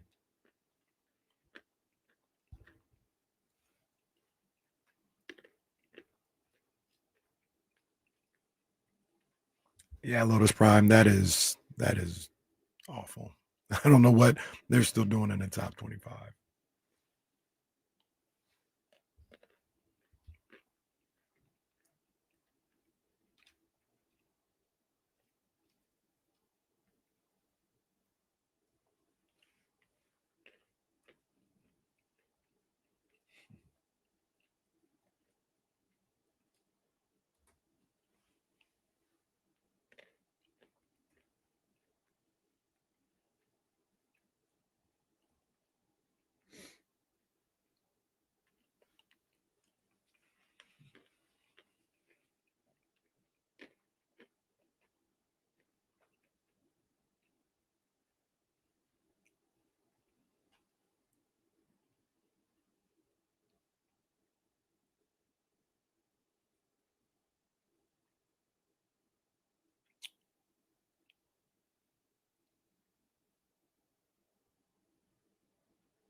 Again, we're going to be at Sky River Casino tonight for Raiders Chargers. If you want to come hang out. In fact, come hang out. Yeah. Stanley's coming. Come on. That was crazy. We didn't see that coming. Yo. Stanley's coming. He's wearing fire. either his Tony Romo jersey or his Dak Prescott jersey. I'm not sure which one. He's going to decide. But he's going to come. Couldn't win the most. That's not fair, man. Why you gonna say that for? What if Damien want to wear his Tony Romo jersey or something? Hey, what if? Look, after 2 games, Dak has played really, really well. Dak has played really well. That defense stinks. So you know what? Funny thing. I just got to address this real quick. As Dak is on the screen now, but I got to address this real quick. Defense stinks. Saw it in week 1. More of it yesterday watching like the game or highlight shows. They wish they would have had an edge rusher to help that defense. The defense was trash the last 2 years. They were no good. I'm not saying you trade the guy, but what I heard. These people aren't paying attention. They weren't good on defense to begin with. They do need edge help though. Signed Jadeveon Clowney today, I believe. Well, at one time he was looked at as a prequel to Michael Parsons. Yeah, he was absolutely the one. What a finish that game gave us. That was amazing.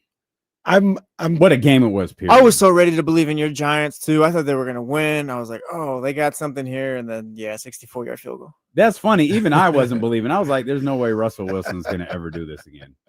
He threw for a career high in yards yesterday. That was crazy. A career high in yards. And it was just like and they just showed it, threw the whole game away by throwing that pass under pressure, through a pop fly to center field. Just Friday, we were naming him in the powerless rankings, not even the Giants. Right. I think he heard. He heard us. He heard us. He said, they're not going to. That last pass was powerless. He said, Seattle, they're not going to put me in the powerless rankings again. We got a deal. It was one of Yeah. Hey, no, Russ is cringy. Yeah. That was a great game. That was an exciting game. It was exciting. Here's the thing that I always semi-ridiculous, but very exciting. Here's the thing that I always think about in those situations, and it's the NFL. It's cool. It's dope. But if the Hornets and Raptors played a triple overtime game, no one cares. Just like Kyle called it Nets Hawks. Nets Hawks. If they played a triple overtime game, nobody would care. But two sorry teams in the NFL. Yeah, but the Cowboys are none of those 4 teams. Like it would be like if a bad Lakers team and the Hawks did it, or a bad Lakers team and the Hornets. Robert Sacre. Yeah, like those. Yeah, like it's the part of it is the brand, and then the other part, like it's like the Giants, Cowboy. It's always a thing. Mm-hmm. That's part of that's part of what it was too. For sure. But I was gonna say, and just the NFL. Yeah, you know what I'm saying? Yeah, like the NFL changes all that. The Colts and Broncos. Mm-hmm. Colts and Broncos was a thriller. Colts and Broncos, NBA equivalent. Let me see. It would be like I want to say the Wizards, but no, that's too bad. The Bulls. That's the Colts against fraudulent team expected to be good. The Clippers, Bulls, Clippers. Nah, because you're okay. So hold on a second. Oh, wait, what? Hold on a second. Oh, sorry. Y'all are all off the Denver Broncos bandwagon already? Low key. I'm not completely off, but what the hell, man? Y'all had them like winning the Super Bowl a week ago. Who's y'all? You two. Whoa, well, I hate when the media I don't even have does them this. winning the division. Yeah, I sort of had them. I had like a loose hot take where they might win the division, might make a run in the playoffs.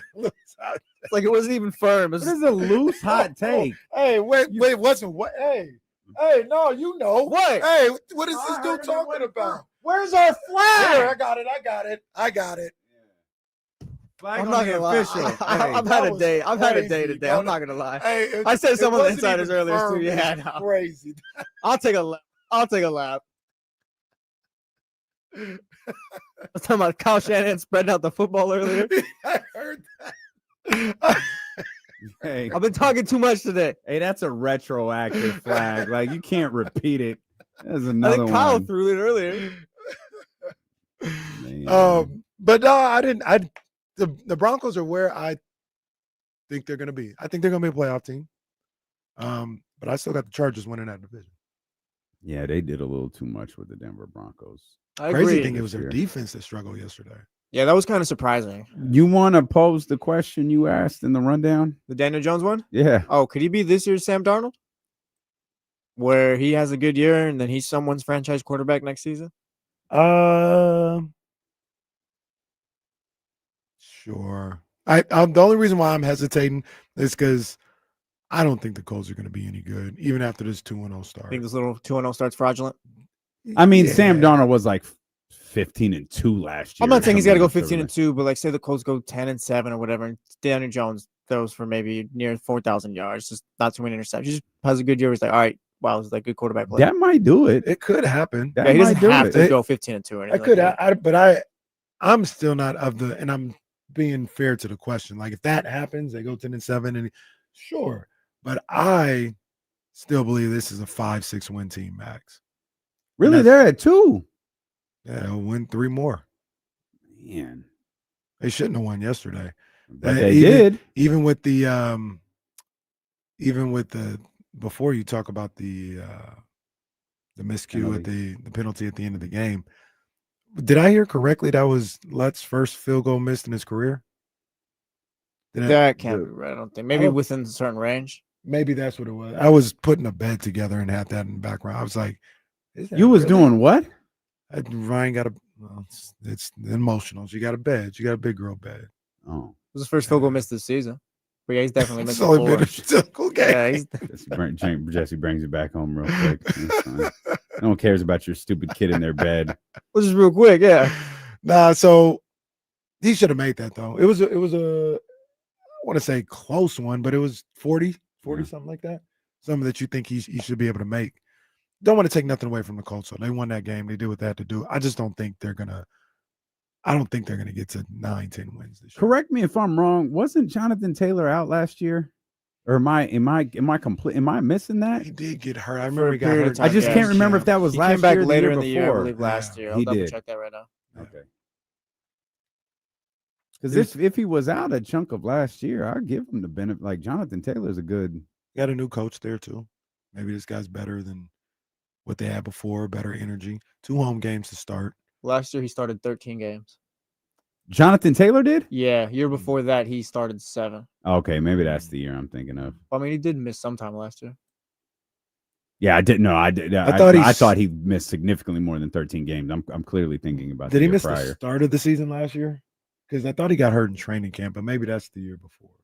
Because remember he was a holdout. It doesn't. And he was inactive. Signed and then got hurt. He was inactive weeks 5, 6, and 7. Yeah, it doesn't matter. I thought he had missed a large chunk of the season, not 5-6 games. I was clearly thinking about the year prior. 2023, he was out the first 4 weeks of the season, and then he sat out, was inactive for 3 more games later on that year. Maybe that's what you were thinking of. Okay. All right. You guys believing in the Colts? Believe is a strong word. Yeah, I'm not gonna poo-poo what they've done. I'm impressed by that Broncos win. I mean, maybe It's a good win. Like, yeah, I thought a lot higher the Broncos coming into the season, so I got to give the Colts credit there. But yeah, I'm not asking them to go undefeated, but just maybe be 4-3 after 7 games or something. Be a little bit over 500 in the middle of the season. Michael says, still waiting on TC to call in. That's my bad. TC's here. 916-909-1320 Oak Grove Kia Talk Line. TC, what's up, man?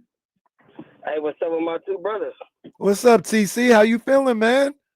Man, I'm feeling good, man. My boy 4-0. We was in Grass Valley, man. We got us another shutout, 40-0. There you go. You the head coach or the defensive coordinator? Nah, I'm neither, bro. I'm on the sideline. He got his coaches, bro. Listen, I'm just supporting, bro. We got a nice team, 12U. Okay. I'm gonna have you come out. I'm gonna have y'all next home game. You want to give him a shout out real quick? What's the team name? Hey, Bella Vista Junior Broncos, number 2. Okay. All right. Shout out. Hey, so listen, hey, check it out. So D-Lo, hey, y'all really want me to get to the nitty gritty? So let's get to the nitty gritty, Casey. So look, they look like the same quarterback, bro. If not Mac maybe looked a little better yesterday because he didn't have no INT. That was a Brock game, bro. Brock fumble. So I know Brock. So Brock would have threw an interception, maybe one or two, right? So Mac threw for two. What was that? 280, 290. 279, I believe. I know. Well, shit, Kyle had him throwing 35 times. So you could tell I was his boy, right? So I stand on business, D-Lo. I still stand on it. Just win, bro. Kyle, you got your guy that you wanted when you told us, hey, if you like him at 12, you better like him at 3. So you got him, Kyle. So we ain't got no excuses for the next 2 or 3 weeks or however long Brock going to be out with this grade 3. Win. That's all I got to say. But I'm not going to take nothing away from the win. I like what Robert Saleh was doing yesterday, mixing up. I like Deke Winters. I like them players, bro. Slick Rick, I want to see a little more. But Mac Jones made something out of nothing yesterday, bro. So I'm gonna leave it at that. I'm just not. No, don't leave nothing. I just want to ask you a quick question. Because I always think like this. There could be someone who is listening that's listening for the very first time. Oh. And I want to ask you directly. You are a San Francisco 49er fan, right? Yes, die hard, bro. No doubt, die hard. So let me ask, how pissed off would you be if the 49ers won the Super Bowl? Honestly, I wouldn't even be mad, D-Lo. I just fall back, bro. You understand? My anger is not with the team, bro. My anger is towards Kyle Shanahan. See, that's what y'all. That's my whole heart. No. My point is, you would still be upset if they won the Super Bowl. He wouldn't even be happy. He'd just fall back. You just acknowledged that you wouldn't be happy. I just be, we got it. Hey, D-Lo, we got it done. To be honest with you, my happiness will probably come around. But hey, at the moment, I'll be like, bro, we got it done. I'll call y'all. We'll talk about it. That's about it. Would you give Kyle Shanahan credit? Listen, hold on, Jesse. Listen, what do you got against Mike McDaniel, bro? Huh? What you got against Mike McDaniel? Hey, you want He Mike sucks. McDaniel, That's what I have. He stinks. He loses. That's what I think about Kyle. Kyle doesn't lose. No. You can't come sit with me next to this trash can, okay? No. This guy's supposed to be the most winningest coach in the history of the franchise. All right, hey, y'all my dogs. I love y'all. CC, you pulling up tonight? Hey, I'm gonna be at practice. I'm going to tonight. And that's all right, Coach. That's all right. For sure. We got you. Sky River Casino tonight. Did you hear how pissed off he got when you asked him? Try to relate to me. Like, we're going through the same. I'm over here eating my lunch by the trash can in the cafeteria as a sports fan. He's like, eating fine. Like, no, you're not the same at all. His whole demeanor changed when you asked him that question. And look, that also reminds me, I'm not going to say too much, man, because like I said, what was said was said. I already spoke about Mike McDaniels in the past, said he wasn't no good. I said he's probably going to be the first coach fired. I don't need to rehash that. It's just whatever. But I do remember, nobody in here, just in the Twitterverse and all this, I do remember when Mike McDaniels first went to Miami and he was cooking, he was doing his thing on the offensive end that whole first season. I saw them people talking about he was the real mastermind behind the offense. Mm-hmm. I saw that the 49ers offense. He was the one that was really doing anything, not Kyle. He was the one that was really scheming it up, not Kyle. I remember that. I'm just letting it be known. I remember it. Yeah, Casey. I did my best with the San Francisco 49ers, and I worked with the receivers, and oh no, those two safeties 20 yards back. Oh no, we're cooked. That's a good Mike McDaniel. That's not bad. What's funny about the Mike McDaniel impression is it just sounds like Jesse just talking like an idiot. Just throwing us. It sounds like Jesse just talking like he's stupid. I tried to be like, I tried to give them the benefit of the doubt, and they just think it looked like it was promising. He's a good guy, but it's time to get fired. Probably should have fired him after that post-game press conference the other day. And Tua, damn it, you made me look like a fool, brother. That one was crazy. Sports Talk on ESPN 1320, Sacramento Sports Leaders, presented by Paramount Plus. Sylvester Stallone is back in the original hit series Tulsa King. It's a good show. This season, Dwight faces his most dangerous adversaries yet, forcing him to fight for everything he's built and to protect his empire. Stream the new season of Tulsa King on Sunday, September 21st, exclusively on Paramount Plus. I saw there's a Sly documentary on Netflix. You know what? I would check that out. He's had a very interesting career. We watched AK, I think it was called AKA Charlie Sheen, like Saturday morning. It was good. I like Charlie Sheen. I always liked 2.5 Men and Major League, and I was recall all of his different downfalls and troubles and all of that. I thought it was good. He's got a book that accompanies it, and it sounds like he's on the better side of that stuff. But yeah, it was a pretty interesting. It was good. It was good. It's 2 parts, maybe like 3 hours or so between the 2 parts. But yeah, it was good. I think one thing that you'll love, this is something I did not know about him. It makes a ton of sense. He loves baseball. He absolutely loves baseball. And during one of his rehab stints, one where he really thought he had kind of figured it out and got it right and all of that stuff, his dad picked him up. Of course, his dad is Martin Sheen. And his dad, he's like, hey, let's go to this baseball field right here. And there's people playing baseball. And they recognize him and they're like, hey, you wanna play? He's like, yeah, like I really do. And he steps in, they throw a pitch, and he hits it like over the fence. And his best friend is telling that story, and it was like that was the moment where we thought everything was right. Like we're in a good spot. And I think that was the stint that went into like 2.5 Men, where he was in a good place. He'd been in a good place for a couple of years. Then 2.5 Men starts, becomes a massive, massive success. He becomes, I think, the highest paid actor on television at $2 million an episode, and then it gets bad again. So he goes, and then everybody very much recalls. It is weird though, watching that back, like him talking about, how, like, I remember vividly how bad things got during that 2.5 Men stretch, and how people were like rooting for it. They thought it was like cool that he had gone crazy. And that's the Tiger Blood era. Yeah. And then when he talks about what they did to get him off drugs, it's insane. It's absolutely, they went to his drug dealer and said, listen, we can't get him to quit. So is there a way, because he had started crack. He said, is there a way you can make this drug less potent? He was like, yeah, like I'm really worried about him. Like I don't want to lose him. And like the drug dealer all of a sudden is like, worried about losing his guy. Jeez. So he starts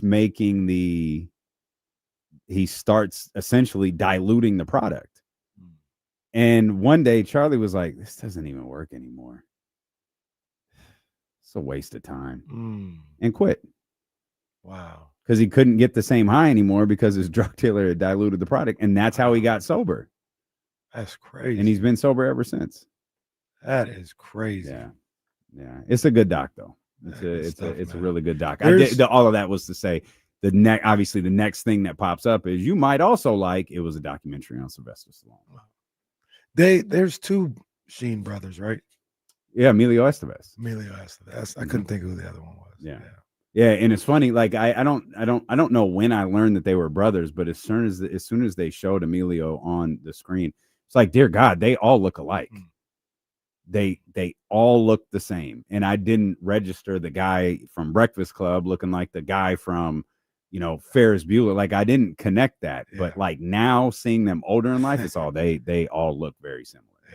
Very similar. And I think Martin Sheen has been married to his wife for like 60 some odd years. Shout out Martin Sheen. And he was the one, like, he's the one who's like, no matter what, he was just, come on, son.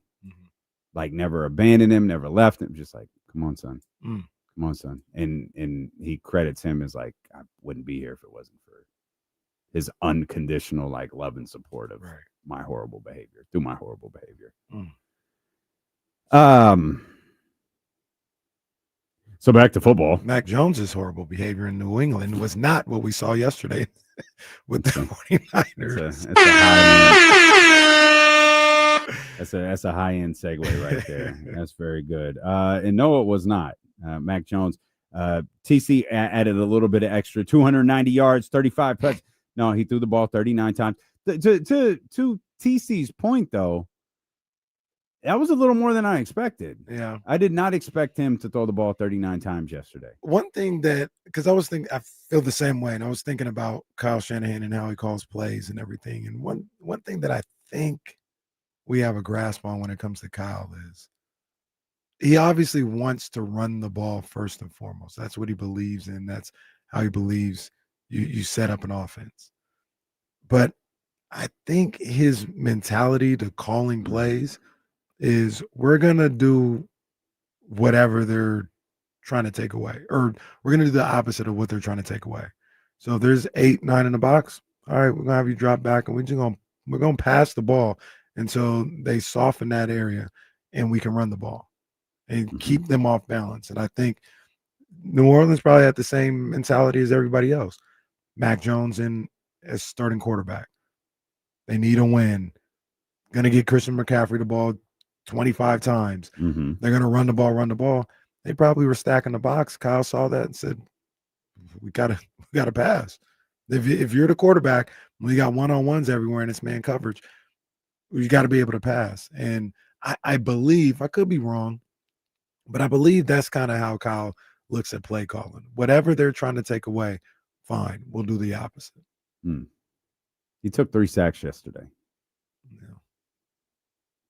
He holds the ball a little too long sometimes. Yeah, that's what it felt like. It felt like he was it's kind of I think you mentioned this one, that it was just like he was waiting for the play to develop. Mm-hmm. And when it didn't, it was like he's they're like, oh boy. Well, yeah, he's got no other option. He's not a quarterback who's going to take off or extend the play or anything like that. And throw the ball away. Yeah. Well, yeah, you got to get out the pocket for that, though. Well, yeah, and that's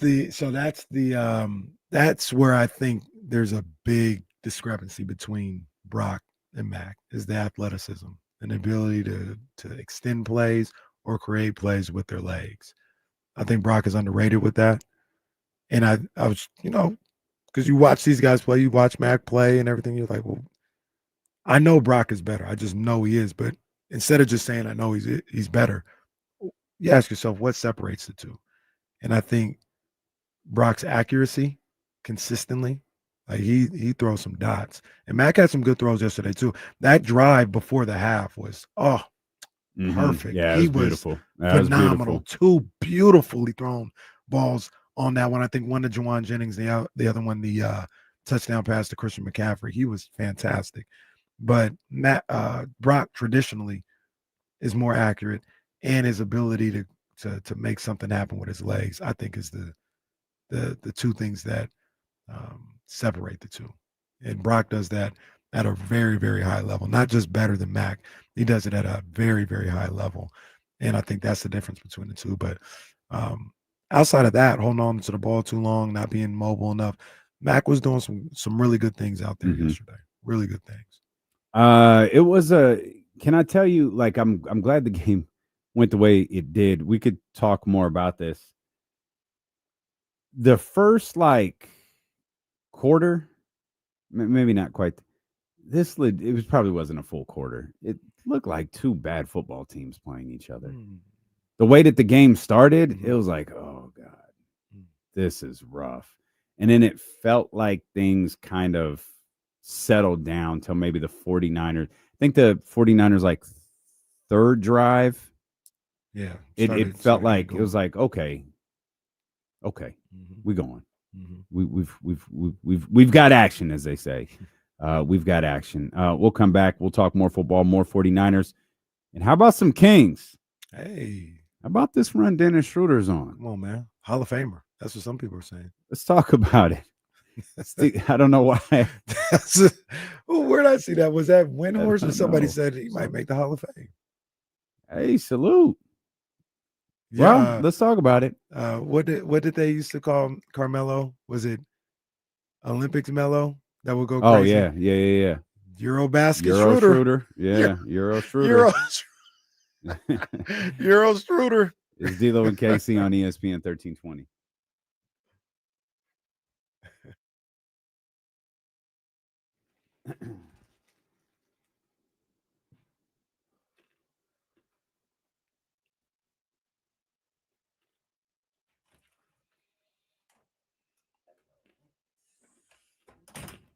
You know what? Just in case.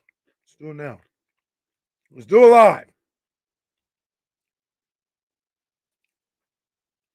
We a little water.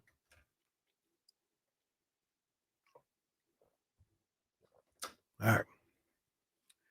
13th round with your main man, Kenny Caraway. Shout out to the dope ones. Shout out to Jordan Brand. Shout out to Coliseum Moss. You know it's all love. And Saturday night, we saw two Titans go up against each other, and there was only one that came out decisively on top, and that was Terrence Bud Crawford. Unanimous decision victory over Canelo Alvarez in front of 70,000 plus people in Allegiant Stadium. It was a hell of a spectacle. Netflix did a fantastic job with it. The announce team was good. The pregame, postgame, all that. Well, except for Mario Lopez, could have got him out of here. But that's neither here nor there. Everything lived up to it, including the fighters. And Canelo, I don't even think Canelo was like bad. Terrence was just fantastic. You saw a couple times in there, he was bouncing around. He felt good. He was almost like The Wire. Like, this is Omar? This is Omar? He felt good. He was going to work. And there was a couple of times I saw a couple of no mas moments from Canelo. He didn't literally quit, but they were there kind of sizing each other up. And I remember, I think it was like a 9th round, Bud just hit him with a jab. Right as Canelo was about to make a decision, he hit him with a jab, and Canelo just kind of rolled his eyes back, walked away a little bit, almost to say, I can't do anything with this guy. I just can't do anything. Like, I have no answers. And that's the type of performance that Bud was able to put on. So it was great to see. Bud is absolutely one of the GOATs, one of the greatest to ever do it. The resume speaks for itself. The 2 wins that he just had, the back-to-back domination of Errol Spence and Canelo Alvarez, puts him in that rarefied air. Now, what I don't want to hear, and we'll talk about this a little bit more maybe on Wednesday, what I don't want to hear is I don't want to hear my man Bonte Hill talking about he would have beat any version of Floyd. I don't know if he'd beat any version of Floyd at all. At all. But I don't want to hear that no more. I'll break it down. We'll talk about it. That's the 13th round.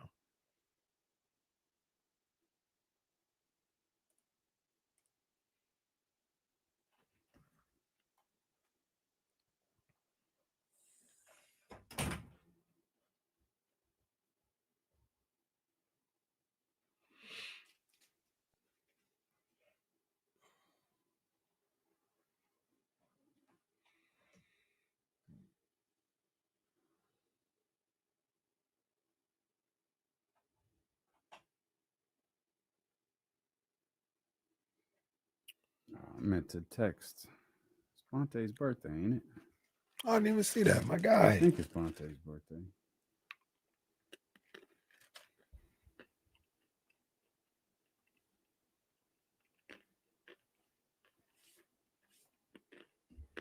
Yeah.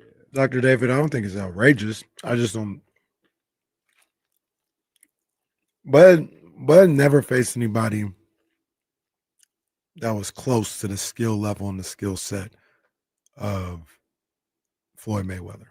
Talking about the speed, the defense, the precision. He never even faced anybody close to that.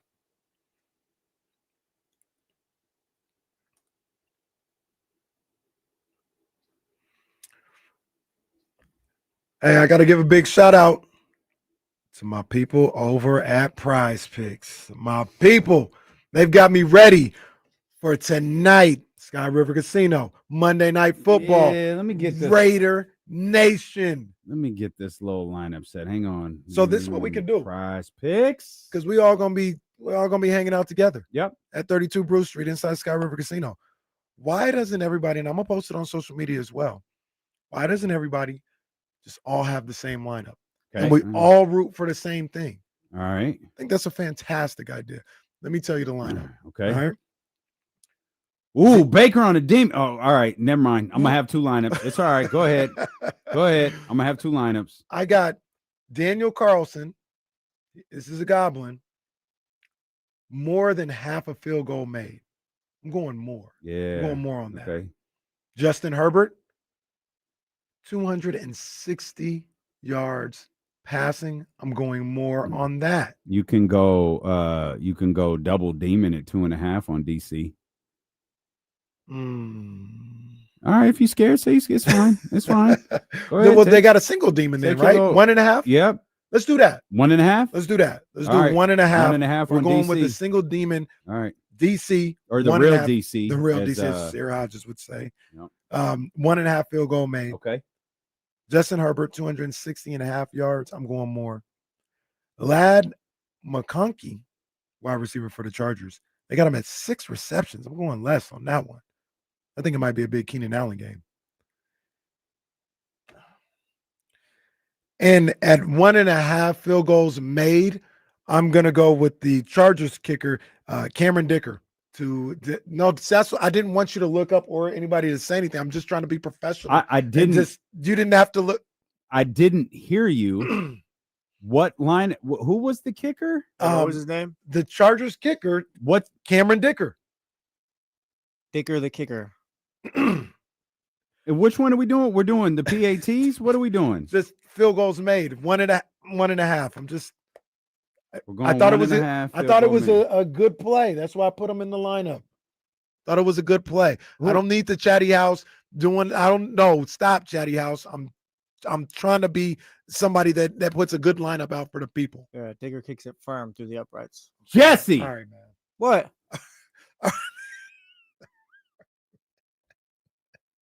What? Hey, look. You don't think they say that?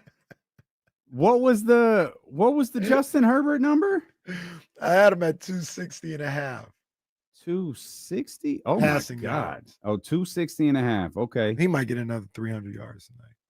Well, I mean, how confident are you in that? Because you hit that button a couple of times. You get to demon. You get to the first demon at 274.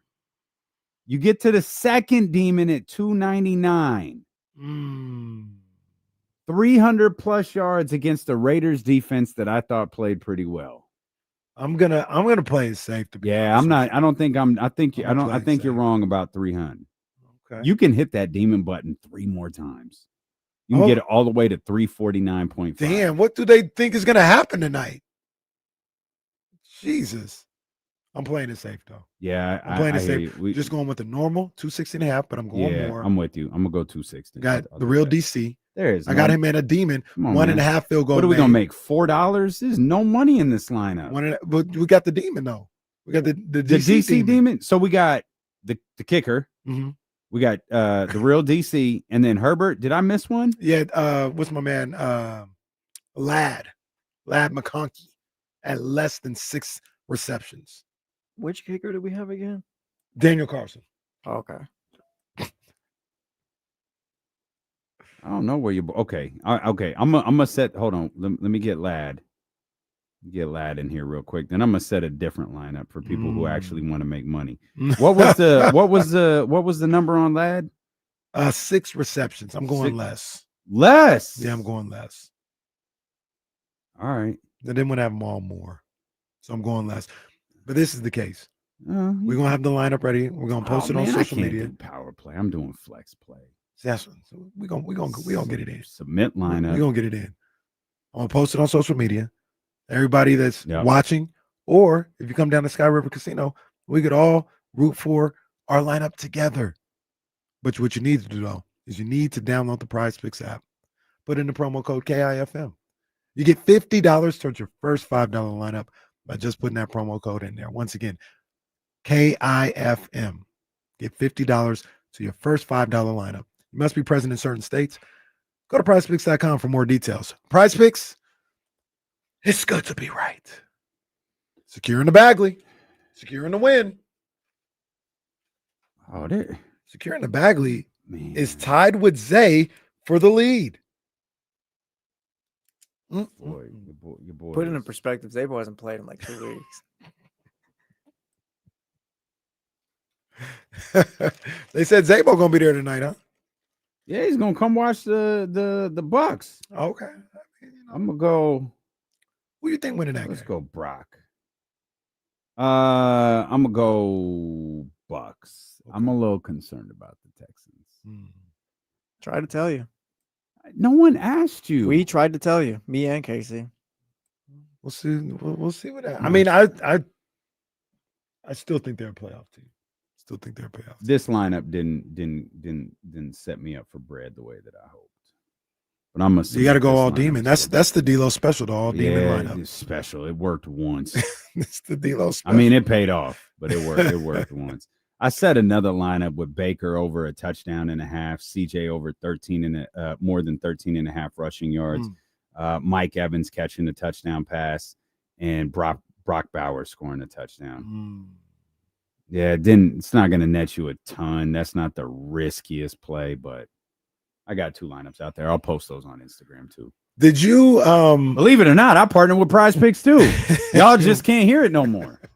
I heard it the other day. Did you? Yeah. Oh, thank goodness. I think it was over the weekend. As long as that check clears. Thank goodness. Did you watch the fight at all? Can you answer Will's question? He was wondering. Okay, well, he's asking a question. What is his question? Let this man be a professional. Well, and let him be directed a kicker. at Jesse, or it's directed at KC. So I feel like it.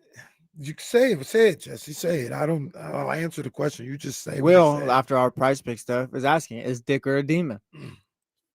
Fair question. I don't know. To answer. I don't know if he is or not. Answer. To answer your question, I did. None of it live. All of it later. Stayed away though. I didn't know the result. So look, here's the crazy thing about it. I was doing the same thing. I was at Sac State on Saturday night, and I just kind of conceded, like, I'm gonna miss the fight. I'm gonna try and stay away, but I'm gonna miss the fight. And somebody will text me or I'll see a tweet. I don't know what happened. I'll go watch it later still, but I'll do that. So I'm at the game. We end up staying to like the end, like final buzzer. Were you in the team pick at the end? I wasn't in the team pick. Oh, come on, man. I was gone at that point. When they started to do victory formation, that's when we started to file out. But I do that. I'm like, all right, we're in East Sac. I got to get to Elk Grove and got to pick up the baby at Cheryl Elk Grove's house. And all right, we'll get there and we'll hurry up and get to the house to watch the fight. I go into my mom's house and something had happened on her Netflix, and she's like, "What the hell happened? It just cut out on me. They were just walking to the ring." I said, "Walking to the ring?" Oh no! I said, "What?" And she's like, "Yeah, it cut out on me." I was like, "Did you like watch this in later or something?" She's like, "No, it's live. They're walking to the ring. It's 10 o'clock. What do you mean walking to the ring?" And we got it back going. I watched the whole fight live. Oh, that's great. I can't believe they started. That's 1 a.m. on the East Coast. Yeah, was it Vegas? Yeah. And usually those things they're contractually not able to start before 8 p.m. West Coast time. Really? And yeah, usually I didn't know that. Yeah, they like, even if all the fights before went one round, they would just do filler until 8 p.m. Like a WWE pay-per-view. Pretty much. Right? Here's a 15-minute hype video Ken on Shamrock versus Steve Black.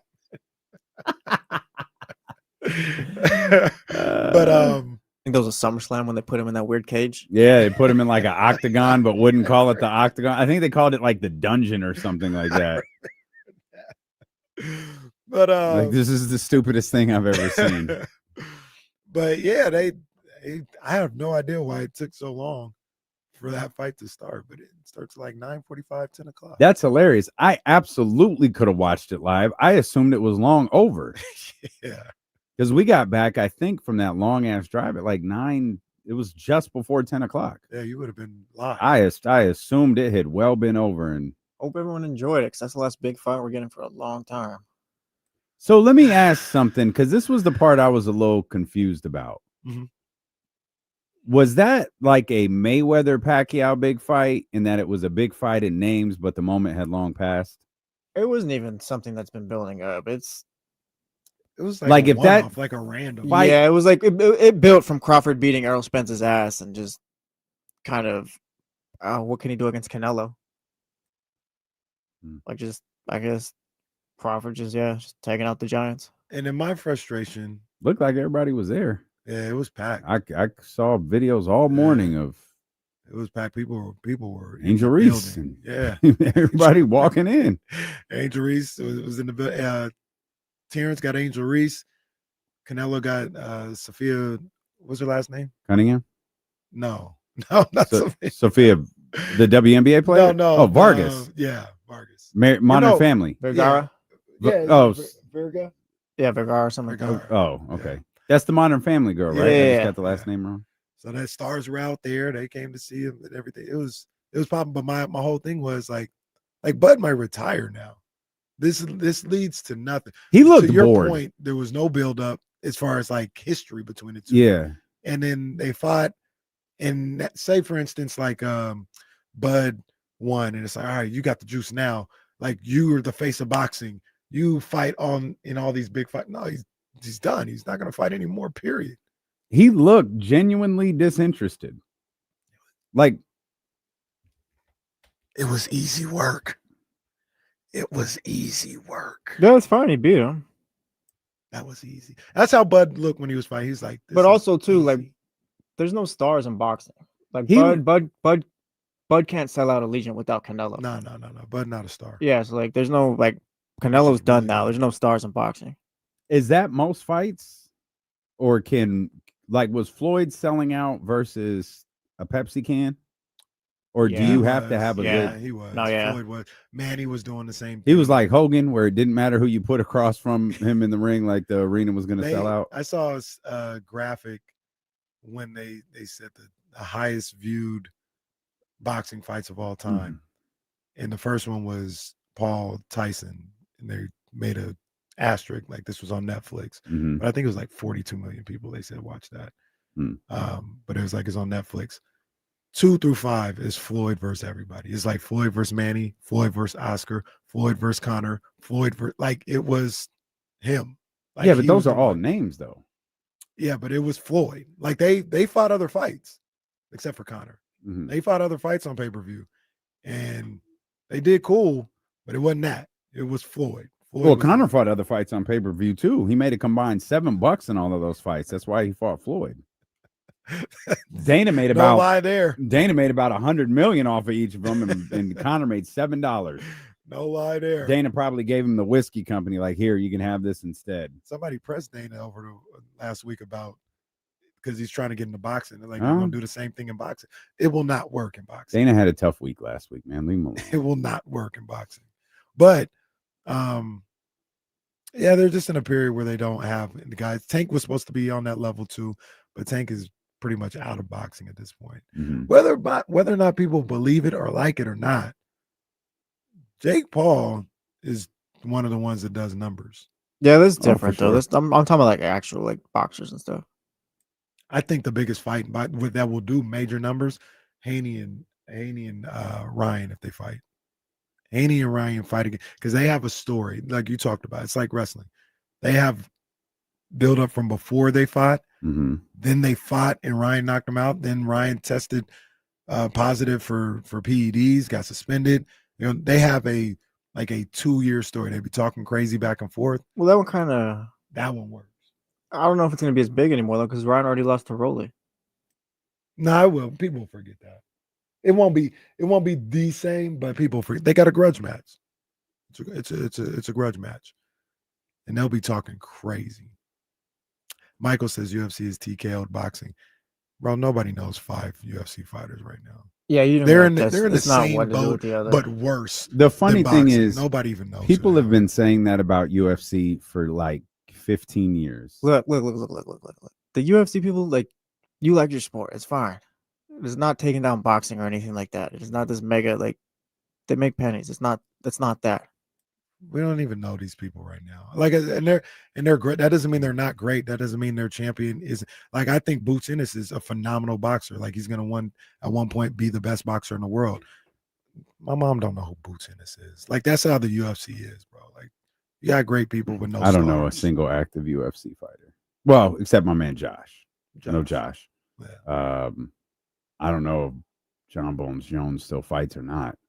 But I would never watch him because I just assume he's still on drugs. And they're gonna have Conor McGregor main event the White House. If you're into that sort of thing. Anyways, Dennis Schroder had a hell of a. In fact, you're listening to D'Lo and KC on KIFM West Sacramento, KRXQ HD2 Sacramento, ESPN 1320. Always live on the Odyssey app, iHeart app, live on Twitch, YouTube, wherever you are. We appreciate you for being with us. Come join us tonight, Sky River Casino, 32 Brew Street. Raider Nation was good. It's the Raiders. It's the Chargers. Come hang out with us, 32 Brew Street. We're going to have a good time out there. If you've never had the opportunity to come to one of our events out there, this is perfect. It's after hours. It's football. It's the second game of a doubleheader. We're going to have a time today. The food is terrific. The drinks are terrific. The humidor is next door. There's TVs everywhere. We're going to have a good time. Again, that's 32 Brew Street, Sky River Casino tonight. Yes, sir.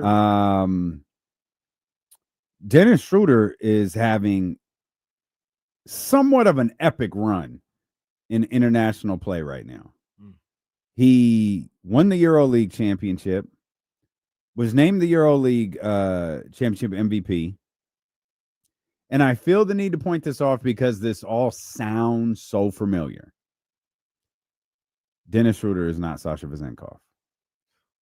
I can't believe people had to have that conversation over the weekend. It's not even close to the same thing. Dennis Schroder. One has been in the NBA for a decade, damn near. That. Dennis Schroder is an established NBA player, a well-established NBA player. He's not a project. He's not a what if. He's none of that. There's no question how he's going to translate in the league. He is an NBA player who is playing some absolutely incredible basketball in international play right now. I saw this a couple times, what you just brought up, and I was like, are people really... I was about to say something mean, but I won't. Are people really having this conversation? Now, to be fair, so I don't know if they were. No, well, I heard from somebody else that, like, I have seen this floating around. I just know that Sasha was an MVP. Sasha won the EuroLeague. And let's be clear, these are not the same thing. Sasha is a EuroLeague player who came to the NBA. Dennis Schroder is an NBA player who dominated Eurobasket. Yeah, it's not even the same league. What are we talking about? That's like looking at Giannis performing, not saying Schroeder's Giannis, but just, Giannis is an NBA player, and him going to Eurobasket and doing work and be like, I don't know if he could get it done in the NBA. What are you talking about? This guy, he's an NBA player. Dennis Schroder is 13 points, 5 assists in the NBA over his career. Played 12 years. Like, that's the most insane thing ever. Not those stats, but the whole EuroLeague Sasha thing. Yeah. No, it's not the same at all. But to your original point, I would even say the last, because I think he was absolutely balling in the World Cup. Yes. Yeah, he was balling in the World Cup. I think he led them to the gold medal, I believe. I'll check that, or just get you somebody. But I think they won the gold medal in that. He was balling. Then they go to the Olympics. He was balling, and now he's got a Eurobasket championship. He's balling there. You talk about the last 5 years or so of him in international play. He's German, yeah. Yep. He was cooking. So the last 3, 4, 5 years of international play for Dennis Schroder, he has been insane, and that's. It's one of the reasons. I don't think I agree with it at all, but that's one of the reasons you heard people saying, "Oh, he might make the Hall of Fame." And I said, "No, probably shouldn't." But look at this 5-year. Well, that's part of the game, though. Like it's not the NBA Hall of Fame, right? It's the Basketball Hall of Fame. If you want to give him an international nod, then he needs to go do it in the Olympics. He won the FIBA World Cup MVP in 2023. He won the FIBA Eurobasket MVP this year. He's got a gold medal in the FIBA World Cup. Obviously, the 2025 Eurobasket champion got a bronze medal in 2022 with Germany. Yeah, his international play it's solid. Now, the Olympic accolades, as Jesse just noted, aren't there. But yeah, he's got some hardware. One more shot probably at it in LA. Yeah, he's 32. Yeah, for sure. Next year, right? He absolutely will. Yeah. No, it's 28. Oh yeah. Thinking World Cup. Yeah, I mean, but still, he could get he'll have another shot at to add to the trophy case at the World Cup. But then a chance to do something in LA. I mean, even I know we think about the NBA and the NBA only in these situations, but the resume that you just laid out, even if he didn't play in the NBA at all, that's one of the great international resumes in recent memory. What he's been able to do. And if we talk about the Basketball Hall of Fame, I could see them looking at that and saying, nah, this guy deserves a mention or so. I'm not sure exactly how close he is to really being a Hall of Famer, but it sounds crazy at first. But when you really break down some of the things that he's accomplished, like I said, especially in the last 5 years or so, you can see the vision. You can absolutely see the vision.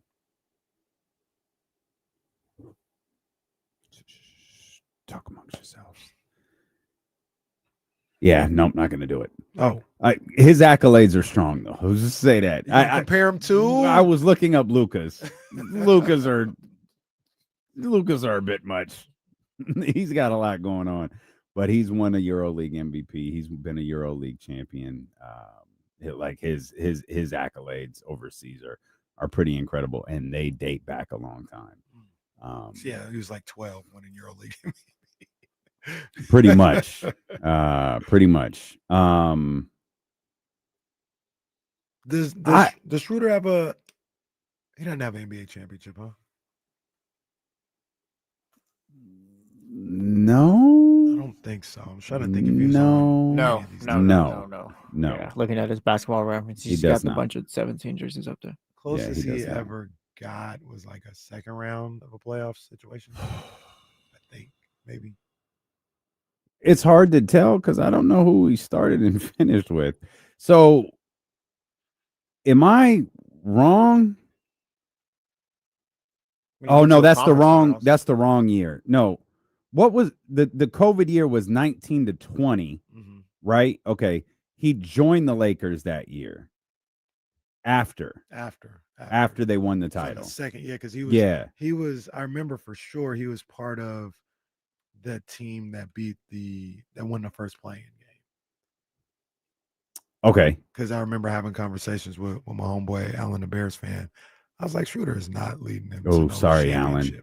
Sorry, Alan. Just I didn't even talk to him. It's a good idea. If you know a Bears fan, don't talk to him. If Manny shows up at Sky River Casino tonight, don't talk to him. I'd freak out every time I'd see Caleb Williams roll out the pocket. Oh, yeah, that's probably a discussion in itself. Can we talk more about Dennis Schroder and maybe less about EuroLeague and more about the Sacramento King point guard? Absolutely. All right, we'll do that. Steel and KC brought to you by Sky River Casino, where we'll be tonight for Raiders Chargers on Sacramento Sports Leader ESPN 1320. Good job by you. I was about to talk. Oh, it was getting out. Yeah, probably. Isn't it? Is it my work ID?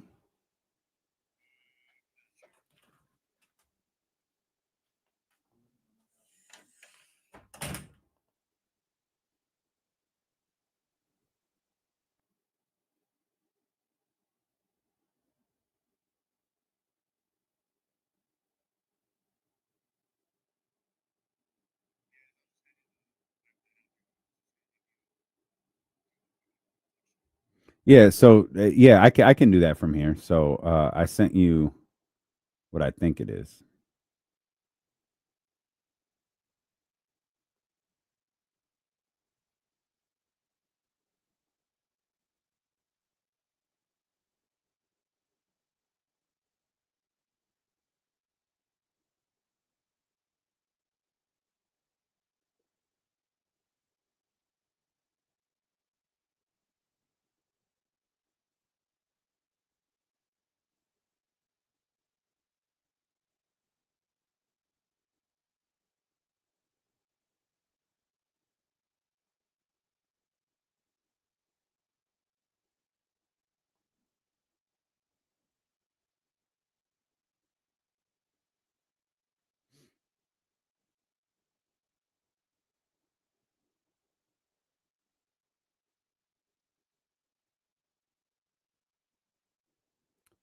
Stockton Kings.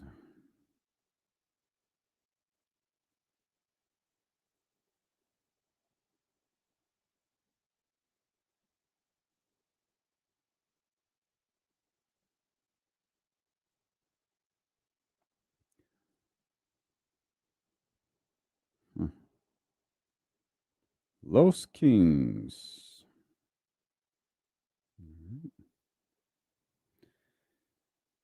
Oh man. Drew, no Katie tonight, man. Unfortunately, she's with she'll be at home with the girls, so it'll just be me. It'll just be me.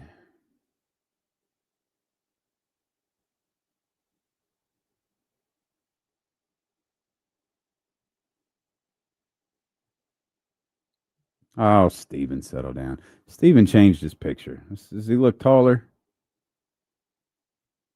Steven looks taller in the picture. I don't know what it is.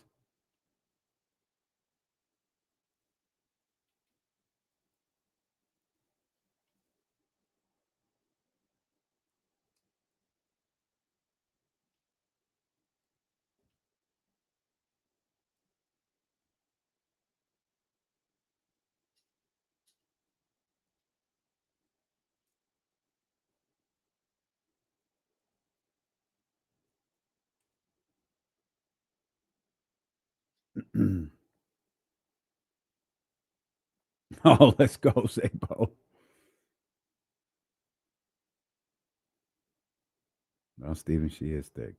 She fine too. I can't help it. D'Lo, Steven is. I can't wait till Stephen Brown pulls up to a show one day.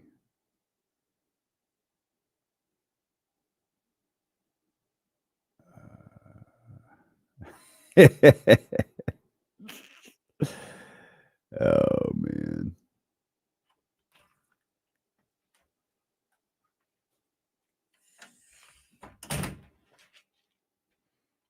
Hold on. What did Will say? Hold on, where is it? Let me look again. They said Steven gonna look like he have a conservative opinion with his new picture.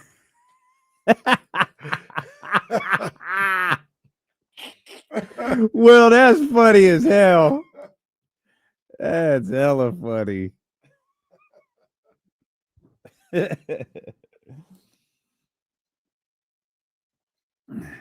Chatty House is a wild place, man. I love y'all. I can't wait to see y'all tonight, man. At least anyone who can pull up, come hang out. It's going to be a good time. 32 Brew Street, Sky River Casino. The Raiders in the Chargers. Of course, we got the Bucks and the Texans. 2 Monday night football games tonight. That's what I'm talking about. Well, I like the proposition. I like the proposition of getting rid of the Thursday game and having 2 Mondays, but in the end, I don't particularly love this, especially as basketball season approaches and Sacramento Kings are going to be playing, and it's like, all right, man. Now I'm not missing one Monday night football game. I'm missing 2 of them, and then there'll always be the crossover where the 49ers are playing, or like tonight, the Raiders are playing. Like, what if the Kings were playing tonight? That 4 o'clock game or that 7 o'clock game would piss me off a lot more if the Sacramento Kings were tipping off at the Golden One Center at 7. Well, the good news is some of the Kings games will be at 8 o'clock. Yeah, that's a good point. So you can watch them both. Adam Silver and this entire league are the stepchildren of Satan for scheduling. Adam Silver really said, "Give us all the money. We'll put the games on at 10 o'clock at night if we have to." They're gonna mess around and have a midnight madness, just once a week. A midnight madness. Catch Hornets Wizards at midnight and try to sell you why it's a good idea. No, let me tell you why this is great. We're gonna have midnight madness this year too. I'm bringing it back. Well, I don't have control over it, but at Sac State, we're gonna have midnight madness. We are gonna have the first basketball practice at midnight. Let's go. Well, I saw where you were standing. Like, if anyone could make it happen, it's gonna be you. Stand at the you stand at the same place. I wasn't even there. If you were there, you would have stood at the same. No, I wouldn't have. I would have been with the sliders and the red wine and the touchdown tent. Sliders were all pointed. Yeah, see, They never miss. I'm literally like, we're celebrating my mom on Saturday. Can't go Saturday. It's on the calendar. Like, we're going the next Saturday. Yeah. And I've already hit up Connor. I was like, hey, we're pulling up on the 4th. Yeah. It's gonna be a fun. We're a little too Sacramento over here, but it's gonna be a fun couple of weeks with 2 more Sac State football home games, and then that Sac Republic game on October 4th. And then we're just a couple. We get like a week or 2 break, and then the Kings start. I don't think that's true. After the Kings will start right after that Sac State the Republic game, right? It's Wednesday. Is that no? They play the Raptors.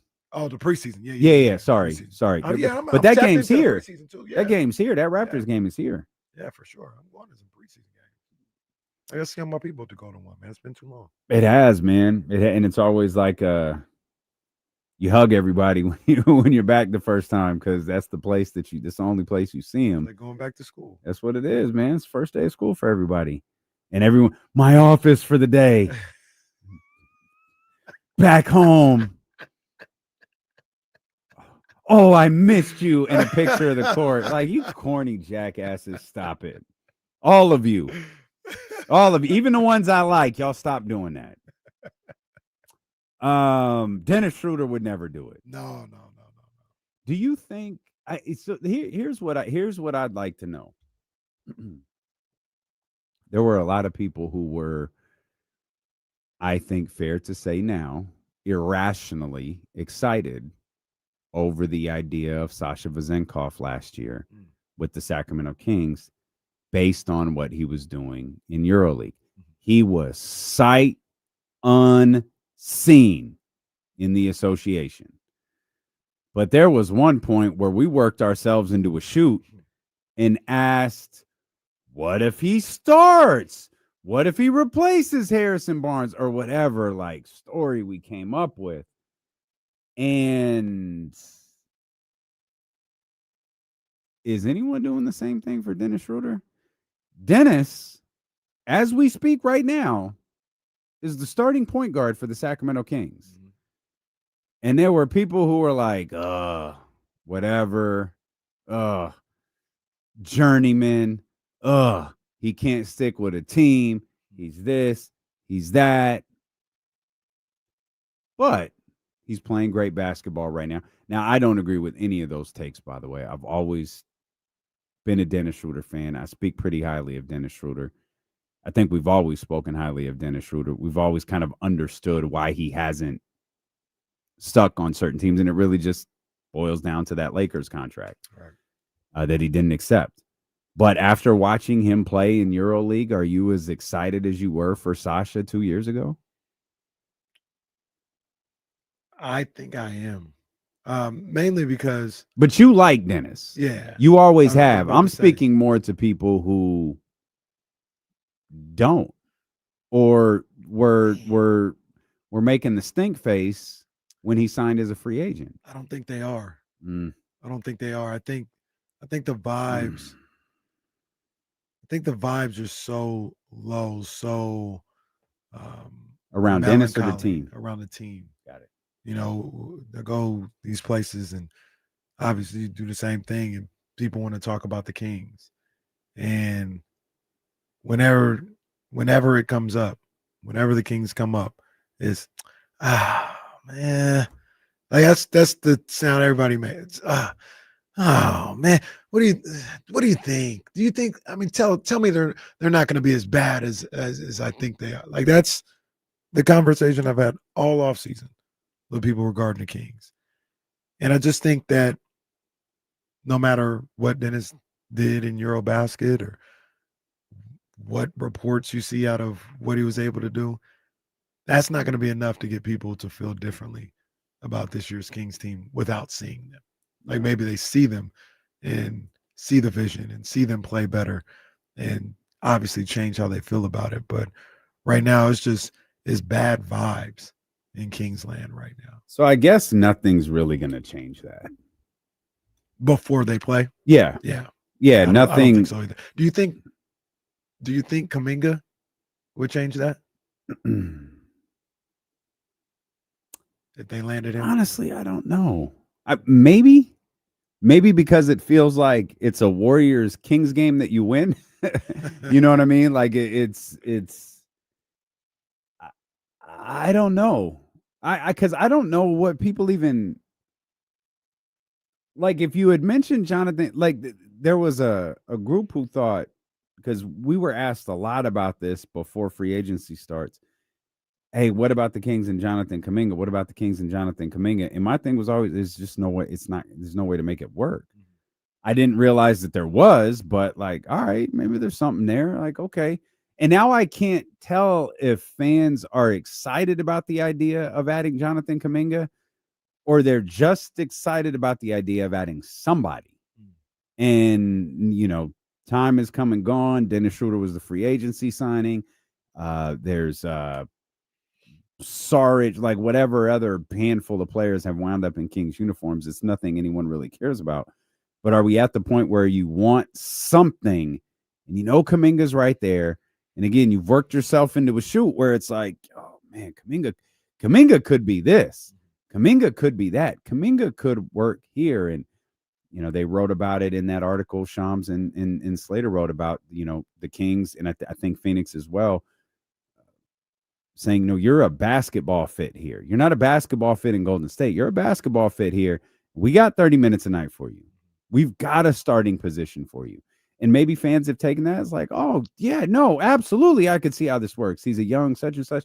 And you just work this whole thing out in your head to where, like Sasha, you're excited about the unknown. You're excited about something that's completely different than what he did in Golden State or what he did with the Warriors. I think it will get people excited, especially when you talk about his skill set, his age. It presents problems, you know, because, you know, where are you going to be able to play Keegan? Does he take shots away from Keegan? People will be worried about that. People will be worried about Nick Clifford's playing time and what happens with that. And there'll be things that people are concerned about with Kuminga potentially coming to the Kings. But I do think just the thought of a young, exciting player will get people excited about the team. And it also helps a young offensive player, right? To just get people, they do a windmill dunk. Kuminga gets traded to the Kings, and you go to YouTube to watch his highlights from his career, and you'll start buying into whatever is being sold about, hey, this is a good move, whether it's accurate or not. I think it would be a good move. I think it's a good fit for Kuminga and for the Kings. But yeah, just to your original Dennis Schroder, I think it's not enough. I think people are just down on the franchise right now. And I guess to a certain degree, I understand that. I don't know what there is to be really excited about. I mean, I do think the Kings will be good this season. Like, they'll be fine. I think they'll win 40-something games, probably on the lower end of 45, but I do think they'll win 42, 3, 4 games, somewhere around there. And I know that's a play-in spot. I know that's not super successful. I know it boils down. I know given to where they were 2 years ago, we thought we'd be in a different place, or 3 years ago, whenever Beam Team was. I know we thought we'd be in a different place at this point, but the fact is they're not. And they're in a situation now where you have guys like DeMar DeRozan, Zach LaVine, Domantas Sabonis. You still got Keegan here. You got like a group of guys where it's like, hey, that's a decent basketball team. What can that group amount to? I do not see that as a 35-win team. I don't see it as a 30-anything win team. Like, that's a team that should be able to win 40-something games and compete in the play-in. But given where we thought we were going, I understand why that doesn't excite anybody. And given that you wonder if teams like the Lakers, obviously the Thunder are doing it, you wonder what Dallas is going to look like. You wonder if these teams, obviously San Antonio, they're building. Mm-hmm. And if you're any of those teams that I just mentioned, you have something to look forward to this year, next year, the year after, and probably the year after that. Like, you have something to look forward to for the next 3 to 5 years if you're a fan of any of those teams I just mentioned. That's probably not the case for Sacramento. And I've always kind of understood that. I don't think this team, as it is currently constructed, has a future. But I think they have a present. And again, I know that's not super exciting because the present, I don't think, is a championship contender. But I don't want to sit around and be miserable until April because they only won 43 games or 44 games. I certainly don't want them to lose in the play-in. I'll take a first-round playoff loss. It's not what I'm hoping for. But, like, yeah, get out there and compete a little bit. Or the alternative is do some things that will turn. And maybe this is where the Jonathan Kuminga thing that you just referenced really comes into play. Because my outlook on their future will change a little bit if you add Jonathan Kuminga. Like, it'll change immediately. If a deal got done right this second and we announced it, like, all right, this changes how I feel a little bit. Mm-hmm. It could change how I feel by a lot by watching them on the floor together. Right. And knowing he's around, Keegan's around. I absolutely believe Keon Ellis is going to be around. Knowing that there are guys like, all right, and you got Domas still. There's a little something here. What could you turn this into, knowing you have your, going 2020 here, your core group? And yeah, I would take that. Yeah, I would too. I'm in the same boat. And I understand people who wouldn't. I understand people who are like, no, I don't want nothing to do with that. That's leading towards nothing. You're in purgatory and mediocrity and all this other stuff. I get it.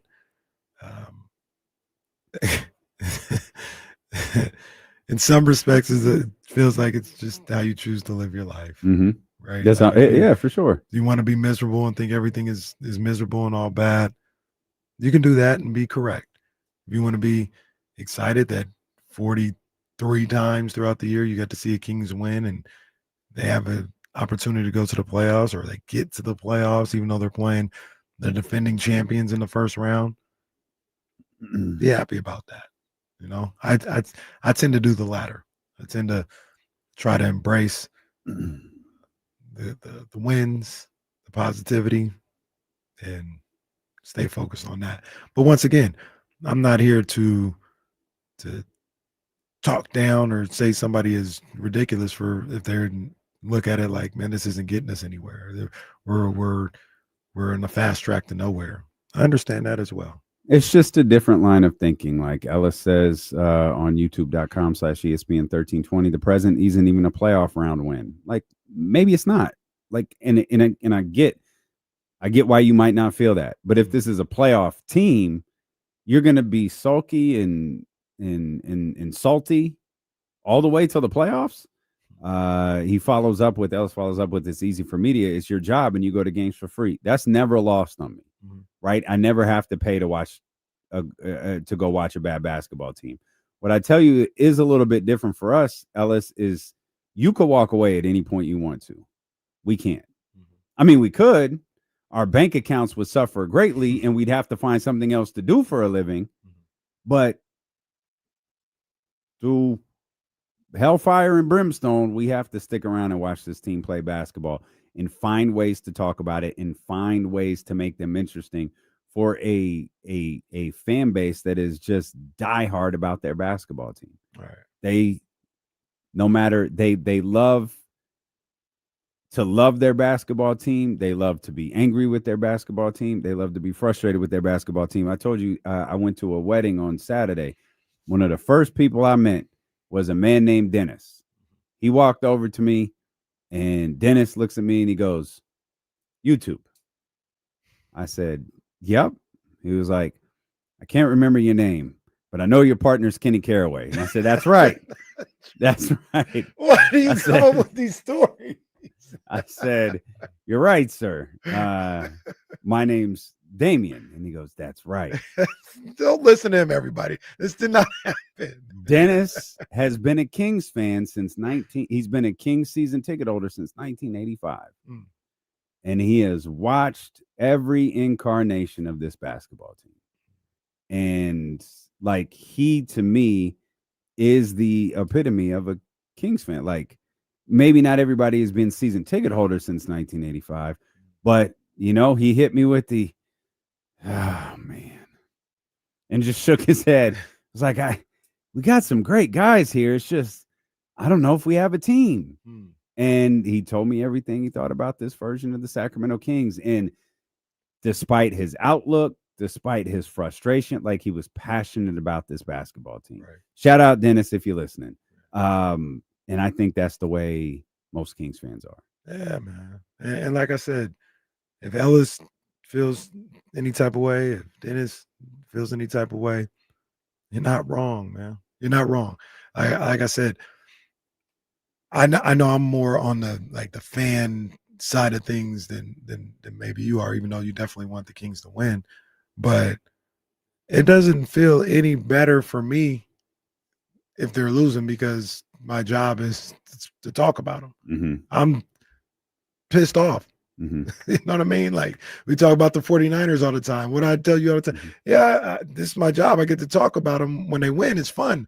When they lose, I want to talk about it. Yeah, but I can't. Right. You know what I mean? So it's just, you know, I tend to look at it with the lenses of everybody needs to do what they need to do to enjoy these things or get through these things. Mm-hmm. And it's cool if you look at this Kings team and say, man, I'm just not seeing it right now. I completely understand that. I think they're going to be a pretty solid basketball team.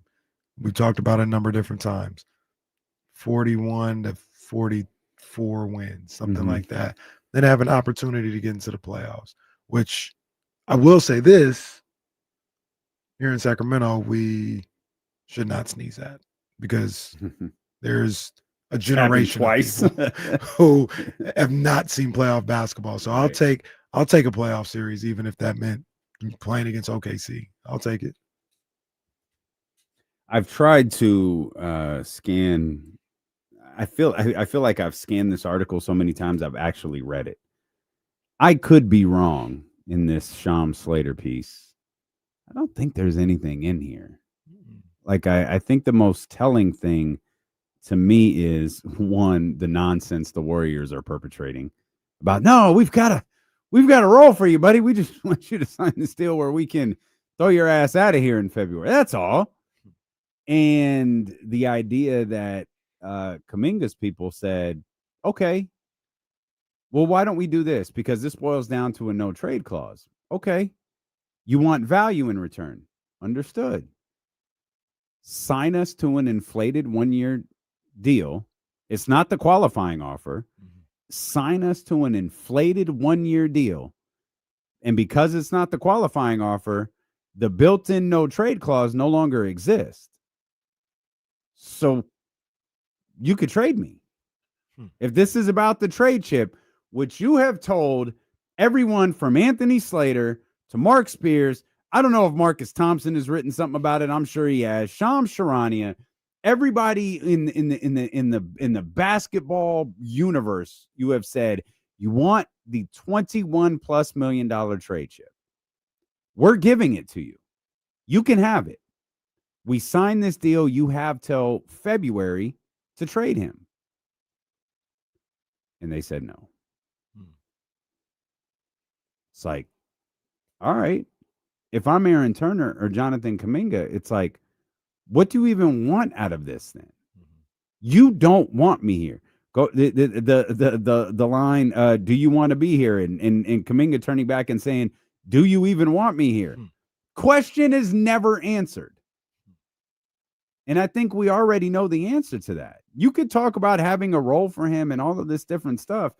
You have said enough through all of your different people to make it clear you don't want me here. You have shown videos. You have done this. You have look.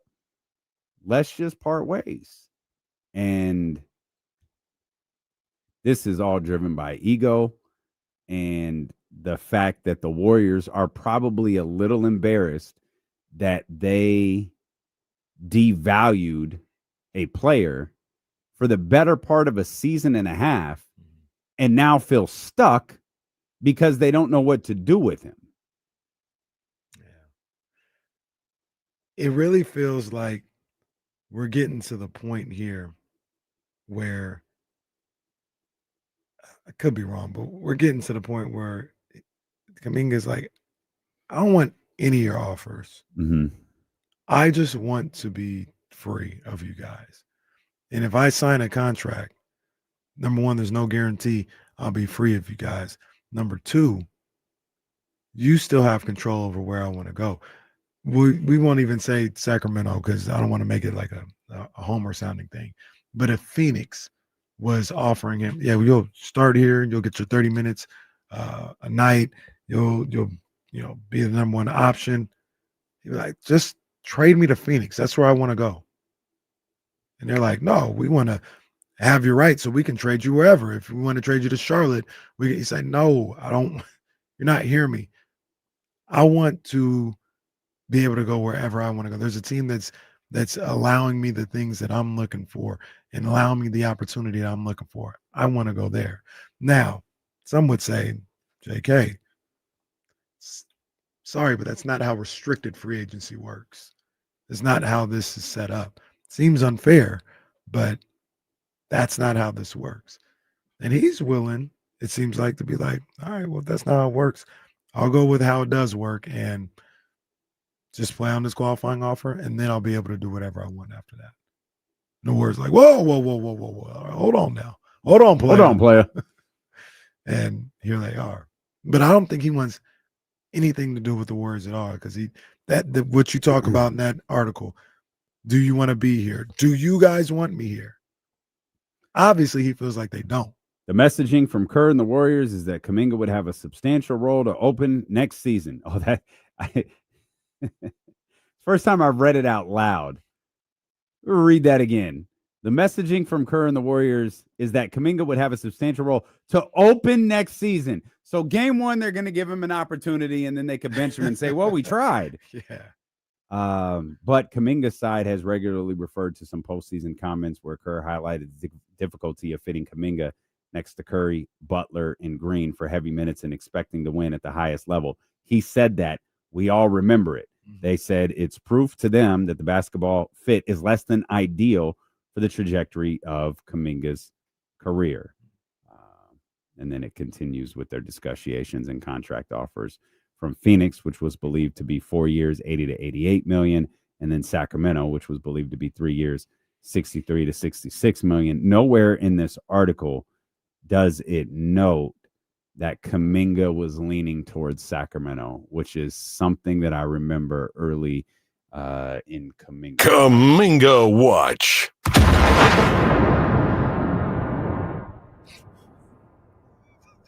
And still, they haven't answered whether they actually want him on this basketball team. So there you have it. We'll come back. We'll dive back into the NFL. We'll look around the league. We'll get back to the 49ers. We'll talk Raiders and Chargers tonight, baby. Yeah, man. That's all ahead. It's Steelo and KC, brought to you by Sky River Casino, where we will be tonight. 32 Brew Street, Raiders and Chargers. Sacramento sports leader, ESPN 1320.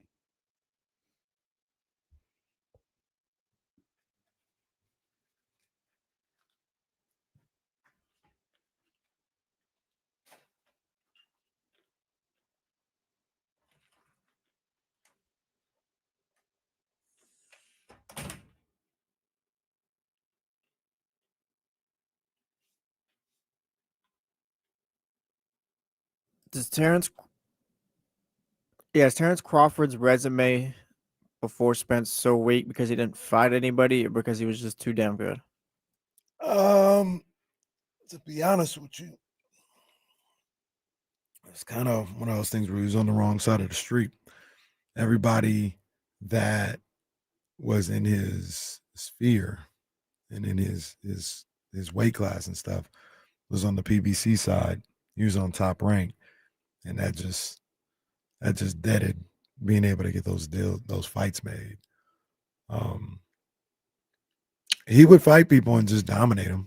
He would absolutely dominate them.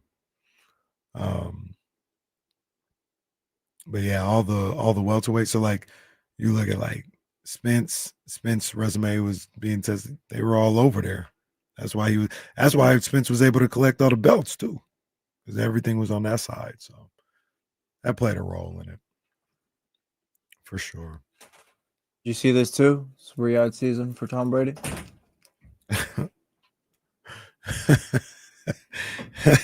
I heard he had a big announcement to make. I didn't know Tom Brady's coming out of retirement.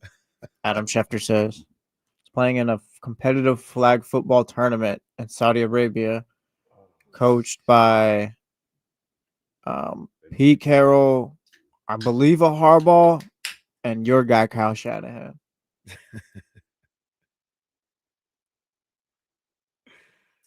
Oh boy. Handing out bags to anybody. If I'm being honest, Tom Brady looks like he'd take a Saudi bag. Yeah. Well, he's got to make up for all those years he didn't really cash in. He thought, it's all right, I got Giselle's money. Boy, that didn't work out.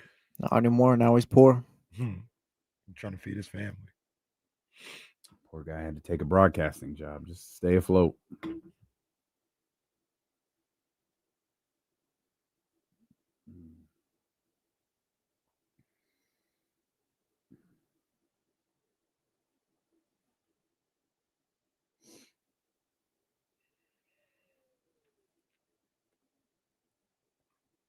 Man, I wish the fall would get here. Has in my house. What? You said the fall? Yeah. All you gotta do is put up a candle and some fall decorations, brother. It's here. 94 degrees though. Yeah, it's 97 on Wednesday. Is it? Yeah, man. I thought we were past that. We are not past that, bro. It's probably gonna be sweltering hot on Halloween. Like all the kids' makeup's gonna melt off.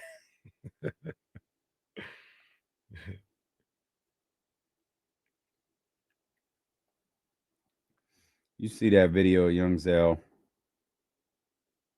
where he was watching his fantasy team.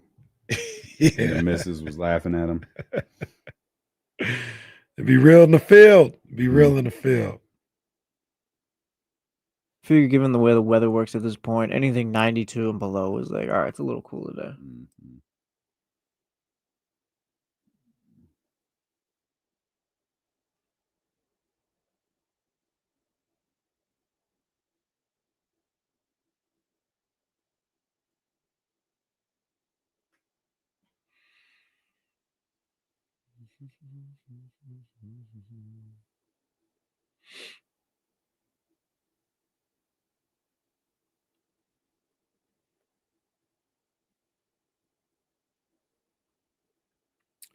I don't even really know how to talk about this, but I am fascinated by the story and the reaction to this Toosii scholarship offer. Mm-hmm. Mm-hmm. This is the majority of my thinking is this is genius. This is brilliant. CBS hit me during the show. Yeah. Did they hit you too? Yeah. Hey. They said we couldn't afford Damian. Maybe, That's maybe not we what can talk to you. That's what she said. She said we can't afford him. I'm sorry. We'll talk to you.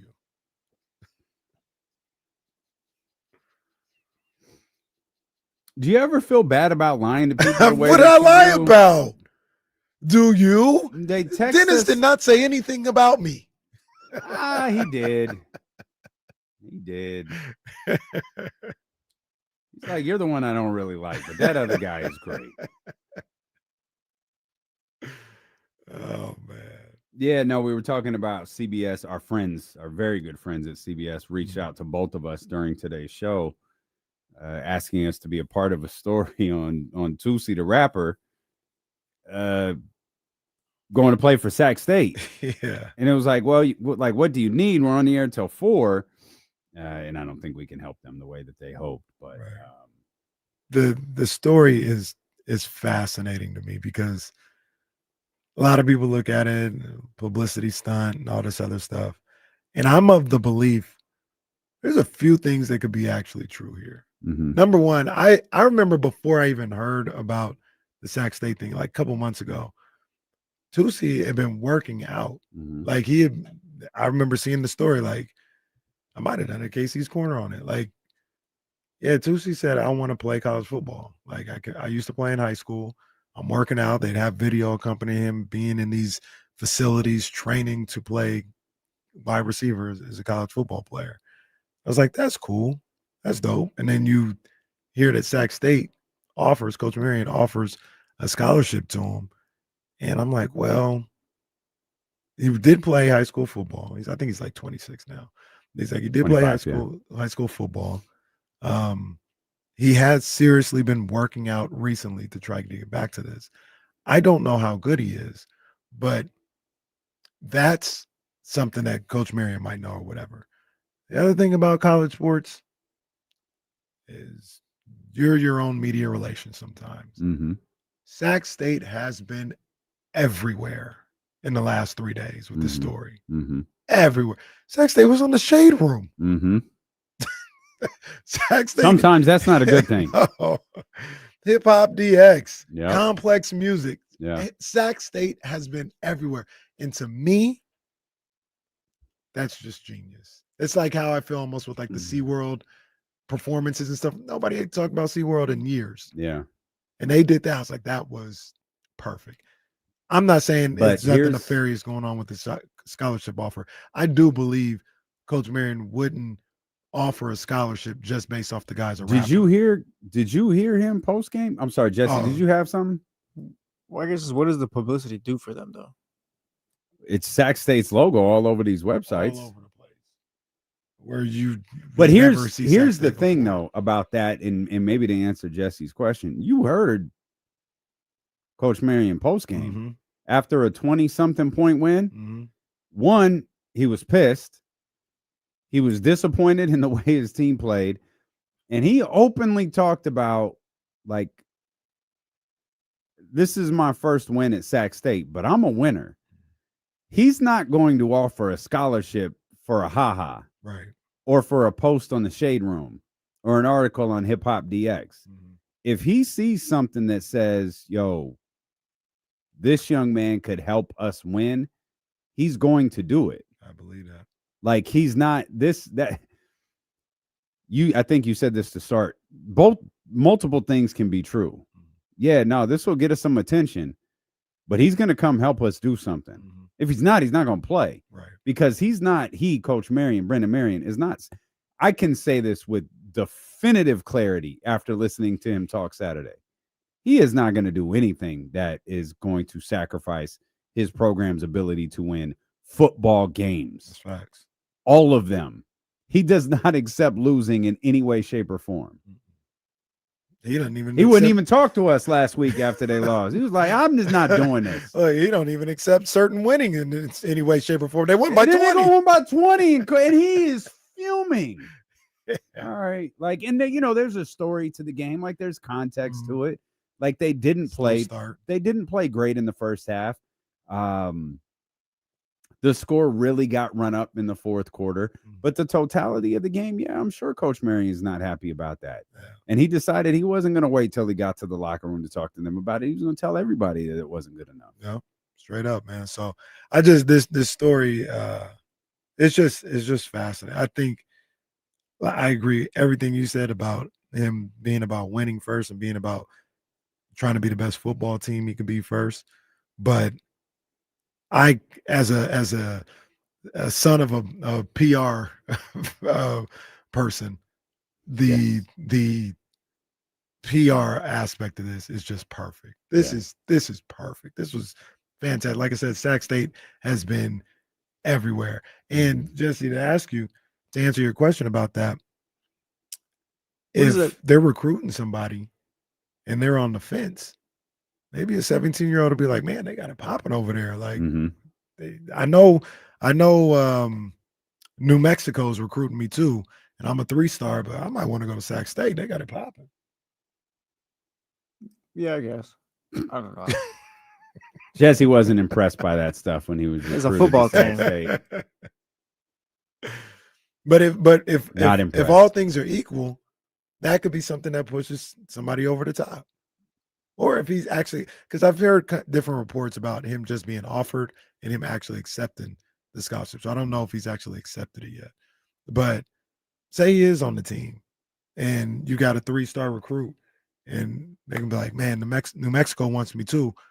I'm going to go to Sac State, man. I get to play with Toosii. They're going to be popping. That might be these are the things that put people over the hump in college recruiting. Could happen.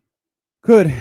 Maybe we'll talk to Coach Marion about it if he wants to talk to us this week. We'll find out. We'll all find out together on Thursday for the coaches show. Is there a coaches show before that? This Wednesday at Bar West. Okay. This Wednesday at Bar West, 7:00 start. We're going late. We're going like the NBA. That's why it's the Kenny Caraway show. We're going late, man. We're getting people an opportunity to get off work, get to the place, man. We're gonna be at Bar West this Wednesday night, 7 p.m. for the Coaches Show live, and then we're about to have it again right here Thursday. D-Lo and KC. We got the Raiders and Chargers tonight. We'll be watching that game at Sky River Casino, 32 Brew Street. Chargers with a top 10 offense right now against the Raiders defense that I thought played pretty well in week number 1. You know, we've put our prize picks out there, and the Justin Herbert numbers are available for everybody who wants to really get in on that action. There are a few things you brought it up last week. No, almost not really as a tongue-in-cheek, as a real, is Khalil Mack. And if you remember last week, I brought up there were a few things on the offensive line that I was concerned about. The side with DJ Glaze on it and Jackson Bowers and all of them. It's like, well, all right, like it's one game, it's whatever. It's not that big of a deal. As long as Khalil Mack isn't lining up in front of them, it's fine. Khalil Mack is lining up in front of them. Yeah. That feels extremely problematic to me. Man. Colton Miller's going to have to work both sides. He's going to have to work both sides of the line. Keep this thing in order a little bit. And it's on Monday Night Football. It's prime time. Khalil has a flair for the dramatic in these prime time spots. But I do think Pete Carroll, as a head coach, will have that team ready for a guy like Khalil Mack. Yeah. And I don't think he's going to do – even if he starts off hot, like, oh, man, he's getting pressure every time, Pete Carroll will say, no, let's change our protection up. We're not going to let Khalil Mack dominate this game. Yeah, see, that's the thing, too. It's not about racking up 6 sacks in a game like he has done, or multiple sacks in the game like he has done against the Las Vegas Raiders or Oakland Raiders on regular occurrence. It's about disrupting everything that Geno Smith is going to try to do.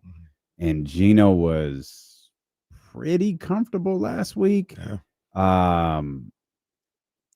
He forced a couple of throws. He actually 2 were in a row. One was a bad incompletion, and the very next pass wound up being an interception. But for the most part, he was pretty comfortable in the pocket last week. And you hope that can continue. Of course, this is a higher caliber opponent than the Patriots are, though I think if there's one element to the Patriots that's just not absolute trash, it's the defense. Like, that's a solid defense. That's Mike Vrabel's calling card. Like, that's what he's going to focus a lot of his attention on. Like, he's going to take a lot of pride in that defense. So I feel like it was a decent test for Las Vegas last week. The big difference this week, even if the defenses are a wash, meaning the Patriots defense to the Chargers defense, this offense is a lot better. Yes. It's not even comparable. Yeah. Like the Patriots offense to the Chargers offense isn't comparable. And the Raiders had some lost possessions last week after that first drive. You can't have those lost possessions against Justin Herbert and the Chargers, or your boy in the Chargers. Where do we stand? Shout out to my boy. You know what I'm saying? Talking Go about Blue Harbaugh. always. Yeah, whatever. Did Did they even win this weekend? Yeah, beat the hell out of Central Michigan. No, we don't even know. Beat the hell out of them. You guys played another directional school. That's called when they call it directional school. Actually, this I think no those two. direction. I think Ohio State and Michigan won by a combined. It was like 133 to like 3 or something like that. This school didn't even have a direction. It was just Ohio that they played. Ohio University. That's tough. That's tough. But where do you guys stand? And we could talk about this more throughout the week as well, with overreactions, all this other stuff, with seeing what happened in week 2 to any particular team and being like, oh, well, maybe this team was better than we thought, or maybe this performance was better than we gave it credit for, because look what they were able to do in week 2. And I bring that up with the Patriots, saying maybe the Patriots offense wasn't as bad as the Raiders defense might have made them look in week 1, because they were able to move the ball, put up points in week 2 against Miami. Is that too quick of a turnaround? No, look look at the Tuesday tab. I literally wrote a show note for us called "Which One Are You?" And it's when you look at the 1-1 teams and you go, okay, which one of these 2 games are they closer to? And I know is it too early? Yes, of course it's too early. It's the second week. Is it fun? Absolutely it is. Yeah. But yeah, there's something to be said for that. There's something to look into with that. Yeah. I don't know. These 4 teams tonight, waiting to play their second games of the season. Of course, the Chargers expectations are sky high.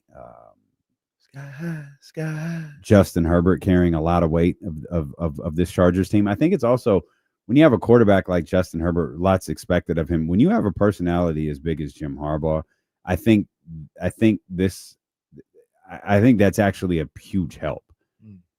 Harbaugh's personality can take some of the weight off of Justin Herbert. Obviously, Justin Herbert has to play well, but if has like a down game and Jim Harbaugh gives like a crazy quote after, the focus is going to be on the coach and not the quarterback. Now there aren't a lot of guys that works for. It worked for Belichick. Right? There's a handful of guys that it works for. It absolutely works for Harbaugh. He's a big enough of a personality. I don't even know if it works for his brother, but it works for him. He's the face of the franchise. That's it. Yeah, that's absolutely it. It feels like, or the perception is, it all begins and ends with Jim Harbaugh with the Los Angeles Chargers. Maybe that changes, as time goes along. Like if Herbert can have a big time year, win a playoff game, and start to establish himself, as opposed to just this person that has all this talent and that a lot of people feel great about, but hasn't been able to produce anything. Maybe that ends up being where he ends up taking the face of the franchise mantle away from Jim Harbaugh. But right now, I mean, I feel in NFL Countdown or Monday Night Countdown, there's going to be some stories on Harbaugh. The story of this game, the number one story of the game. I just looked up and saw Troy's at the Texans game. Oh, well. Who do we have? Who we got? Okay, it's probably Rich. I'm going to try and look. Rich. Is it Rich and Kurt Warner, maybe? Is Kurt Warner an ESPN guy? Well, I don't think he's anybody like Louis Riddick and someone else. Yeah, maybe it's Louis Riddick. But Rich Eisen is officially an ESPN guy, no? Yes. Because of the NFL Network acquisition? Yeah. And he's got a show on ESPN. Yeah, because of the NFL Network acquisition. Who's calling? Chris Fowler, Dan Orlovsky, and Louis Riddick. Wow. I try not to do these type of things. You guys are a big Chris Fowler fan? Yeah, like on college. Yeah, well, even then he should have. Dan Orlovsky. Jesse. He doesn't season his chicken. Is this I like true? Lewis. Why? Yeah. You've never seen his food stuff? His food takes are insane. Yeah, he doesn't season his food. All right. You guys make the jokes about me. He's the monster you guys portray me to be. I mean, my goodness. What are we doing, Dan? Wasn't Dan Orlowski talking about how black people smell good too? Oh yeah, he was talking about Stephen A. I think he was talking about Stephen A. It was on First Take, I think. Yeah. Kind of stopped the show to talk about it. It's kind of weird. It is, but at least he didn't say we stink. At least we got Lewis Riddick though. Shout out Lewis Riddick. I like Chris. Lewis Riddick. We don't need a three. But Chris is the wow. Chris is a good, wow. You really don't like he's Chris a Fowler. studio guy. Wow. He's a good studio guy. I'm not a fan of play-by-play Chris Fowler. Never Okay. have been. It doesn't seem like his demeanor, his voice fits the moment of these Saturday night games. I know he's not our favorite guy anymore, but it hit different when you are looking alive. No, he was just talking to his bookies. Or shout out RIP to the legend, Rich Jackson. We're here in Ann Arbor, Michigan. For Michigan. Is that Keith Jackson? Oh, Keith Jackson. What'd I say? Rich? I was thinking of Rich Eisen. Keith Jackson. We're here in Ann Arbor, Michigan. For Michigan versus Ohio State. The big game. Was this just so you could get off a new impression? Is that what it was? Whoa, Nelly. Whoa, Nelly. Who is this? What's his name? Look at this guy. Come on, man.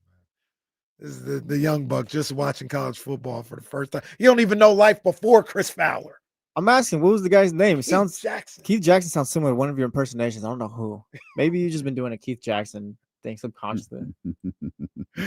Whoa, Nelly. Come on, man. It hit different. Chris don't give me that.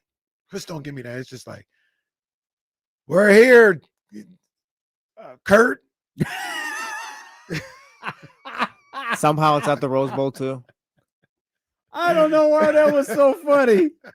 We're here, Kurt. Oh man, And he's perfectly fine.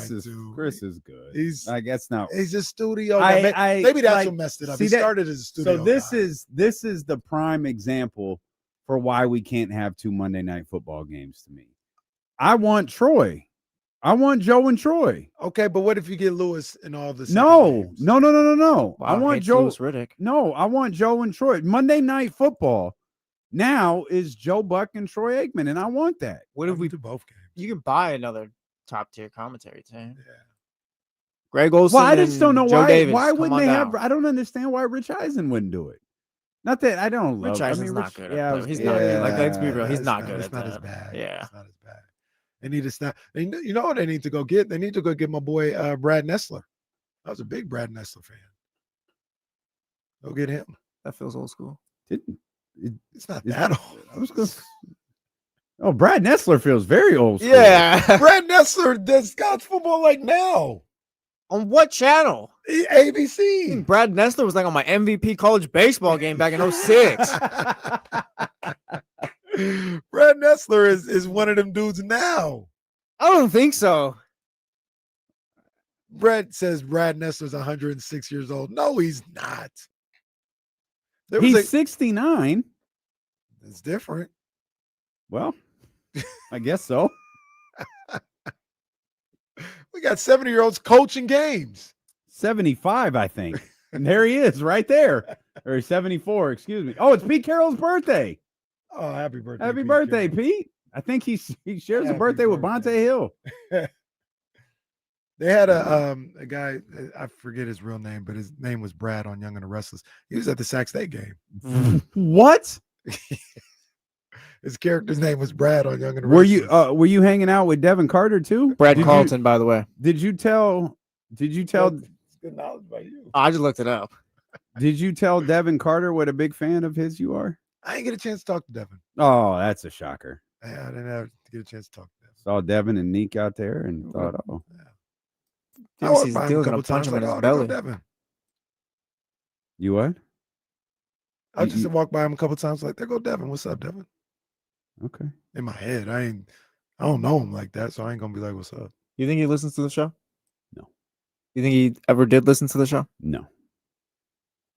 But I don't know. Like, I always think people don't hear what we say, and then I get a text that tells me so and so is upset. They listen. They either listen or word gets to them for sure. Yeah, oh, word definitely listen. gets to them. Yeah. Word absolutely gets to them. Word gets to them. There's a picture of the Red Sox owner listening to W. Not even. Are they with us? What radio station is Odyssey? WEEI? Yeah. The Red Sox owner was listening to them. Can you imagine Vivek listening to us? Well, maybe not Vivek. Might be right now. A couple of 49ers injury notes. I don't even know. I was going to say not shift from the Raiders to the 49ers. We were talking about the damn play-by-play team. Oh, yeah, there's Carroll and Harbaugh. Oh, yeah. Give me this tonight. Look at you. Nose to nose. These are the faces of this game. No surprise for those who caught this yesterday. Kyle Juszczyk is in concussion protocol. I think he left in the second quarter. Juwan Jennings is day-to-day with a hurt ankle. I guess Juwan Jennings is just going to live his life day-to-day at this point. He's going to be the new Keenan Allen. That poor guy. Ben Barge, high ankle sprain. He's going to miss, quote, a while. I love when Kyle does stuff like that. Yeah, they're going to be out a while. Ben Barge, that was a nasty little roll-up he had. Yeah, not good. Not good. Offensive line did good. The guy who came in did pretty good. Those are the injury notes coming out of Kyle Shanahan's conference call, which is clearly, at least by some of our friends on Twitter, taking place right now. Actually feels like a plus. Feels like a win. Yeah, no one's out for the year. Feels like a win. Yeah. So. Yeah. Speaking of, Brock Bowers is questionable tonight. The belief is he's going to play. He did not practice. Of course, it was news on Thursday when he didn't practice. Didn't practice again on Friday, but they were on the Monday schedule. So the Saturday was the practice to watch. And he was out there. Yeah. And Pete Carroll's already said today he expects him to play. So that's big time for the Raiders. He's big time. He is an absolute playmaker on the offensive side of the football, and he's a guy that you want out there. And you're gonna need a guy like that going up against this Chargers team. I'm a believer in these Chargers. Picked them to win that division, and it's gonna be a tough game tonight for the Raiders. It's gonna be a tough game. I'm hoping the Raiders win. But if I had to make a pick, I think the Chargers will win. But I'm hoping the Raiders will win. I'm going to stick with the Raiders. I felt really confident for reasons known to absolutely nobody on Friday. I don't feel as confident today, but I'm trusting in Geno. I'm trusting Pete Carroll doesn't want to lose to that cheater who just left. Whoa. Jim Harbaugh. Sorry. Completely uncalled for. You're right. He was only the cheater in Ann Arbor. He's not a cheater. Coach, he served a suspension over the week too, by the way. More. Okay. That's your boy. How do you feel about having him as your head coach? I don't feel good. I don't like him for a number of different reasons. Did you know he's supposed to be an offensive guy? Like that's his calling card. Like, yeah, he's offensive. He's an offensive guy is what he is. This guy stinks. The key to the Raiders beating the Chargers, it's pretty simple. We'll talk about that. We'll talk a little bit more about the 49ers and some big news in the NFL we haven't touched on yet. We will do that, and we'll close out this hour strong with Dylan and Casey. Return here on Sacramento Sports Leader, ESPN 1320.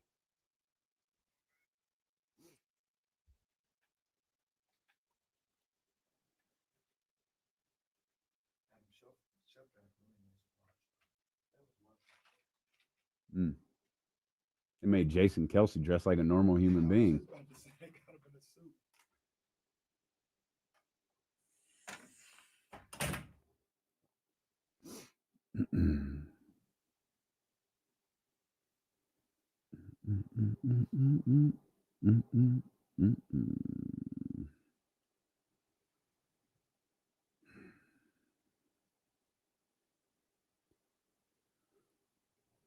D'Lo, did you know about the Charlie Sheen Michael Jordan? No, I didn't. That was the first I had ever seen nor heard of it. Yeah, I had never seen or heard of that before. And the fact that footage of it exists is pretty amazing. A pretty young Michael Jordan.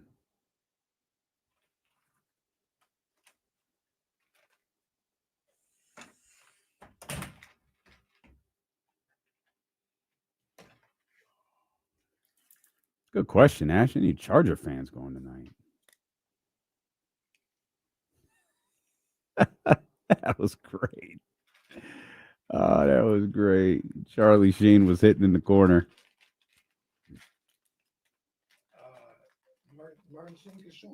They had like this 2-on-1 game. It was featured in the documentary with Michael Jordan. It's like, what is this?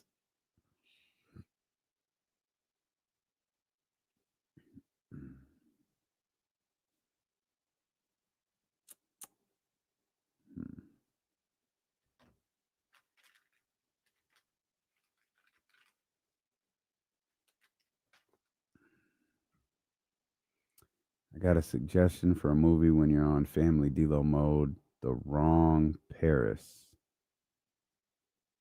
The Wrong Paris is what it's called. The girls and kids will love it. Saw it yesterday.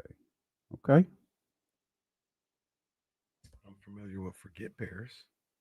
They're watching that Lilo and Stitch movie like crazy. I asked Audrey, I was like, what'd you do this weekend? She had a sleepovers. You watched the Lilo and Stitch movie? It's like, Audrey, how many times have you watched that? It's like 5 now. All right. I get scared of eating these little bites now because it's like one was stuck to the other, and it's like, oh, is this little extra bread from the bad stuff, or is it from the other one in here? Is this a fuzzy piece of mold?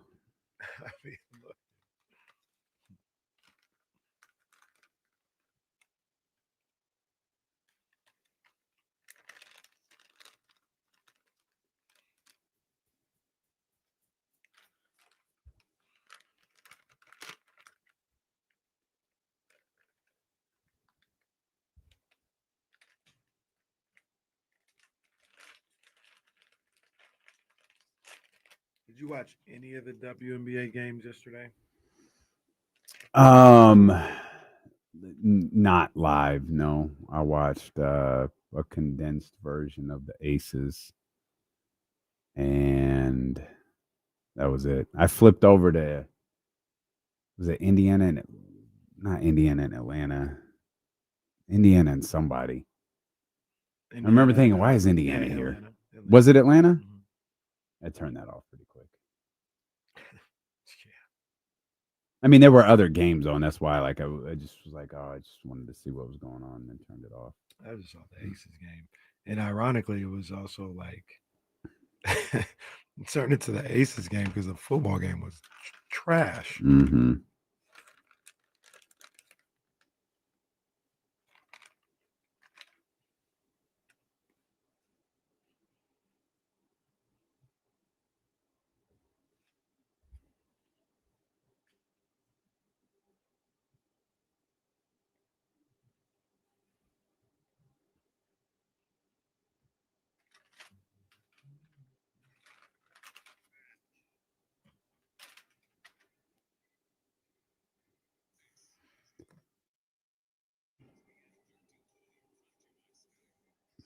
.32 Brew Street tonight. We're going to be watching the Raiders and Chargers. Raider Nation, come hang out with us. Charger Nation?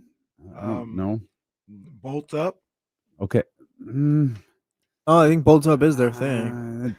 So that doesn't sound weird, huh? Wait, Bolt Down? I don't know.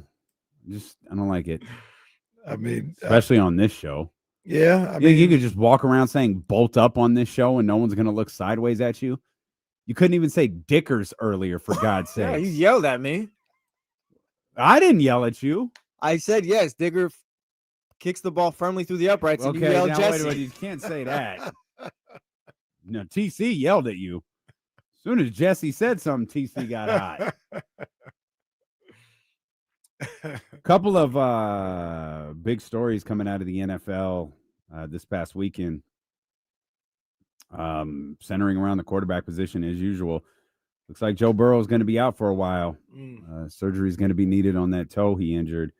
And Folsom's finest, Jake Browning, is going to be stepping in for the Bengals. I saw, and I'm not smart enough to write the number down, but I looked up at the TV, showed Zach Taylor's record without Joe Burrow. It was like 8-22. It's not good at all. And that the number, yes, obviously 8-22 is not good. The number one thing that stood out is, damn, he's coached 30 games without Joe Burrow. Jesus. I talked about my Prize Picks lineup, and I did a season lineup with the top quarterbacks. And the Joe Burrow number, I think it was touchdowns, it was like 33. Mm-hmm. And if you look at his numbers, like he's routinely in the 40s. Only time he's not is when he's hurt. So it was literally like, do you think he's going to stay healthy again? He's gotten hurt every other year the last 3-4 years. Maybe his whole entire career, because he got hurt his rookie season. Mm-hmm. But it was just basically a bet on his health. Yeah. Or play on his health. Right. And I lost. Yeah. No, sorry. I lost. 3 months is essentially the season. Yeah, I mean he that's won't 12 be back weeks. till middle of December, probably. Yeah, that's 12-ish weeks. Well, we'll see if Browning. Shout out Folsom. Shout out Bulldogs. Yeah. We'll see what he got. Guess I need a new MVP pick, huh? Oh, that was the MVP pick. Yep.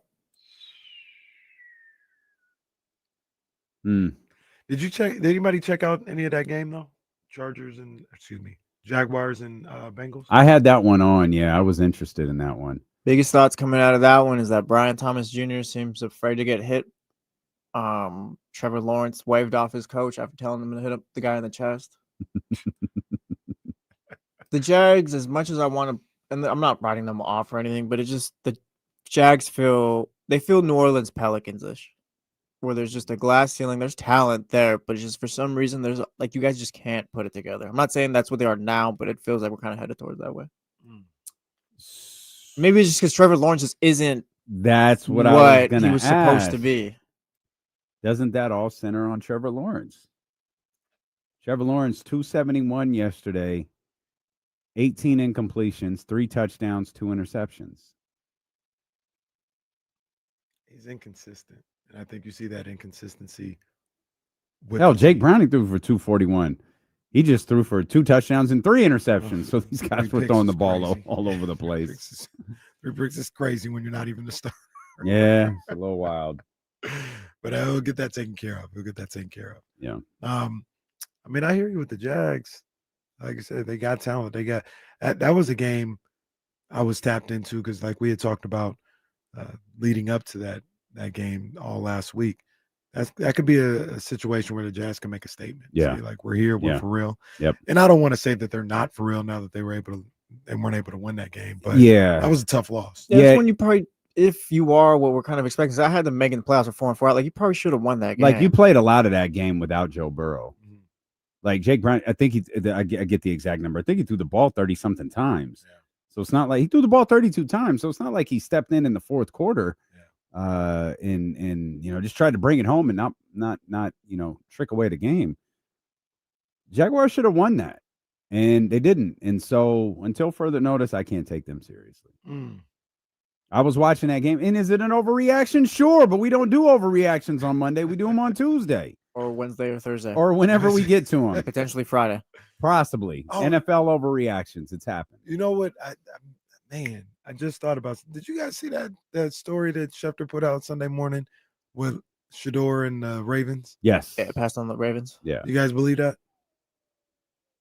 The logic checks out. I understand it. I don't think Schefter would make it up. I don't think he'd make it up. I don't think. Well, not make it up. I don't think he's being fed BS by someone.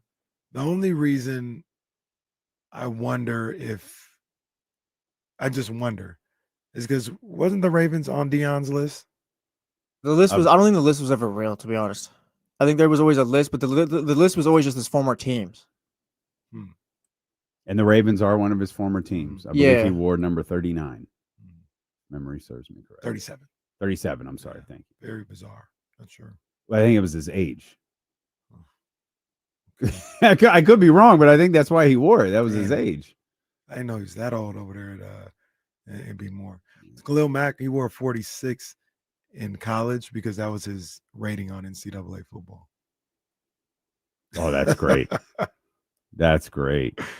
Yeah, I never forgot it. I'm real quick. I'm looking at like the Deion Sanders list of team stuff. Like the only thing I'm really finding is like teams, like a couple teams that he wouldn't want Schroder to play for, but I don't think that was ever public. Yeah, Deion was 37 in Baltimore. Played 9 games for them one season, 16 the next. But if you're Schroder and you believe you're starting quarterback, you want to kind of get to that point. Like I would get not wanting to go. Yeah, I would understand why not. Why that job's locked up as long as Lamar's in the NFL. Yeah, you're never getting that job. You're never like having a realistic shot at that job. Like that is Lamar J. You're behind one of. I don't want to be Buffalo's backup quarterback. I don't want to be Baltimore's backup quarterback, and I don't want to be Kansas City's backup quarterback. Turns out, not a bad job in Cincinnati. You're gonna get some run. That Cincinnati job, a good one. Yeah, you get quite a bit of run there if you're Cincinnati's backup quarterback. But yeah, I as soon as I actually didn't even dive into it. I saw the tweet, saw the post, the article post, and was like, I get it. Yeah, I wouldn't want to either. If I was just wondered, and like you said, it might not even been real, but I was just like, I didn't think one way or another about the story, but the first thing I thought was like, didn't Deion say he wanted him to go to Baltimore? But like you said, if it's not real, if it was just a list of his former teams, then yeah, that's all it is.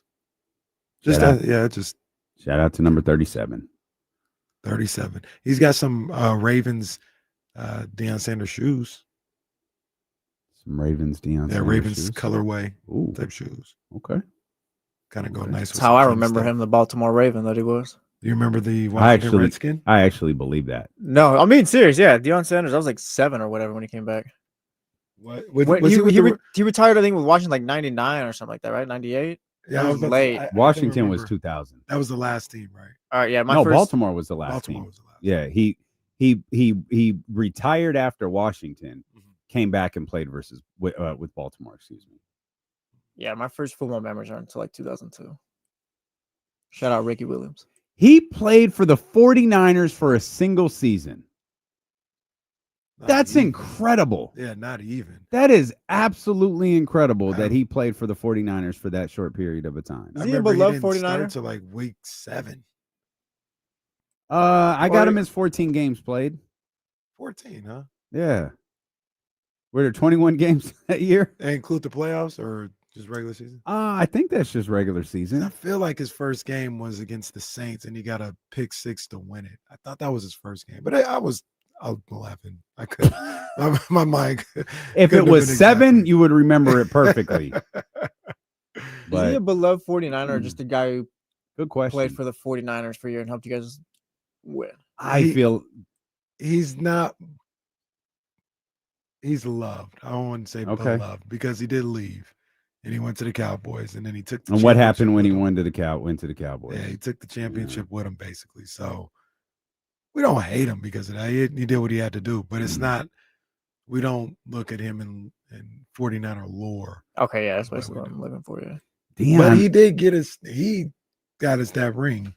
That time the championship was where Deion I'd be curious how many times in history this happened. Deion Sanders that year with San Francisco finished 3rd in MVP voting. 3rd. That was the only year he finished top 3, I guess. No, I'm talking about how many times as a cornerback, ever finished 3rd in MVP voting. He was the defensive player of the year that year, obviously all-pro 6 times. Yeah, it's absurd. He was that dude. Yeah, he was. In 94. He absolutely was. That's incredible. Absolutely incredible. Yeah, 14. What was his first game? I guess that's going to bother me now. I'm trying to figure out what was his first game he played that year. I could probably find that out for you real quick. Thought If it was it's the that Saints important. game, Let me go maybe to not. 94 real quick. I'm already here. Well, the Saints game was week 4, so maybe that checks out. I feel like it was later in the year, but You got the Saints. Oh, he didn't play versus the Rams.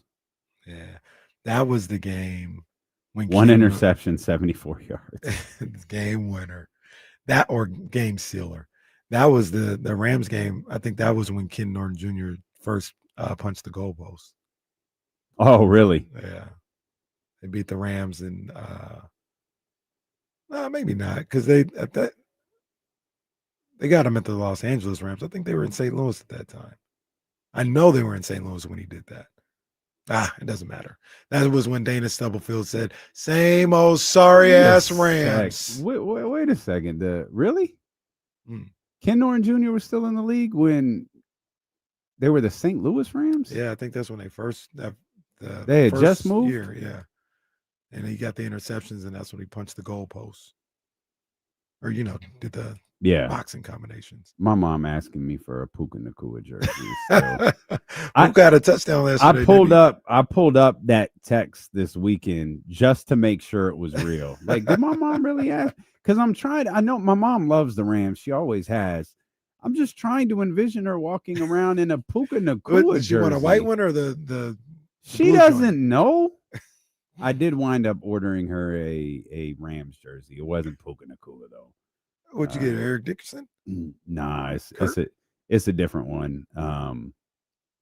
Not to do too much, but it's just a different one. I'll tell you off the air. It's a different one. Deion Sanders is the only one that's ever come close to finishing like top 4 in MVP voting as a DB. That's crazy. In that 1965. The closest you ever get is like linebackers and stuff there. So we save overreactions for Tuesdays. But I do want a reaction to the Chiefs losing. And the Chiefs lost to the Eagles. The Eagles clearly are a better football team. But you specifically, Kenny Caraway, are not in on the Chiefs. You don't like the Chiefs. You don't believe in the Chiefs. You've got the Chiefs missing the playoffs. They've lost 2 close games to 2. I think you have both of them dubbed the division winners in the Chargers and the Eagles. That is correct. Certainly a Super Bowl contender in the Philadelphia Eagles. They don't look good. You feel your thought is validated? Like, this is a bad football team? I wouldn't call them bad, but I don't think they're a playoff team. I think they're around 500. Man. They just don't have enough right now. Now, Rice is going to come back from suspension. Worthy, he's not out for the season, so he'll be back too. That stuff will help. But the running game is non-existent. And I just don't think they got enough this year. Your all-time great tight end too is just that. He's not even playing like that anymore. He's just he's just an all-time great at this point, but not really, the ability's not there anymore. Yeah, wasn't that so? Like, the table was set for that last year. Like, he didn't have a good season last year. Yeah. And the table was kind of set where it's like, oh, we could be going in a different direction here with Travis Kelce. Came back one more year. Did he say this is his farewell year? Or? No, he didn't say that. He didn't say that. Should be. Hey, buddy, your life is about to change. Like, just go ahead, go enjoy it. Go enjoy it. Go on tour. Get ready to learn every language because you're going to want to go. Hey, you could do your podcast from anywhere on the planet and probably make a substantial amount of money doing. They already got a deal, didn't they? The Travis Kelce joint already got a deal. Go do that. Yeah, go do that. Keep your brain intact. It's over for Kelce. Yeah, as far as being Kelce. Yeah, and he could have moments, but seasons, stretches of a season, feels far-fetched. I'm not out on the Chiefs. I'm not going to overreact to them going 0-2. I think they lost to 2 better football teams. No, I think they lost to 2 better football teams, Eagles being unquestionably better, but they don't look good. No. Like, they do not look good right now. And whether it's going to get Tyreek Hill back or it feels like they're missing something. And maybe it's just hunger. Maybe they've been to 4 straight Super Bowls. Maybe maybe that's it. Like the road to get to a fifth one, or have they been to 3 straight? Excuse me, they've been to 3 straight Super Bowls. The road to get to a fourth one is just incredible. Yeah. Like it's insane to think about. And at some point, you're just not going to win. Like that doesn't mean they're done. The Mahomes era is over and all this. No, just one of these years, 2 of these years, you're not going to be a team that's a Super Bowl contender or a conference championship contender. Then you got to build back up to that. I think last year the number was they were 11-0 in 1-score games. They're already 0-2 this year. I am a big believer in the NFL that those type of stats, whether it's 1-score games, whether it's fumbles lost, things like that, they tend to balance out over the course of a couple years. And they can mess around and win 7 straight 1-score games. Like it's a possibility when you have 15. But I think that'll balance out a little bit. I think it'll be more of a situation where we're looking at the Chiefs and saying, man, all those close games they were able to win last year, they haven't been able to win at the same rate this year. And yeah, I see them being around a 500 team. In not the same vein, but maybe a similar one. 5 touchdown passes for Jared Goff yesterday. 50 points for the Detroit Lions. Now, I believe your original hot take was the Chiefs and the Lions are missing the playoffs. Yeah. Again, it's not overreaction Tuesday because it's not overreaction Monday because we do those on Tuesday. But is Detroit back? Or alternatively, is Chicago that bad? Detroit's fine. Detroit, they'll be in the mix at the end of the season. I don't know if they're gonna put up 52 every game or whatever. Well, that was a good response though. Yeah, like that they'll be more of just that. They'll be more of what they've been the last couple of seasons. The Bears are, I don't want to say the Bears are bad, but their quarterback might be. So there's a couple things going on in this game. And one, the Lions look great. They got back to business in a major way. That was good for them. I'm not going to go off of my prediction yet with them. I want to see them do it maybe 1 or 2 more times this season.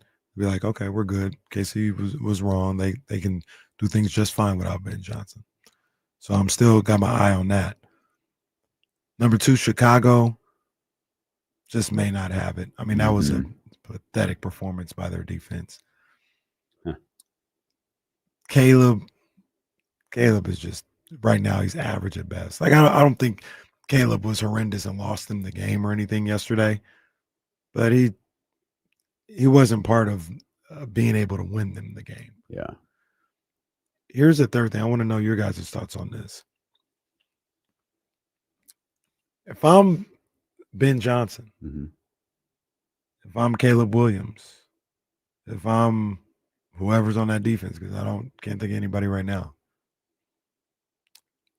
I'm going to remember that, Detroit. I'm going to remember that.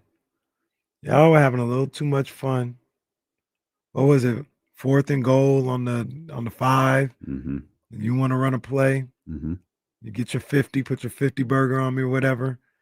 I'm Ben Johnson. I'm going to remember that. I'm going to store that away. I'm going to see you guys again. And look, I'm not even saying the Lions did anything wrong or nothing like that. I'm just speaking from the Chicago side. If you got any pride or competitive spirit, which I do believe those guys do have, I'm going to remember that. You need to go remember your playbook, Chicago. I'm going to definitely remember that, though. I'm going to see you again. I mean, the players have to bear the brunt of it. Dan Campbell might have been just having some fun with his old coordinator. I don't play like that. It's been the Lions, though. They don't ever take their foot off the gas. Nah, they don't. They don't. And to your point, you might be like, man, what you mad about? You know how we do over here? You was the one driving the car last year doing the same thing. If we were in that position, I'd run the score up on you. I'd be like, no score. As a matter of fact, you know what?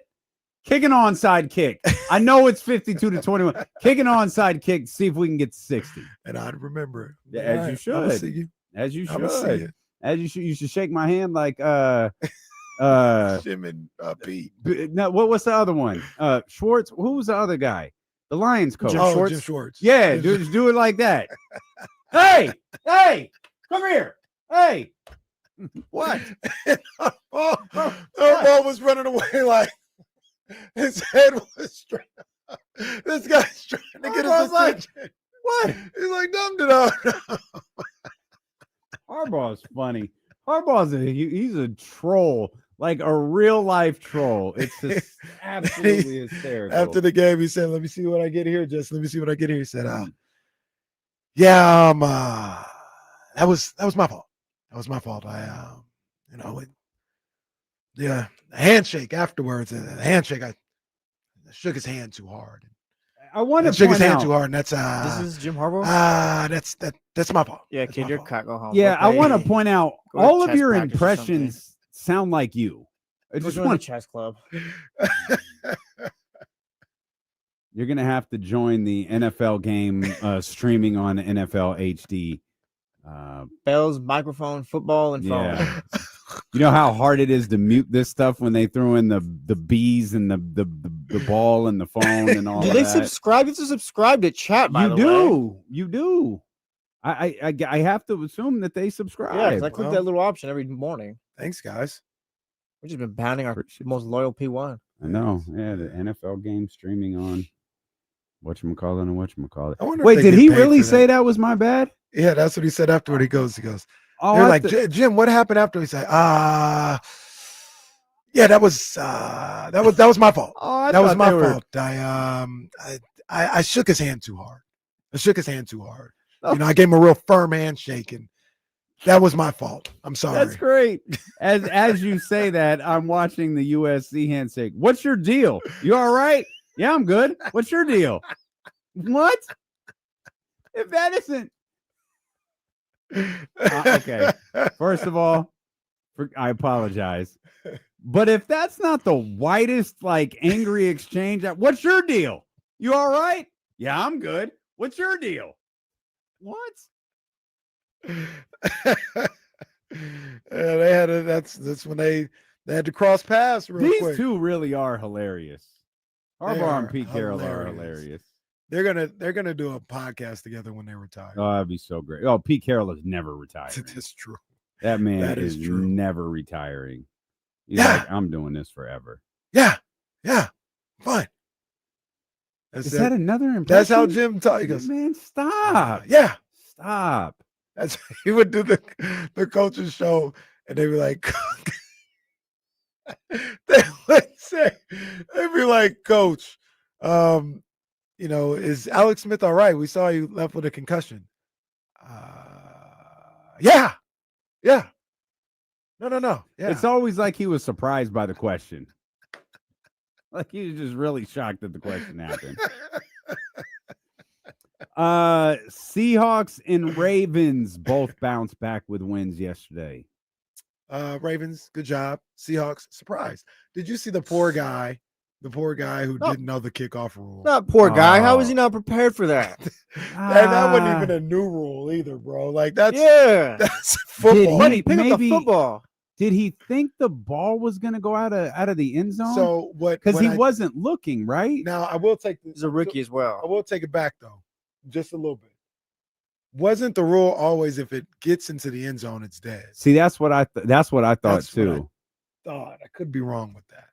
If it touches because there would be times when the people would, be standing on the goal line, the returner standing on the goal line. Remember, he do his arms like this, and it just bounces in the end zone, and that would be it. That'd Well, be a that could be touchback. to get the touchback. But you figure they went over this like in meetings. No, he's Well, gotta they know. probably He's got to didn't. know. They He's might gotta have know. thought, yeah. Now the other I thing that might assumed he happen thought the ball was going to bounce out of the end zone. is if it goes directly to the end zone, maybe it would have been dead. But there's this live area now. It hit in regular play, right? and if it hits first in regular play, right, maybe that makes it live. But yeah, that was bad. That was bad. And then I saw clips of Aaron Rodgers getting mad at one of his receivers. All right, bro. Oh, it's happening already? Like, all right, you mean the guy who went 18 of 33, who barely cracked 200 yards and threw 2 interceptions? Oh, it's getting bad in Pittsburgh? Oh, like, all right, man. okay. Settle down. All right. You're getting upset about that forcefully. Can people talk to you like that when you throw a pick? Shout out to that kick returner who helped ensure that the Steelers lost. Might get Mike Tomlin fired though. I don't think the Shouldn't have sat fired around and wait for shouldn't have sat around and waited for Aaron Rodgers then. Mike Tomlin will get a job. To paraphrase that badass little kid, Mike Tomlin, this is on you. Mike Tomlin will get a job the second he left the Steelers. Oh, absolutely. Have the Rooney's ever fired a coach? They've only ever had 3 of them, I think. Yeah, and I don't think they fired. I think Bill Cowher walked away. Noel, I think that's the other Chuck coach. Noll. Chuck Noll. I'm assuming he walked away, and then Tomlin. Yeah, it'd be pretty tough for the Steelers to fire him, I guess. That's pretty crazy. 3 coaches and all those years. 3 coaches. Can you go fire the black one? I'm watching you. I'm watching you, Rooney. Hold on. Yeah, well, when the man's got a point, the man's got a point. Let's look at something real quick. Bill. Where's Bill Cowher? Bill Cowher. Let's take a look at some Bill Cowher stats here real quick, because I know that's what everybody is tuning in for. Bill Cowher stats. Let's see. Pittsburgh. There we go. Starting in 19. Oh, yeah, there we go. 1992. Bill Cowher, is that right? Oh, no, that's not right. Let's see. No, you're fine. Oh, this doesn't have his. Oh, here we go. Here's his win-loss record. 11 and oh man. Let's see. Bad? We got no, not really. We got 11 and 5, 9 and 7, 12 and 4, 11 and 5, 10 and 6, 11 and 5, 7 and 9, 6 and 10. Bounces back with a 9 and 7, 13 and 3, 10 and 5, 6 and 10, 15 and 1. It's Goodness the gracious. Roethlisberger year. 11 and 5, 8 and 8. Bro, these dudes really have had 3 coaches since 1969. Rightfully so. These dudes are all successful. Wow. Yeah, there's not a lot of losing seasons in here. No, there's not, and there's none. Cowher's only got 3 losing seasons. There's none with Mike Tomlin. So it would be pretty crazy if they fired. Yeah, maybe they don't do that. That'd be pretty nuts. There's KC again. Yeah, Casey's staring at the camera, trying to show everybody he actually kind of looks like Mike Tomlin when you see his beard up that close. I'm letting them know I'm watching you. Any thoughts on the Seahawks? Not really. It's a Yeah. nice, good win on Good the win, road, get but it's things on not track. gonna. Sam yeah, they're Darnold. fine. Sam Darnold played it, no bounce back. No bounce back. Okay. Made some good throws. That game's more about the couple, Steelers coming out. couple that he didn't. Well, There's a couple that he didn't. Ramsey got him a couple times. Yeah. Or once at least. Yeah. I he think did. that game's more about the Steelers coming out than the Seahawks. Okay. I think coming out of week 1 against the Jets, you're probably expecting a little bit more. This game was not enjoyable to watch. It was mostly background noise, but Bijan Robinson had a monster game last night to make sure Atlanta. That's Jesse's Falcons. My Falcons. Yeah, your Falcons got a win over Minnesota. Of On the course, road. the other quarterback news today, JJ McCarthy, going to be out for a couple of weeks with, I think it was a ankle. Was it? I thought it was Jaden's a knee. Jaden's a knee. Okay, so JJ's the ankle. Yeah. Which sets up, I believe it was Carson Wentz to be your quarterback. Good luck. Are you seeing anything from Penix that's getting you? Because I think you were a believer in Penix before the season started. Jesse definitely was. He's cool. I'm not seeing like I haven't seen anything like to make me think he's a superstar. He's a lot like JJ, and these are his first Yeah. This is his first real quarterback action. I mean, he played de facto garbage time in the season last year. He's cool. He's a good quarterback, good young quarterback. Still learning his place in this league and how he goes about some things. So he's good.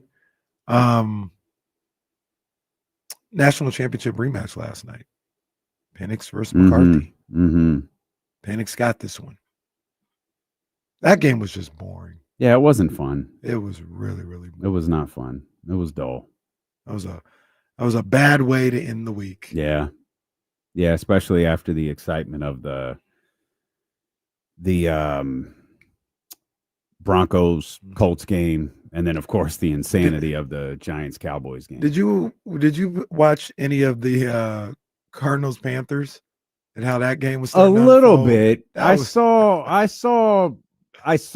Bryce was cooking. I saw the onside kick, and then obviously saw how it finished. They had so many different twists and turns in the final 5 minutes of that game. I thought the Panthers were going to pull it out. I thought they were going to pull off the upset, but it's an avail. Cardinals are 2-0. They'll be coming into San Francisco next Sunday, 2-0. Somebody's O has got to go, and hopefully it's Arizona's. Okay. Are you proud of that? Oh, I didn't. Did you think that went over well? Oh. It's a boxing term. Could you give it back? Somebody's give it back. Well, give it back to Jim Lampley or Max Kellerman or whoever was doing that. That's Max terrible. said some wild. Did you see those, Jesse? Max was saying some wild stuff during the fight.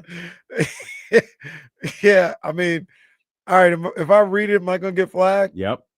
I don't know. We'll see. Go ahead, Kenny. I'm just reporting. Well, go ahead, report. Let's see how it goes.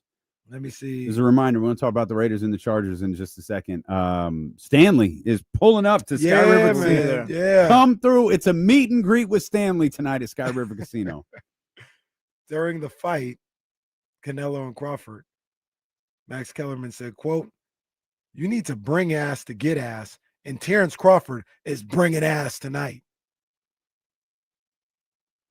No, that's not a flag. I don't think just that's checking. It's weird. It's a party rule, I guess.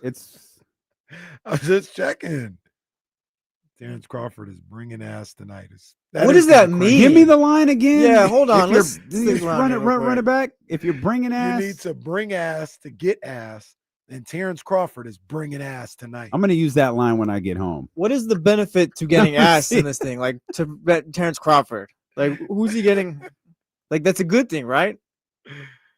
Yeah, that was a positive for Terrence. Yeah, so where's who's he getting this ass from? I'm gonna. Why is that a positive? I'm gonna try this line in real life. Maybe you need to bring ass to get ass. You know what I'm saying? No, I don't. What does that mean? I don't know. Ask Max Kellerman. Who the hell is Max Kellerman? No, it doesn't matter. I think the key to a Raiders victory is actually kind of simple. Okay, what you saying? Ashton Genty. Simple, but not. If Ashton Genty can have a NFL moment where it's like, nah, the running back is here. What was he, 6th overall pick? If he looks something like, okay, this is what you drafted him that high for. If we come back tomorrow at 12 o'clock and Ashton Genty has 100 plus yards on the ground, I'll go 130 total. The Raiders have won. Yeah, that's my call. That one, for sure. That's my call. Yeah. I'm interested to see how Brock Bowers is able to go. Obviously, he practiced on Saturday, didn't practice any other day during the week. He is the ultimate playmaker for the Raiders. But if you can't run him out there, of course, this wasn't the case with Christian McCaffrey. We didn't know if Christian McCaffrey was going to play week 1, and he had a massive workload in that game against Seattle. Not really the case yesterday. Usage rate, to use the basketball term, was down a little bit. Still very effective. I think 100 plus scrimmage yards for with a touchdown for Christian McCaffrey in that one. So maybe you get something along either of those lines for Brock Bowers. If that's the case, again, I think it was a successful night for the Raiders. But their offense is going to have to be, and this is why I'm leaning so hard on Genty on this one. Their offense is going to have to be better than it was against New England. I think their defense can hold up. I think their defense can get key stops. but it won't matter if their offense can't convert in key moments, because while I don't think the Chargers defense is something like super threatening, their offense is, and they're probably going to score points. And if you've got to go toe-to-toe with them and get a stop at some point, then you're going to have to be able to throw those punches first. Yeah, and look, I think the Chargers are going to score their points tonight. Yeah. I think we're looking at them at least being around the 24 to 27 range at least. So that means we're going to have Geno, and like you said, that run game, they're going to have to match him at some point for point. Now, to your point, at some point you're going to have to get a stop, but you're going to have to be able to get to the point where you've gone toe-to-toe with them on the offensive end to be in position to get that stop. The Raiders' defense is not bad. No, I don't think so. But Kansas City's is really good. And they didn't get 30 plus up on Kansas City last week, but they were able to get in the end zone against Kansas City. So the Raiders are going to have to find a way probably to be a little bit better on the defensive end than they were last week. And they're probably going to have to find a way to be a lot better than they were on the offensive end than they were last week. But I'm looking forward to this one. I think the Raiders have a chance to I think the Raiders have a chance to kind of make a stamp here. Like, y'all love the Broncos this offseason. Kansas City's floundering, and we just knocked off the team that y'all loved here. Pay attention to us. I think we got a chance. First place in the division. Yeah, right now. Yep. Be first place in the division if they can get this one, man. And we're going to watch it together tonight at 32 Brew Street, Sky River Casino. Come through, hang out with us. Stanley is coming to hang out. Man, this is crazy. Never met Stanley in my legend. life. He's coming through. He's a legend. He's going to have a Tony Romo jersey on. He's going to have a Dak Prescott jersey. I don't know what he's going to have on. Drew going to be there. He's going to have his Cowboy jersey on. Wear whatever you're a fan. Cowboys aren't playing. It doesn't matter. Wear your jersey anyway. Come through, see us, 32 Brew Street, Sky River Casino, 7 o'clock tonight, Raider Nation. It's the Raiders and the Chargers. We'll be back here to recap it all at 10 a.m. on Sacramento Sports Leader, ESPN 1320. Vamos Gigantes, though. Good stuff. Good stuff, good stuff.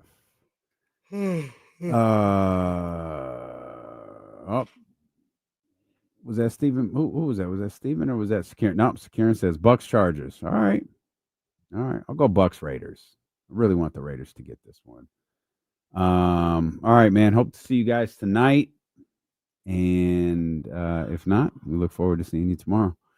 10 o'clock with the Insiders.